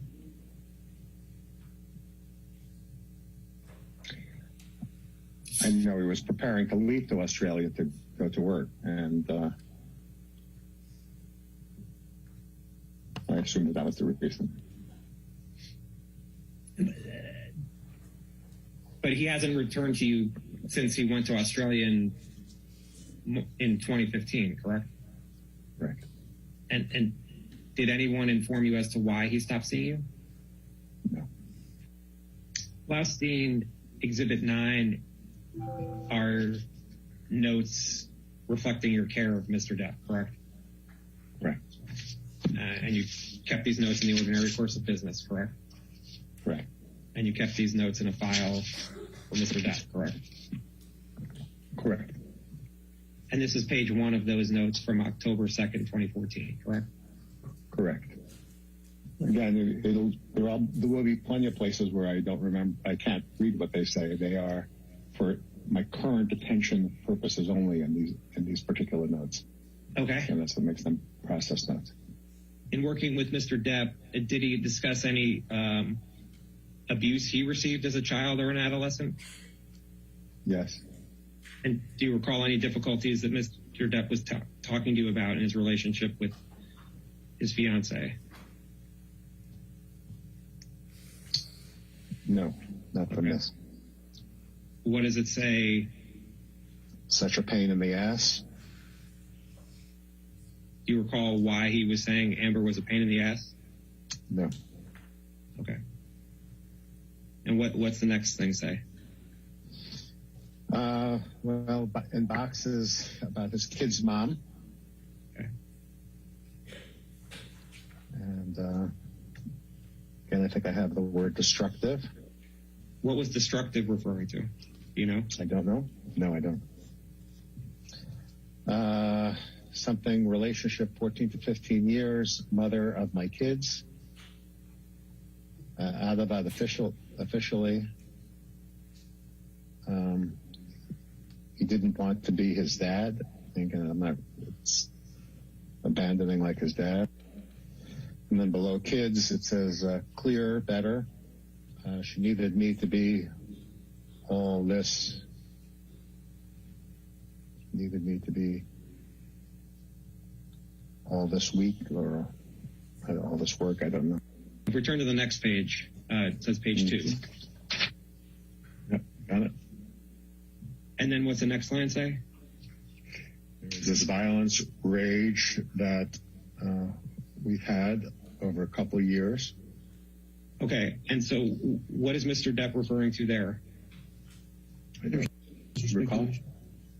So do you recall that in working with Mr. Depp that he spoke about violence and rage in other relationships in addition to his relationship with Amber? Or rage and chaos. I don't remember violence, but I do remember rage and chaos. Now, again, the context of this is I had met him at this point. So this is an initial telephone consultation.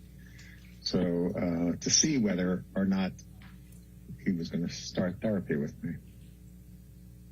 But in your working with Mr. Depp, was he talking about rage and chaos with relationships in addition to his relationship with Amber, correct? Yes. What other relationships was he talking about rage and chaos? Again, I don't have the specific recollection, but I think it included the mother of his children, and arguments about not child custody, child care, or visitation, or access to the children. On the left, it says raised 2 kids, 15 and 12.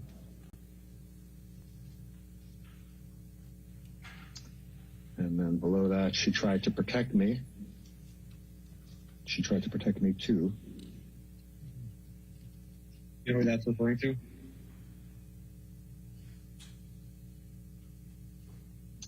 My association now is his sister, but I don't think that's true. I don't have a specific recollection, no. Wouldn't take fear, wake up to fight devil. Wait up to fight devil. You know what that's referring to? Wait up to fight devil? I think he referred to a devil as some version of internal depression and chaos that he felt, something like an everyday phenomenon. He felt he was struggling, and he, I think, would label it as a devil. So Mr. Depp labeled it's something that was internal to him as the devil, as a representation of something horrible inside of himself. What I would say. So the devil was something horrible inside of himself, correct? That's what Mr. Depp. Again, I don't think he ever said that, so I'm going to be careful here. The devil was the representation of the battle that he had many days when he woke up with the depression and anxiety and fears that he had. Did Mr. Depp ever refer to himself as a monster?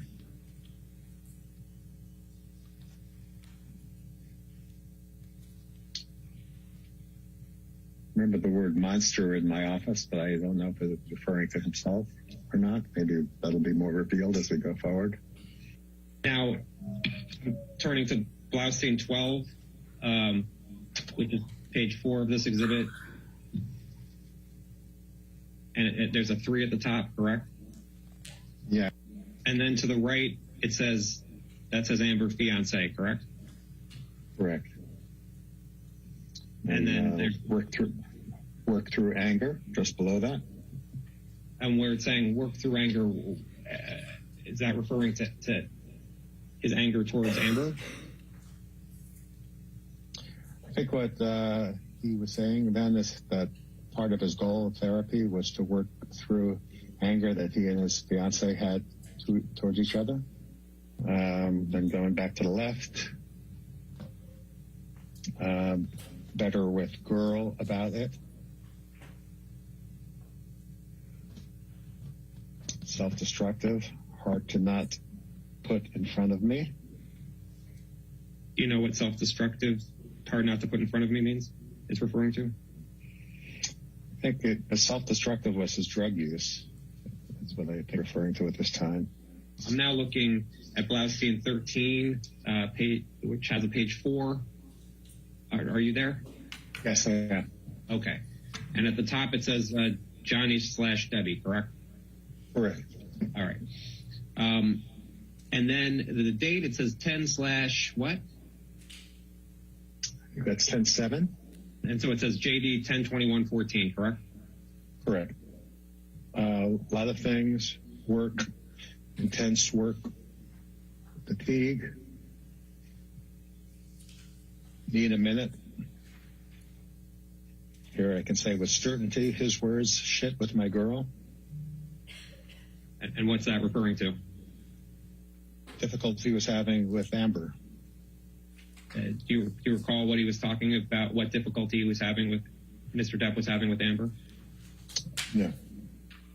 The next line looks like it says she refuses to accept. Correct.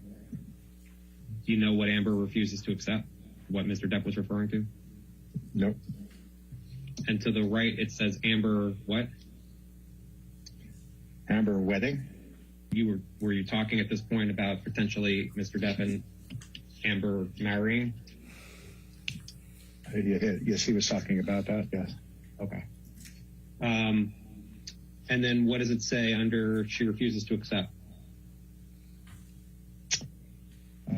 Wedding February. And then what's next? May not want to go to marriage, 51 years old. Were there any discussions that you had with Mr. Depp where he had concerns about the age difference between him and Amber? I don't think so. No. Okay. But what does it say under 51 years old? A lot of life experiences. You're being my mother and psychotic sister. What did you understand Mr. Depp was referring to where you wrote, "You're being my mother and psychotic sister"? I think that's something that he said to, he told me, he said to her that he was. That Mr. Depp said to Amber, "You're being my mother and psychotic sister"? That's what I would think, yes. Okay. Then the next line. High tolerance for marijuana. Who has a high tolerance for marijuana? He did. All right, turning to the next page, which is Blaustein 15, and where I have a number 5 on the top there. What is it? Self-something? Self-destructive very early.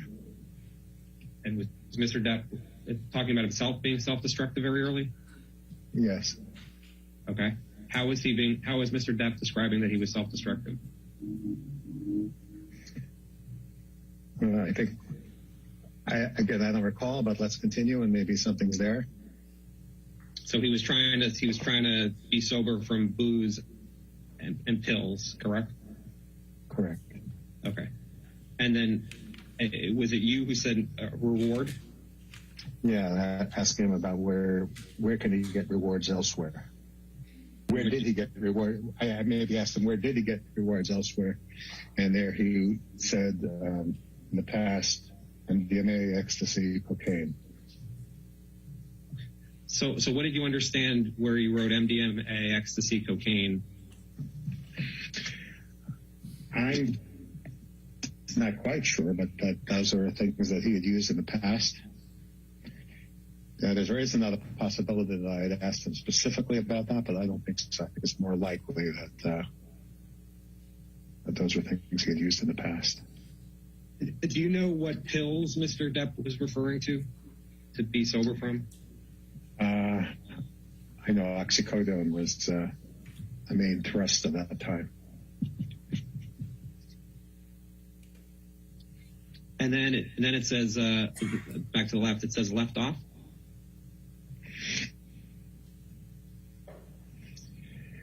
Yeah, and that's probably a note to myself to try to get back to a reward loop mechanism. And it's parallel to a relationship. What kinds of rewards could come back to him that could be healthy? What kinds of rewards that could come from the relationship that could be healthy? And then talk about biology changes. So I made a note to myself there to talk about how the brain changes in the face of many of these drugs over time. Did you talk with Mr. Depp at all that his brain can change as he continues to take these drugs? Yes, I did. And then it says 10/27/14. More on relationship issues, being accused, in his word, of being manic, grounded by seeing children. Son is one of the positive aspects of the relationship. I assume he's talking about his past relationship there. Mr. Depp was saying that Amber reminded him of his mom and his psychotic sister. The relationship reminded him of his relationship with his psychotic sister and his mother, yes. And Mr. Depp talked about that he was being accused of being manic. Yes. Did he say who accused him of being manic? I assume from this it was Amber.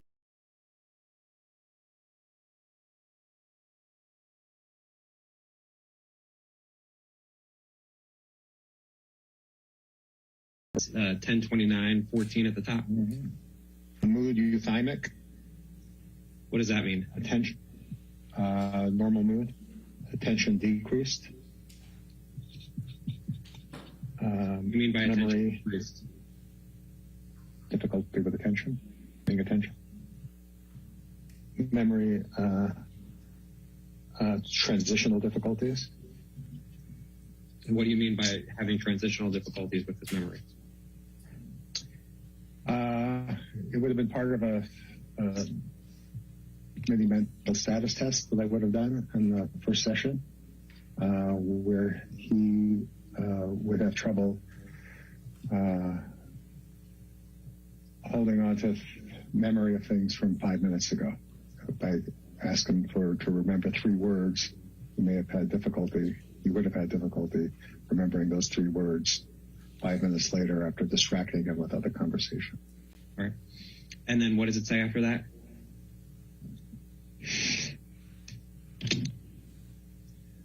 THC, a marijuana, as part of issue, tetrahydrocannabinol.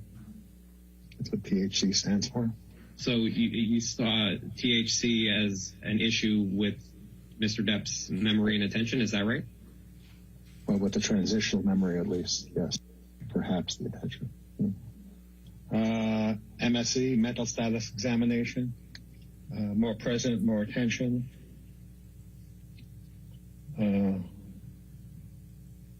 Off on dates.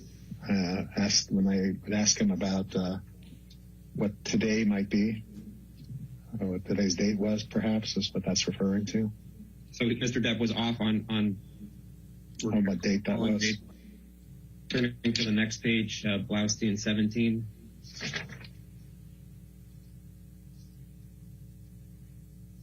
It says JD at the top, and then 11/10/14. See that? Yep, I have that. Okay. And Mr. Depp came in to see you on 11/10/14. Correct. Okay. And what's the first line say? Some clouding, probably secondary to THC. What do you mean by clouding?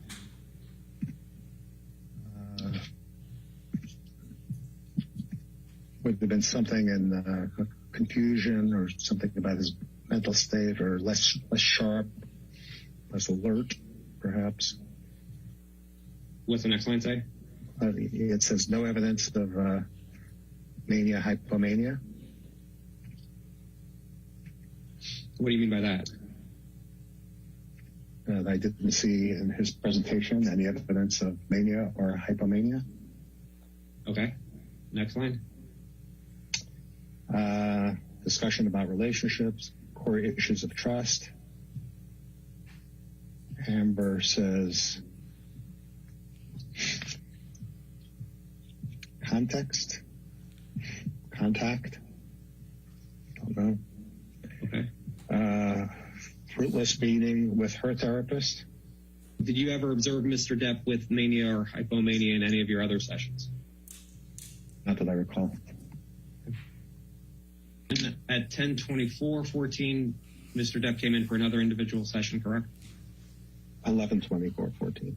The first line says 15 minutes late. 15 minutes late. Clear. Relationship stabilizing. Looking at jealous parts of him. What do you mean by that, looking at jealous parts of him? Things that make him jealous and what his role might be in jealousy. And what made Mr. Depp jealous? Well, about what was happening there, but with Amber, I don't know. I can't recall. I see in my next notice it was a triggering point. On my next notice, triggering point, early breakup at 22, where an actress cheated with a leading man. So was Mr. Depp jealous of Amber being with other men? I don't remember that specifically. Okay. And turning to Blaustein 18, which looks like it starts at 12:7:14. Yeah. Mr. Depp came in for an individual session. Correct. And then it looks like you have paranoia in quotes. Mm-hmm. Would have been his word. I know what he meant by that. The elements were fear, envy, and vigilance. So Mr. Depp told you something about paranoia? Mm-hmm. Well, as he defined it. And his elements of paranoia were fear, envy, and vigilance, as he told you.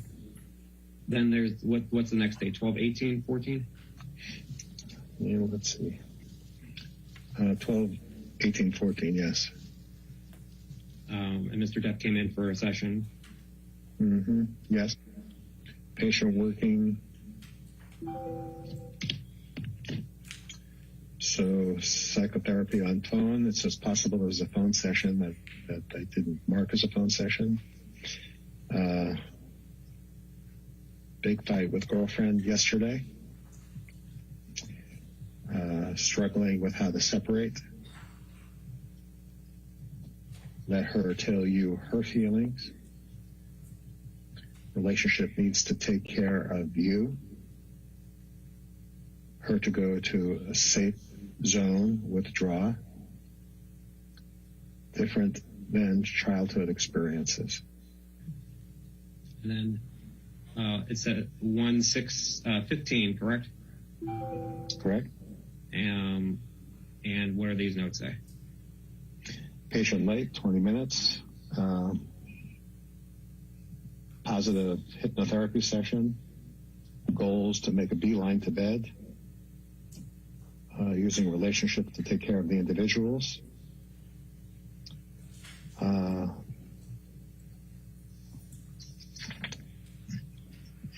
Let's see. Not logical approach to Amber's work. Take care of emotions. Sobriety continuing. And then Blaustein 20.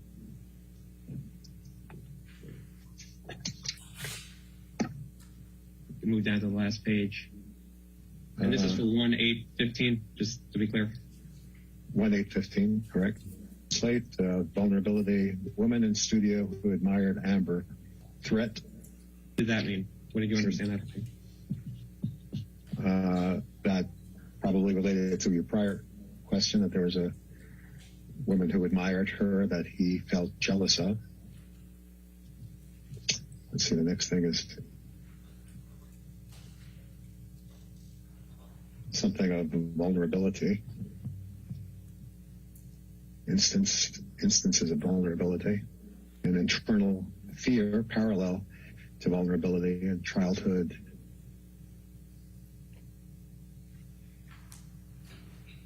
inability. Free or fight, only way. What does that mean, free or fight, only way?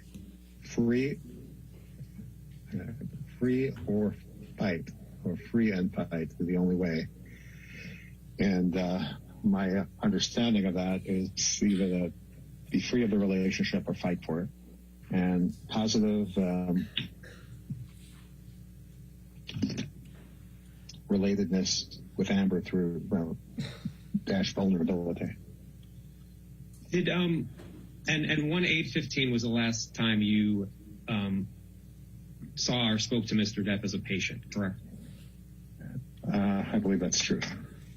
Did Mr. Depp describe to you at all how his jealousy would present itself, whether he was jealous of a man or a woman in relation to Amber?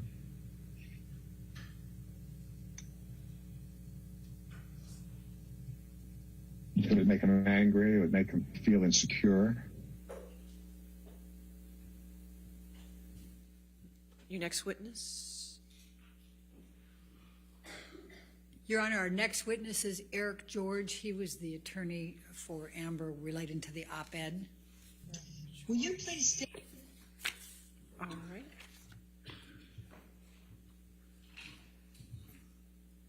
your name for the record? Sure. Eric George, E-R-I-C. Last name is George, G-E-O-R-G-E. And could you also state your business address, please? Sure. 2121 Avenue of the Stars, Suite 2800, Los Angeles, California, 90067. And what is the name of the law firm that you work with? It's Brown, B-R-O-W-N-E, George, Ross, O'Brien, Anagway, and Ellis. And you are an attorney, Mr. George? I am. And I take it from the name of the firm that you are one of the named partners? I am indeed. Okay. What are your areas of practice? Litigation, largely in the business and entertainment areas. Have you handled defamation and libel matters? I have. Where are you barred? In other words, what states are you a member of the bar? Sure. In California, New York, and Washington, D.C. And are you also a member or barred in the United States Supreme Court? I am. Can you please tell us where you attended undergraduate and law school? Sure. At Georgetown for both undergrad and law school. What, if any, service did you have with the Council of the United States Senate Judiciary Committee? Sure. I'm just pausing to get my dates correct here. In approximately March of 1999, I began service as counsel to the U.S. Senate Judiciary Committee, where I served through about mid-2000. And what, if any, service did you have to the Secretary, the Legal Affairs Secretary to the Governor, Pete Wilson? Sure. From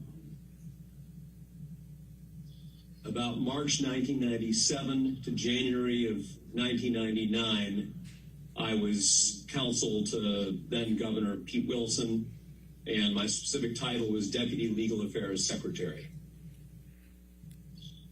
Have you been recognized for your career achievements since you have been an attorney? I'll say immodestly, yes, various ways that lawyers are from time to time in magazines and publications and whatnot. And what, if any, recognition have you received as one of the top 100 attorneys in California? The legal paper annually puts out a list of the top 100 attorneys in California, and I've been fortunate to be selected as one of those for many years. And what, if any, recognition have you had as being a super lawyer in California? Same answer, except that's, I believe it's called Los Angeles Lawyer magazine. I could have that wrong, but again, annually they put out a list of their super lawyers. All right. And are you also a member of the American College of Trial Lawyers? I am. What what is one of the qualifications for becoming a member, being invited to be a fellow of the American College of Trial Lawyers? Sure. So the college reaches out to individual lawyers who have distinguished themselves and generally occupy the top 1% of law practice. And it's an organization dedicated to the development of professionalism within the practice of law. I'm going to now turn to Amber Heard, and I'm going to ask you, Mr. George, how long have you known Amber Heard? I have known Amber Heard, gosh, it's got to be a good 5 years. I'm going to be referring to an op-ed, and I'm going to use the term op-ed. It's obviously an opinion editorial that Amber Heard ended up ultimately publishing with the ACLU. And so in the Washington Post, December 18, 2018. So as I go through and ask these questions, I'm going to be using just the term op-ed.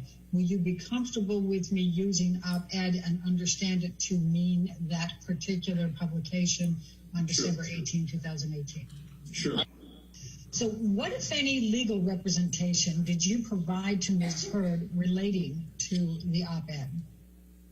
She presented to me a draft of the op-ed and asked for my counsel in terms of reviewing it, editing it, and finalizing it for publication. When is the first time Amber Heard reached out to you in connection with the op-ed and reviewing the op-ed? It was certainly within the time frame of December 6, 2018. In connection with the op-ed, what, if anything, was your objective in representing Amber Heard with respect to the review and revision of the op-ed? I reviewed it and spent some significant time on it to make sure that there would be no meritorious claim that could be brought against her in connection with a defamation or related type of tort claim. And ideally, with that in mind, to minimize the possibility of her ever being sued in connection with publishing it. So, Mr. George, I'm going to ask you to take a look at exhibit number 9. Yes. Are you familiar with this document? I am. Please describe what it is. As its title, it's a judgment of dissolution of the marriage between Amber Heard and Mr. Depp. Were you familiar with this document and its contents when you represented Amber Heard relating to the review of the op-ed? Yes. And what was your objective in representing and advising Amber Heard on the op-ed in connection with this stipulated judgment of dissolution of marriage? So my objective was to make sure that there would be no meritorious claim that could be brought against Ms. Heard in connection with the publication of an op-ed, whether that is a tort related to, say, defamation or something akin to it, but also including any contract-based breach claim arising in connection with the judgment. And what, if any, indications did you have from Amber Heard during that time frame that Amber did not intend to follow your advice or did not care if she was in a compromising position or might be at legal risk?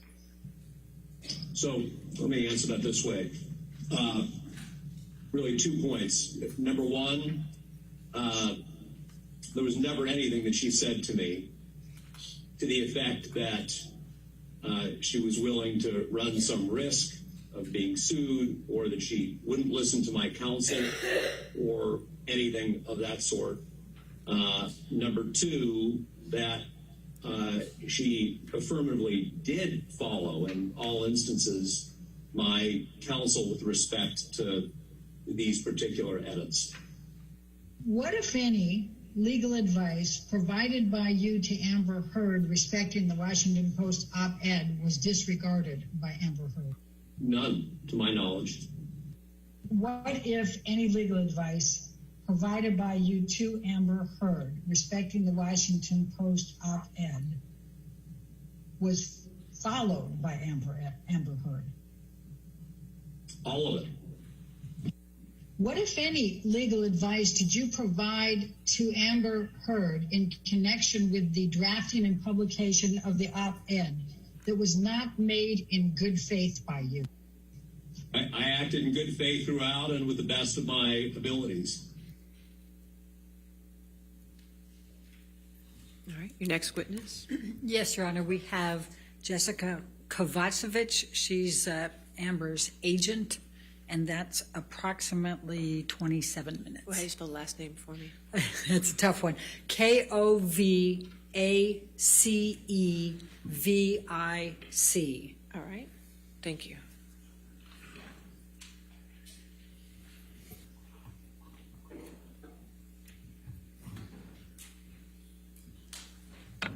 Good afternoon, Ms. Kovacevic.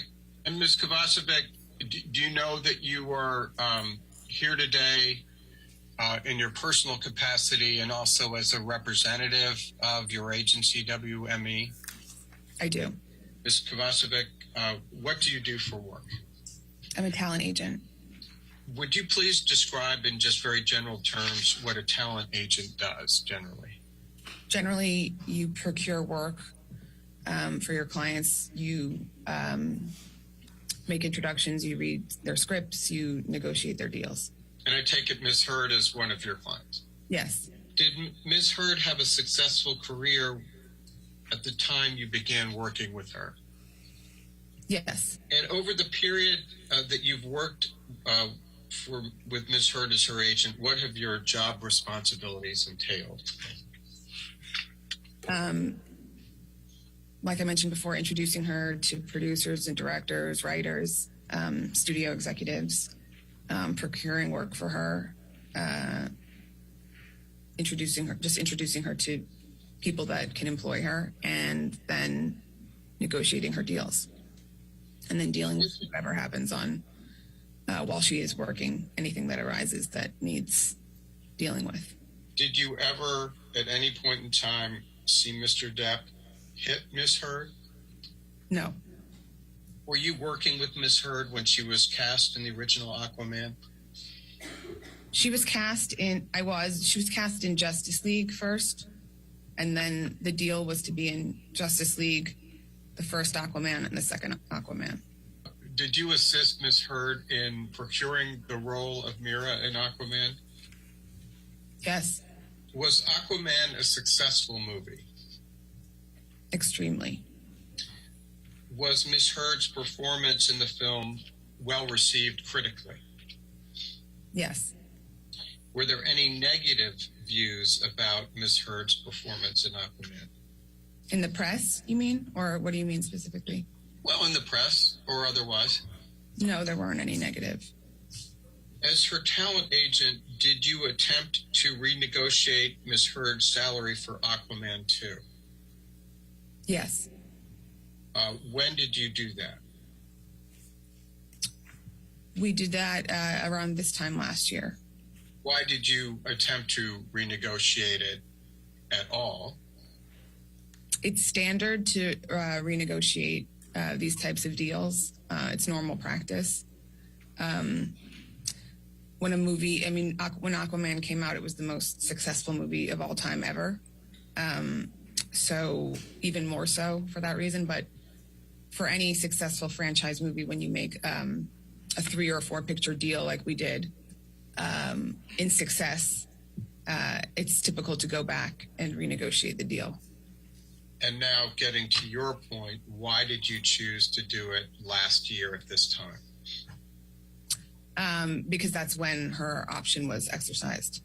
And when you did get around to trying to negotiate, you and WME successful in doing that? Correct. When did he call Warner Brothers to renegotiate the next film? It would have been the end of February last year. What year is that? 2021? Yes.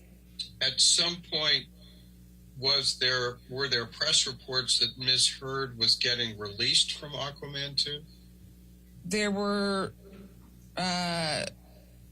online rumors for a while that she was being replaced.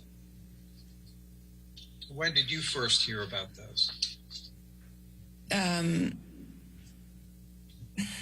First, I don't know exactly when, but it was way before. It was way before this. It was maybe even a year before this. 6 months before, maybe. So nobody ever told you that Warner Brothers misrepresented the reason that they were replacing Ms. Heard, correct? Why? No, why would they? Did there come a time when Ms. Heard was restored to her role in Aquaman 2? Yes. At that time, what were the terms of her restoration to Aquaman 2? The financial terms? Yes. She was going to be making $2 million on the second film. Was that consistent with the original contract? Yes. Is this consistent with what Warner Brothers originally gave as the rationale for not using her in Aquaman 2? The lack of chemistry between her and Jason? Yes. Yes. So did there come a time when WME came to understand that Ms. Heard's role as Mira in Aquaman 2 was diminished in some way? When she was sent the script, directly, which is the common practice for these films. You're aware that Ms. Heard has a contract with L'Oreal, correct? Yes. Were you working with Ms. Heard when she signed that contract? Yes. What's a bot? A bot is a fake account that's created to execute a certain objective. What is your educational background since high school? College. What college did you attend? NYU. What year did you graduate? 2005. What was your major? Communications. When WME first began working with Ms. Heard as her talent agent, you said she had had some success. How well known was Ms. Heard? She was pretty famous. She was within the industry. You could call anyone and they knew who she was. So she had a certain level of fame. She had starred in movies and shows already by that point. Going back and taking a wider lens, over the time that the several years you've worked with Ms. Heard, how would you characterize the arc of her career? I would say she was a known actress when I started working with her. Like I said, she was someone that you could call executives and producers and people about everyone, knew her name. She hadn't yet reached big star status, but she was definitely, she could get the lead of an independent movie. She could get the lead of a TV series. When I worked with her, we slowly started to strategically, have her work on some more prestigious projects and work with, better directors. And then when she got Justice League, that was a, turning point for her. And then Aquaman, subsequently, was obviously the biggest thing she had ever been a part of.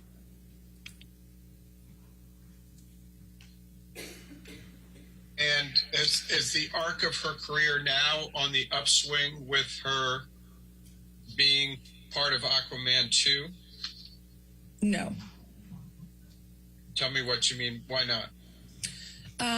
Because typically, when you have an actor who is in a movie as successful as Aquaman was, their career totally changes. And they're in a different echelon. They, get way more offers. They're just put in a different place, position-wise with studios. They're more bankable, so they can greenlight projects. All of those kind of things are consistent with when you're in a blockbuster of that size. And with her, that did not happen. It happened, very significantly for her co-star. Obviously, he's the lead of the film and he's the title character, but even a small percentage of that did not happen for her. So that's my assessment. What evidence sitting here today do you have that this caused her career any harm? Because evidence in that, in my experience and the experience of my colleagues in the experience of this business, your career takes a turn after something like that. She was very well received in the movie at the time. Everyone was very happy with her at the time. There was no issues. And then to have a complete downturn after that, and then have that coincide with constant tweets and negativity put out about her. I don't have a physical piece of paper of evidence, but it's the only logical conclusion I can draw. Can you name a single role she has lost as a result of any activity by Adam Waldman or anyone at his behest? There was a movie at Amazon that she had been offered with Gael Garcia Bernal. I don't know what the final title of it is called now. I can look it up. It had a working title at the time. That they took away from her. And, the lead actor who was a producer on it very much wanted it to be her and was very frustrated with the process. And no one can say out loud, we're taking this away from her because, of this bad press, because it's nothing she did, and it's all hearsay, and it's all, whatever. But there's no other reason. Now, Ms. Kovacevic, you've testified a bit about Adam Waldman, correct? Correct. And can you point us to any career opportunities that Ms. Heard has lost because of any statements made by Mr. Waldman? I mean, the Amazon movie, for one, is one that is tangible, because that is an example of something that she had before all of it that was then taken away. I know that a campaign she shot for Todd's via Katie Slater was scrapped and not used. There was not another specific example because, like I said to you, no one is going to say to me, oh, we can't hire her because of these tweets or whatever. They just don't want to hire someone that has bad press around them from, these accusations. No one wants someone who's being accused of a liar and making something up and, abusing somebody. No one wants that association with their project. And directing your attention 10 pages into the article, there's another quote from Mr. Waldman. Mr. Waldman states in this article, quote, quite simply, this was an ambush, a hoax. They set Mr. Depp up by calling the cops, but the first attempt didn't do the trick. The officers came to the penthouses, thoroughly searched and interviewed, and left after seeing no damage to face or property. So Amber and her friends spilled a little wine and roughed the place up, got their stories straight under the direction of a lawyer and publicist, and then placed a second call to 911, end quote. Did I read that correctly? It just shows the top part of that on this page, but the top part was correct. Okay. Did any was WME aware of Adam's statement, Mr. Waldman's statements in this particular article? Yes. Now, you testified a little bit earlier about there being tweets from Adam. I assume you were referring to Adam Waldman. Is that correct? Yes.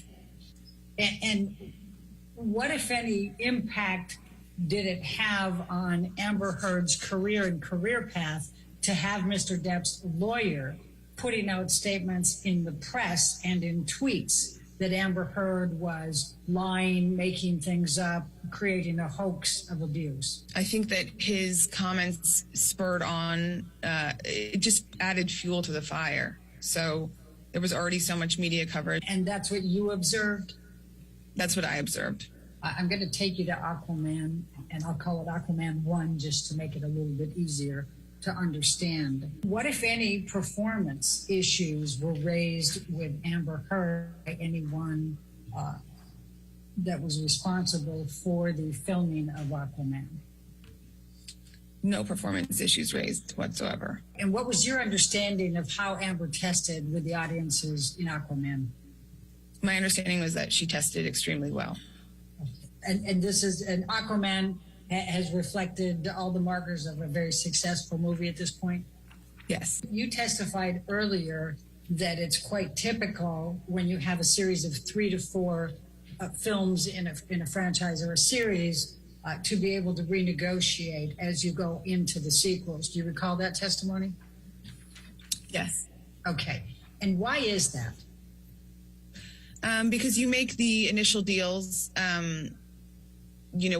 before the movie has done, well. And then when the movie overperforms like that, it's a custom. In light of the success of Aquaman, would you expect that Amber Heard would be receiving endorsements as of this time? Yes. And what is the typical process that happens after someone has starred in a very successful movie, such as Aquaman and Amber with Mira?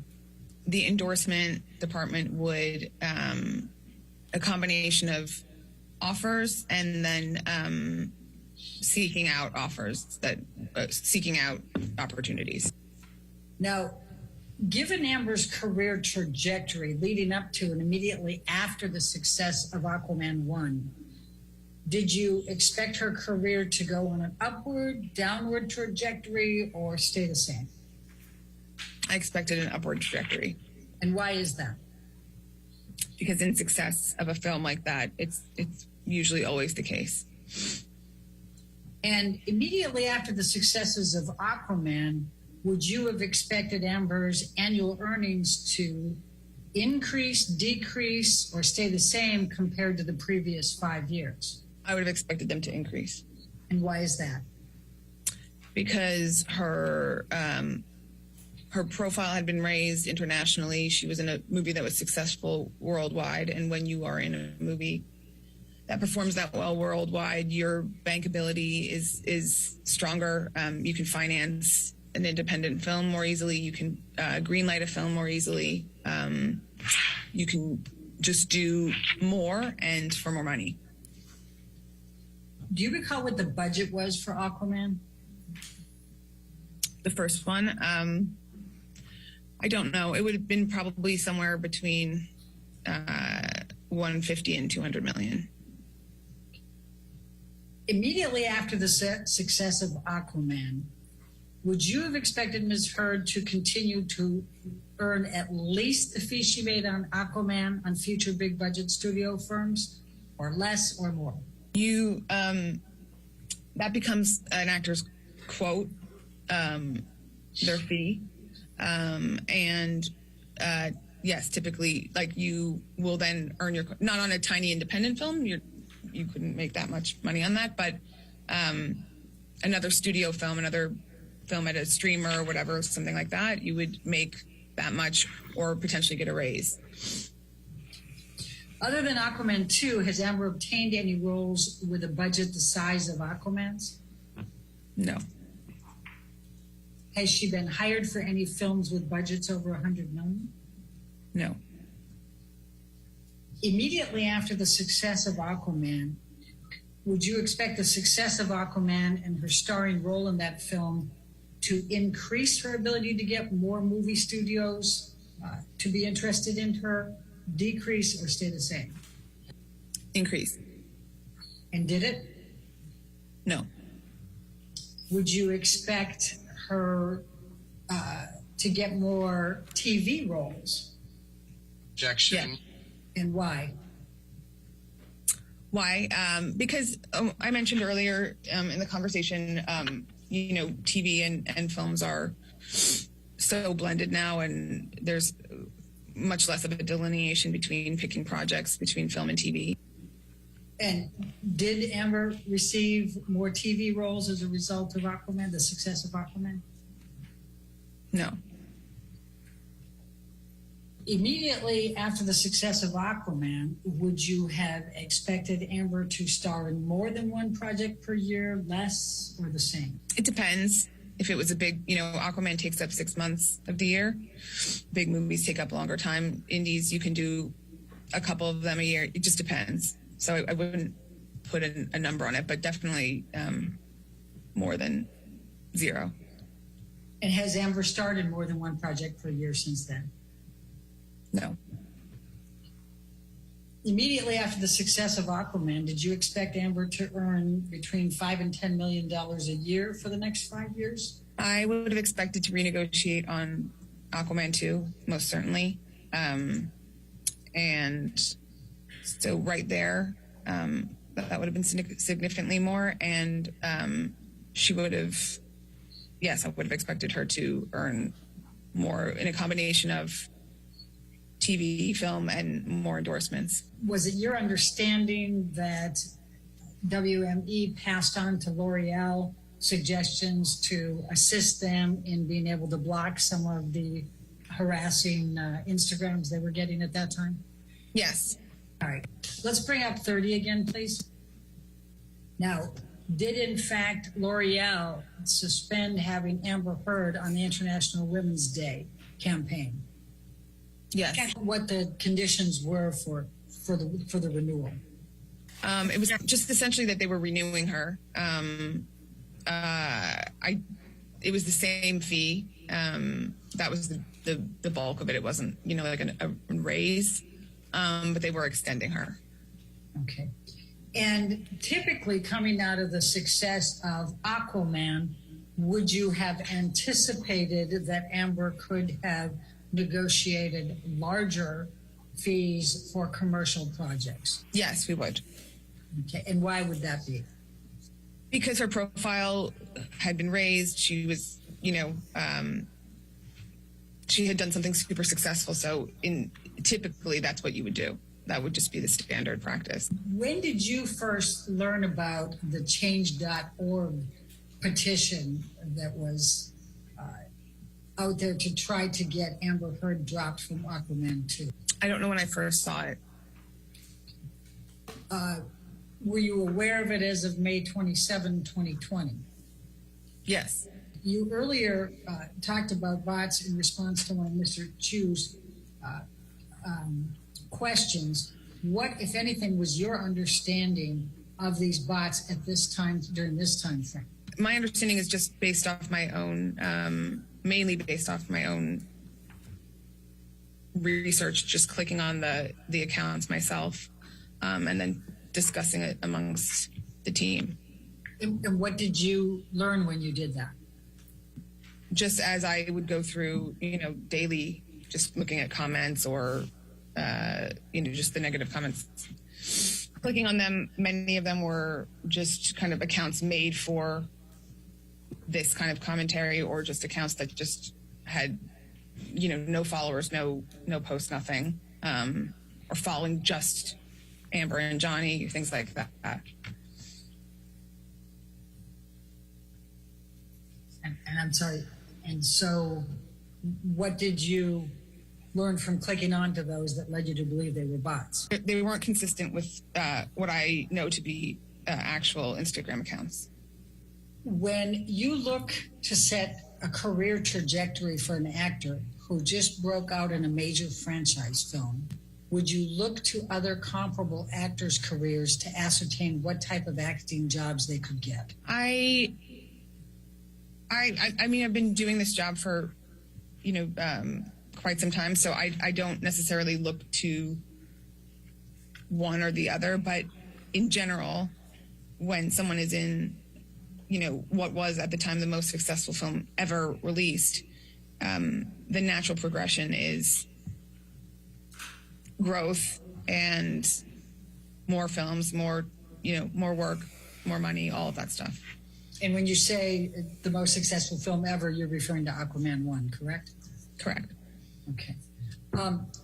Are comparable actors' salaries used in your mind to ascertain the asking price for an actor in a similar film? Are comparable actors' salaries used in your mind to ascertain the asking price for an actor in a similar film? Yes. Would you consider Ana de Armas' career to be comparable to Amber's in measuring where Amber would have been after Aquaman 1? Should have been. Ana de Armas, yes, I would say that would be a comparable, that would be a good comp. All right. Yes, ma'am. Is that what you have for today? That's it. Okay. All right, ladies and gentlemen, we've come to the end of our day and the end of our week. So I want to make sure you have a good 3 days and come back for our last week of testimony and enjoy your weekend. I just want to remind you again of what we need to remember as we go through the weekend, okay? So you're not to read anything about this case. You're not to watch anything about this case. You're not to listen to anything about the case. This applies to television, newspapers, magazines, the internet, and any online sites. Further, you're not to read, watch, or listen to anything about this case on any social media networking site or streaming service. In addition, you must not communicate with anyone about the case, whether in person, over the phone, by email, text, or instant messaging, or by any other electronic or non-electronic means. This includes your fellow jurors, friends, family, co-workers, acquaintances, and strangers. I also instruct you that you cannot do any research or make inquiries about this case, whether online or by any other means. For example, you cannot look information up on the internet that is related to this case or related to the persons involved in this case, nor may you consult dictionaries or other reference materials. What you learn about this case is limited to what you learn in the four walls of this courtroom when proceedings are underway, all right? So enjoy your weekend. We'll see you early, 9 o'clock, ready to go Monday morning, okay? Thank you.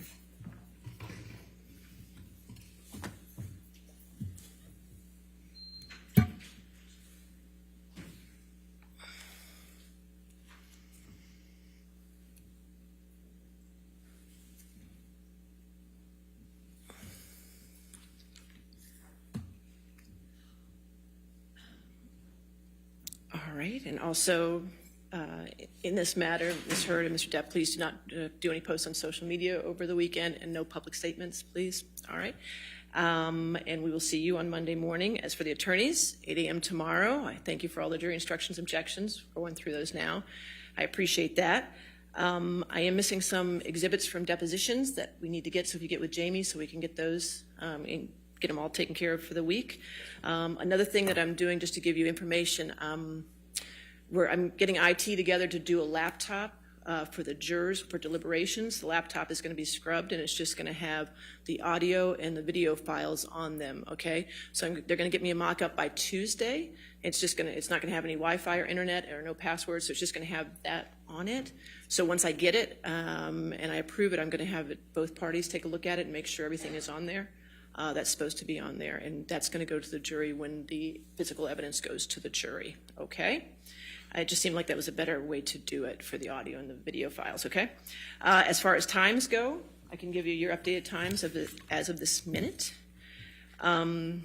For plaintiff has used 42 hours and 45 minutes. Defendant has used 53 hours and 1 minute. So the time remaining for the plaintiffs is 18 hours and 30 minutes. And the time for the defendants is 8 hours and 14 minutes. Okay? So anybody have any other issues before we're done for tonight? Not at this All right, we'll see you tomorrow morning, 8 a.m. Yes? Thank you. Okay, thank you.